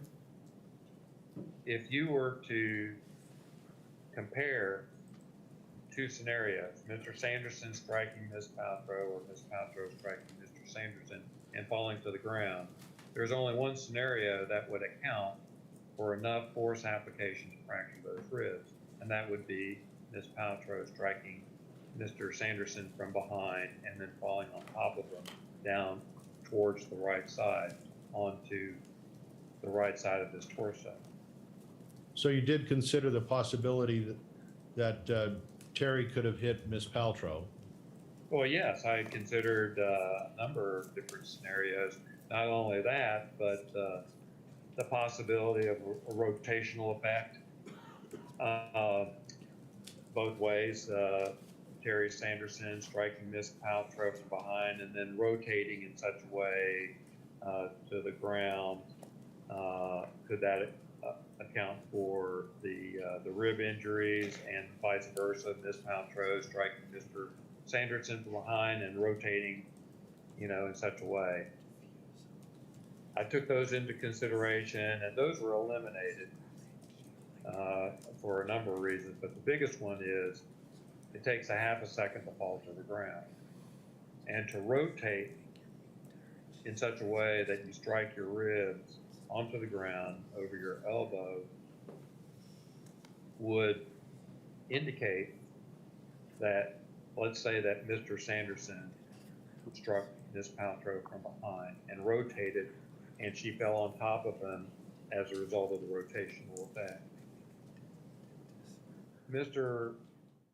Sanderson would have had to generate the initial rotational force to cause that rotation in order for him to land beneath Miss Paltrow. Okay, and then in so doing, he would have landed on his back. Now keep in mind that if you're going to rotate 180 degrees in less than half a second, that's basically a rotational rate of between 360 and 400 degrees per second. Now, having dealt with athletes all my life, I've dealt with swimmers or divers. Divers have a difficult time even generating that type of rotational rate when they do their complex dives. So Mr. Sanderson certainly would not be able to generate that rotational component and land underneath Miss Paltrow. Then vice versa, if Miss Paltrow struck Mr. Sanderson from behind and rotated around, then that would have been at an even more increased rotational rate for Mr. Sanderson to be underneath Miss Paltrow for those ribs to fracture. And then again, more likely than not, he would have landed on his back and not his side. And then the last consideration is they both have their skis on. To be able to do that type of rotation, you would expect skis to come off, and they didn't. So that was kind of the analysis I did with regards to rotational effects. Keep in mind that it's a very, very short period of time between contact and striking the ground. So you're saying it's nearly impossible that Terry Sanderson hit Miss Paltrow to cause this ski crash? Well, yes, I mean, I went through all of those scenarios, unless there is some other descriptor that I am not aware of and did not take into consideration. The only possible way would have been Ms. Paltrow striking Mr. Sanderson from behind.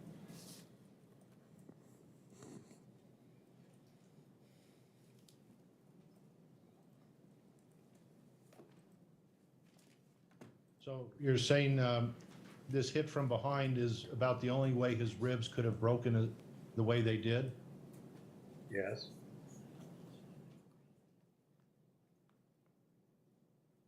So you're saying from a physics standpoint, Terry's injuries would not have occurred if he had hit Miss Paltrow and skied between her skis, for example? The mere fact of him just striking her, that's not enough energy being transferred to the ribs to result in the rib fracture. And neither is Ms. Paltrow striking Terry from behind. That contact in of itself is not going to result in rib fracture. It's the actual landing on the ground that resulted in the rib fracture.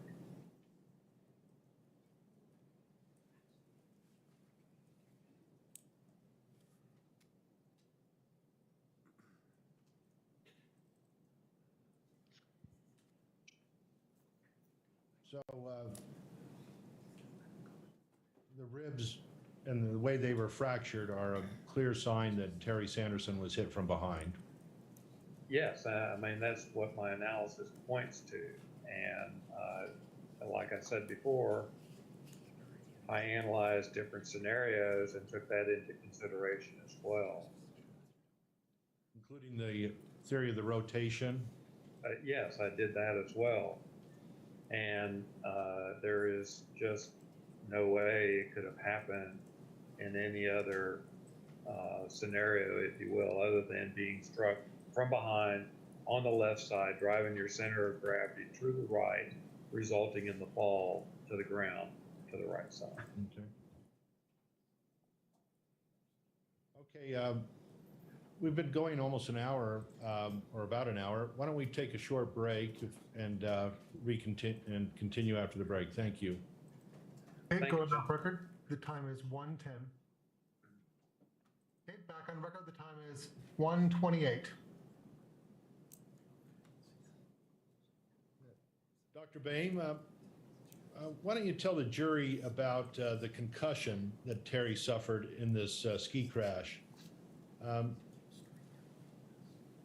As a practicing neurologist, what are the typical symptoms of a concussion? Well, the most common one is headache.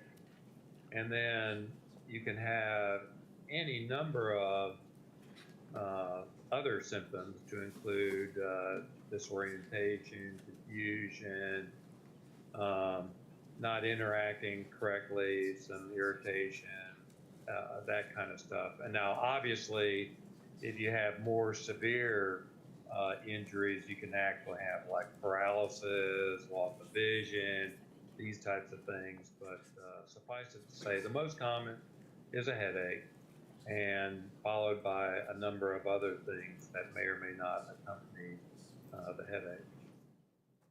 Yeah, based on what you've read and what you've seen in your exam, did Terry have some of these symptoms?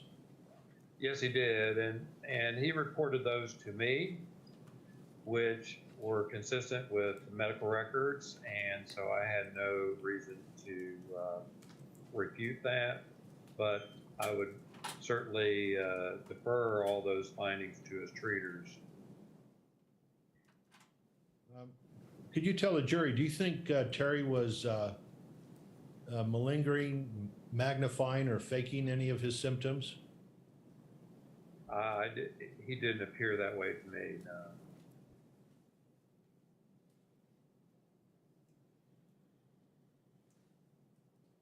Okay, returning to the concussion, I've got a model here. brain, and you can see that. Can you tell the jury how a concussion occurs, such as the one Terry suffered in this crash?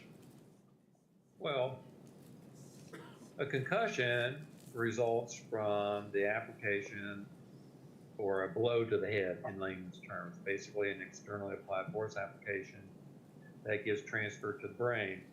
You can appreciate that, excuse me for just 1 second.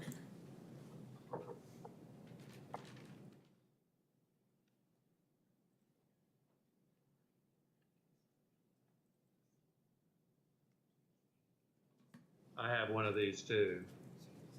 Okay. You can appreciate that the brain lies within the skull table. This is the skull, and that's the hardest bone that we have. But the brain is not hard like bone. It's like a gelatinous, if you were able to ever to hold one, it's like a Jell-O with stuff, you know, carrot sticks or whatever in there. You know, it's a unique consistency, if you will. And so, and I'm talking about a live brain because as part of my residency, we did do brain surgery. So the brain is very, what we call friable, soft, and so it moves, okay? It's a fluid. And so if your head moves or your skull moves, the brain will move into the opposite direction and then have a tendency to rebound back to the other side. And that's based on Newton's first and third law as well. The first law being an object will remain at rest or in constant motion unless acted upon by an externally applied force. And then the third law is for every force application, there's an equal and opposite force application. And so the brain is going to move in opposite direction of the skull. So it's going to make contact with that, with the bony table within the skull. So it's going to compress, then expand, and then compress again. So the French refer to that as a coup, contre coup type of situation. So you can actually get injury from that. And so if you fall face forward, down, the brain is going to compress downwards and then rebound backwards. So you can see that the front part of the brain, and you can appreciate that underneath here, you got all these complex bony structures. So the bottom part of the brain is going to be exposed to that sudden change in direction as well. So you can have symptoms, any number of symptoms from that. So if you have frontal lobe issues, you can have executive dysfunctioning, motivational issues, you can have behavioral issues, and then the subcortical or the underneath side of the brain, you can have memory issues, that kind of stuff. So, and then you can appreciate that all parts of the brain are kind of interconnected, okay? So you can have issues from those interconnecting fibers being affected as well. So that's what the externally applied force application does to the skull that is transferred to the brain. Okay. So these forces that the brain is coup contre coup or sloshing around in the skull, that's my term. Did something like that happen to Terry? Well, yes. I mean, whenever you have a force application, the possibility, certainly you have the coup, which is the direct hit, and then you can have rebounding as well. And you don't know whether you get injury from one or the other. It's generally thought that the contre coup injury tends to be more severe in most individuals, but that's not always the case. But suffice to say, if you have 240 newtons of impact force to the brain, that's certainly enough to cause some dysfunction of the brain. Now, does it guarantee dysfunction? No, no. You can't, and what I'm saying here is just because you're exposed to an externally applied force to the head of 240 newtons doesn't guarantee brain injury. You have to clinically correlate that with the patient's medical records and the patient himself. So that has to be done first before you go back and do the calculation to see if the force application was proper in both direction and magnitude to result in those injuries. So when you say clinically correlated, does that, how does that affect your opinions? Well, I will tell you this, you don't have any opinions if you don't have clinical correlation. You see what I'm saying? Without the medical aspect of this, you don't know. If someone came up to me and said, well, this person was exposed to 240 newtons of impact force against his head, what's his diagnosis? Well, I couldn't tell you. Not without knowing what the symptoms are, and in the case if that patient has medical records, then you want to peruse the medical records to see how his symptoms progressed over time and how they did not respond to different treatment paradigms that were offered to the patient. So clinical correlation is absolutely critical in assessing these types of situations. And there was clinical correlation that you observed or saw or determined yourself? Well, yes, I looked at the medical records, and upon questioning Mr. Sanderson in my office on April 28, 2021, he corroborated the medical records. So he was consistent with the medical records. So I had no reason to dispute either him or the medical records. Would you say his head injury or concussive injury is permanent at this point? Well, that has always been the issue here, whether or not the concussion is permanent or temporary. The fact that his symptoms have lasted from a neurological sense greater than 18 months, we regard that as being permanent. And you can see that as of 6 years after the event when I saw him, he still had these symptoms. So his symptoms have been indicative of a permanent condition. A permanent brain injury? Yes, I mean, he has a mild TBI or a permanent concussive disorder. Okay. You mentioned some things involved with executive function and other things, and he's exhibited all of those problems too. Yeah, I mean, he does. Now, to what extent, I can't tell you. I wasn't going to provide any opinions with regards to his level of functioning as it relates to this mild TBI, but he does have the mild TBI, but the extent to which I'm not going to comment on because I'm not one of his treating physicians, nor am I one of his before and after witnesses. In this collision, how would you explain that Ms. Paltrow has fewer symptoms of problems, if at all, from this ski crash? Well, first of all, I haven't reviewed any medical records for Ms. Paltrow, so I do not, I cannot opine on that, other than by falling on top of him, he provides a cushioning effect against her in the ground. So from a force application, an externally applied force application standpoint, less force was applied to her than to him. So is another way of saying Terry Sanderson provided a cushion? He took the force for her fall? Yeah, in essence, I mean, basically he was like a cushion, if you will.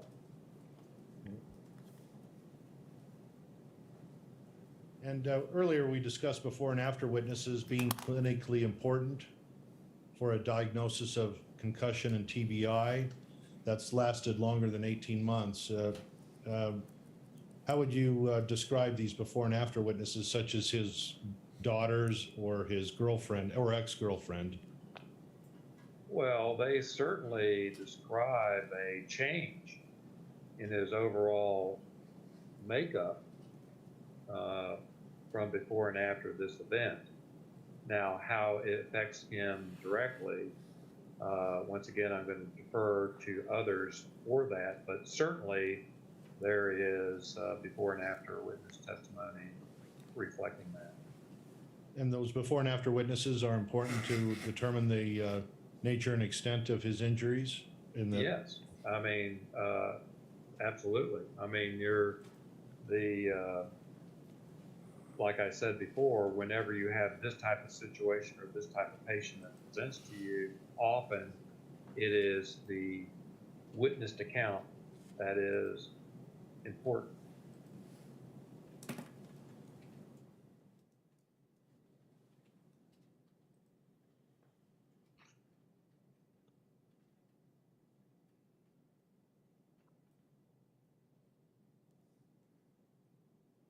Let's talk about Terry's pre-existing medical condition.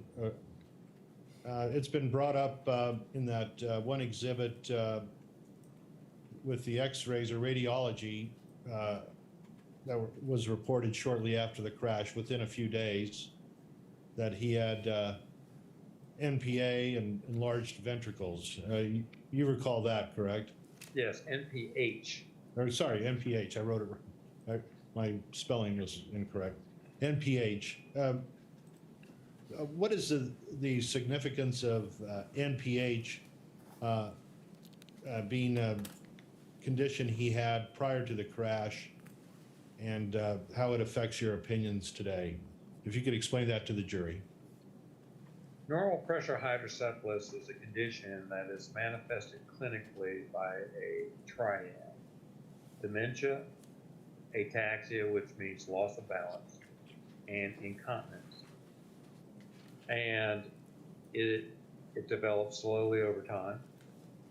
And we see this from a radiological standpoint as enlarged ventricles on either the CT scan, but more appropriately the MRI.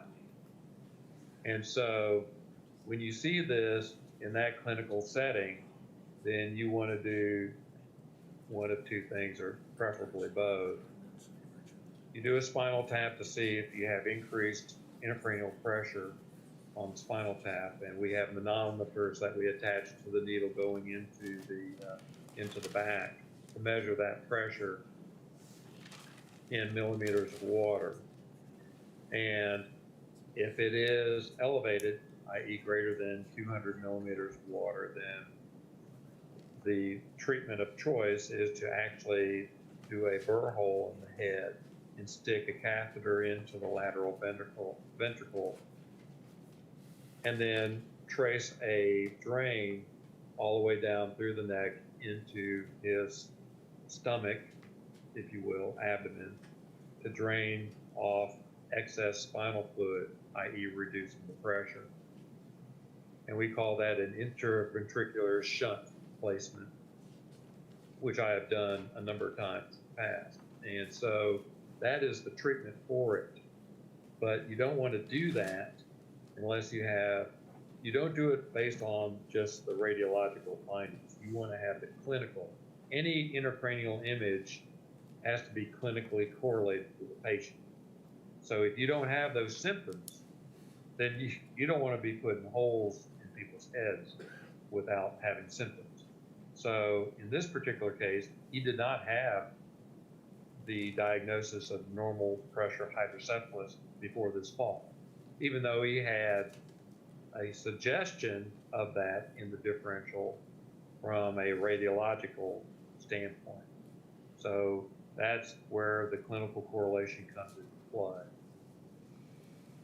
So he did not have the 3 clinical symptoms of NPH, is that correct? That's correct. I mean,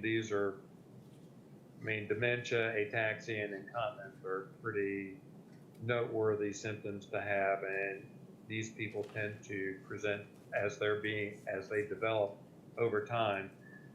They tend to present to medical attention rather quickly, if you know what I mean. Okay. So the ski crash injuries he suffered, they're not attributable to his findings radiologically of NPH. Is that correct? That's correct. No, they're not.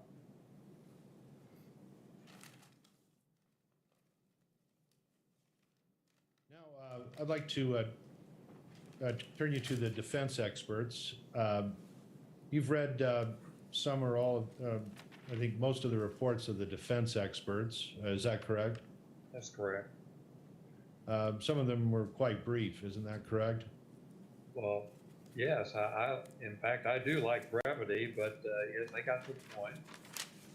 Okay. And you've reviewed the. Sorry, Lawrence. Sorry, Lawrence. I don't mean to interrupt. I'm trying to figure out a good time to interrupt here, but I just want to register an objection to any opinions that Dr. Bain could have provided in his deposition and did not. And you can proceed. Okay. Well, since your deposition, you've reviewed the defendant's disclosure of Irving Scher. Is that correct? Well, yeah, just the disclosure. I haven't reviewed any report or anything from them. Okay. It's our understanding that he's a biomechanical expert. Is that your understanding? Well, that's what's been told to me. Sounds like we're getting into a new area. That would be a good time to take a recess until tomorrow at 9 a.m. So thank you. Remember to please keep the court's admonition not to do any of your own research, not to discuss the case with anyone, avoid seeing, reading, or listening to any news reports about the case. Have a nice evening.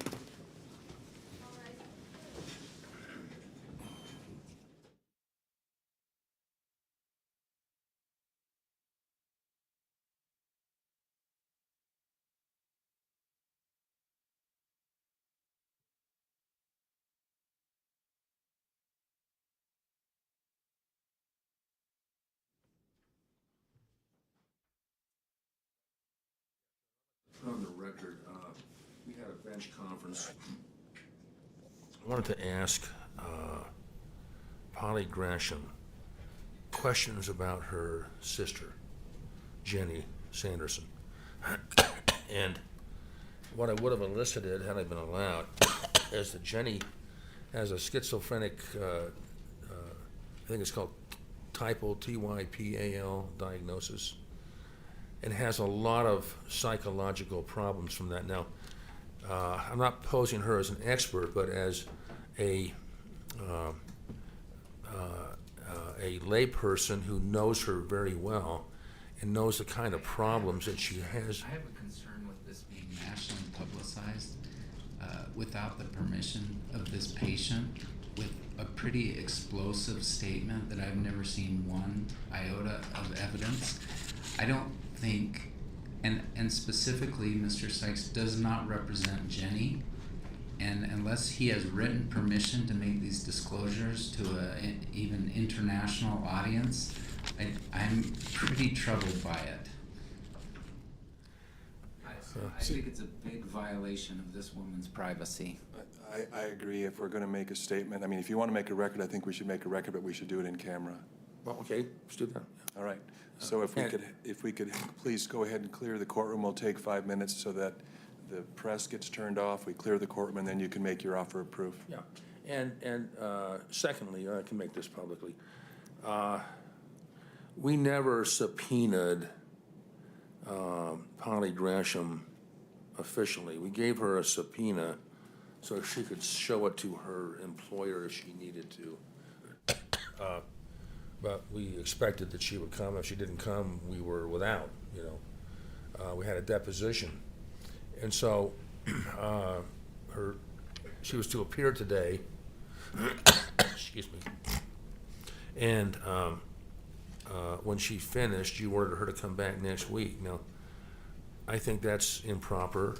She has a lot of other things going on in her life, her job, etc., and I don't think she should have to stay around. Now, if you disagree and you have the black robe and I do not, okay, then we ought to have an agreement that she can appear via Zoom. But I don't think she has an obligation under the facts I've given you to be forced to return here next week.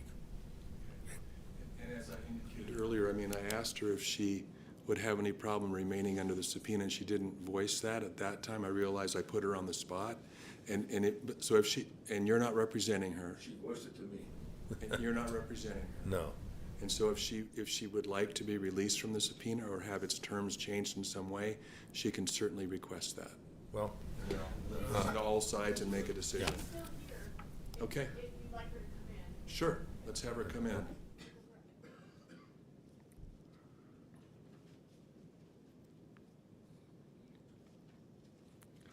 And then I guess if there's anything else we should do before we close the hearing.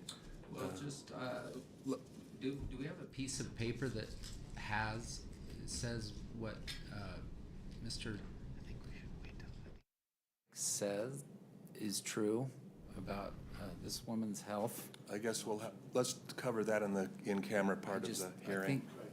I think that the audience ought to know, like, it may not be true. In Terry Sanderson's deposition, he indicated as such. So there is an iota. There is an iota. There is an iota of indication of this in Terry Sanderson's deposition about his daughter.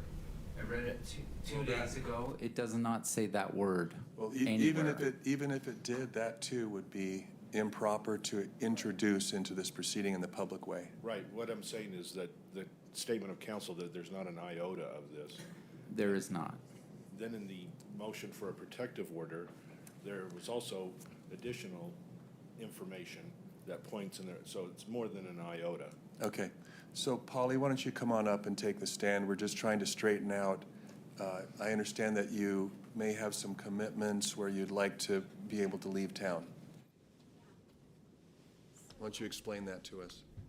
Yeah, so I said I work with 4-H, and so one of the things I'm committed to is having programming when kids are out of school, because typically that's a time when they get in trouble. So that being said, in our community, it's spring break, and so I have a science camp all next week, and it's our first time in our new youth center, so it's kind of, I mean, it's a small town, but a big deal for me. So I understand that you need more information. I don't know if remote is a possibility.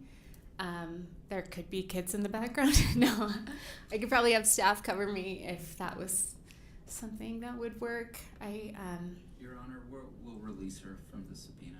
Okay. Entirely? Entirely. Okay. So and the plaintiffs do as well? Yes. Okay, so you're released from the subpoena. You have no legal obligation. Thank you. Thank you. Yeah, thanks for your service here. So she can come, she's going to leave tomorrow afternoon or evening, but she can come into court tomorrow and watch, right? My flight's in the morning, so. All right. All So right. I'm not agreeing to release her for hardship, to have her sit in the courtroom. Then I wouldn't release her for hardship. She just said she's leaving. If you're released from your subpoena, that means a couple of things. That means, first of all, according to the decorum order that the court has issued, the press might want to ask you some questions. And you can talk to them, or you can decide not to talk to them. That's your choice, and the bailiffs are here to help make sure that they respect that, your choice. Would you prefer that you not talk, if possible? Can we get it? I guess I sort of assumed that she wouldn't be talking to the press, or I wouldn't. Again, I think we're doing a kind gesture to release her from the subpoena, but I don't want it to come back and slap me. So can we agree that she's not going to talk to the press until after the trial? And is there a chance you may want to call her by Zoom? No, I'm agreeing to do that. I just don't want to be punished for doing a kind And why act. would that be a punishment? That she goes and talks to the press negatively about my client? I mean, I'm just saying, why would that be a negative? The order's out there, you're aware of its terms, and she's now being released, therefore she's released from that, the press is released. I want to be fair to the press as well. Can we ask they've the been- witness whether she intends to talk to the press right now? I think you could probably do that after we quit here today. So, and let me, I was just interrupted. And then She's shaking her head no, Your Honor, but well, go ahead. I apologize. Just to let you know that both sides have agreed not to talk to the press until after the case is over. I think that's a good idea and reasonable. I can abide by that. Okay. I'm a private enough person and vulnerable enough that this has been videoed, so I So have the press is all listening now. She's expressing her interest not to be interviewed, so I expect them to respect that. Sure. Thank you. And then the second, I guess the second consequence of you being released from your subpoena is that you're welcome to sit in on any of the proceeding from here on out.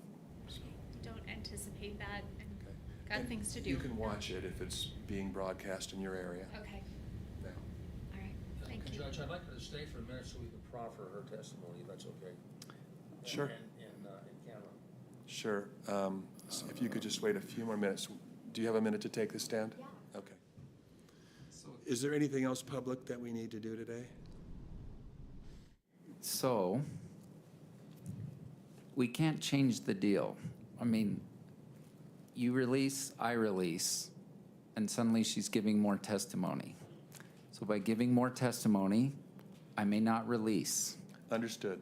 So let's not whack me with my kindness here. Oh, for heaven's sakes. Is there anything other than this subject that we can address while the proceeding is public that we need to address? No. Well, just that your Honor said if the diagnosis comes out at trial, it could be a mistrial. So I just wanted to put that on the record. Okay. I did say something along those lines, and it's not going to be put out in front of the jury. So we'll move forward from there. So we'll take a 5-minute recess while the courtroom gets cleared, and then we'll continue with the offer of proof. Thank you.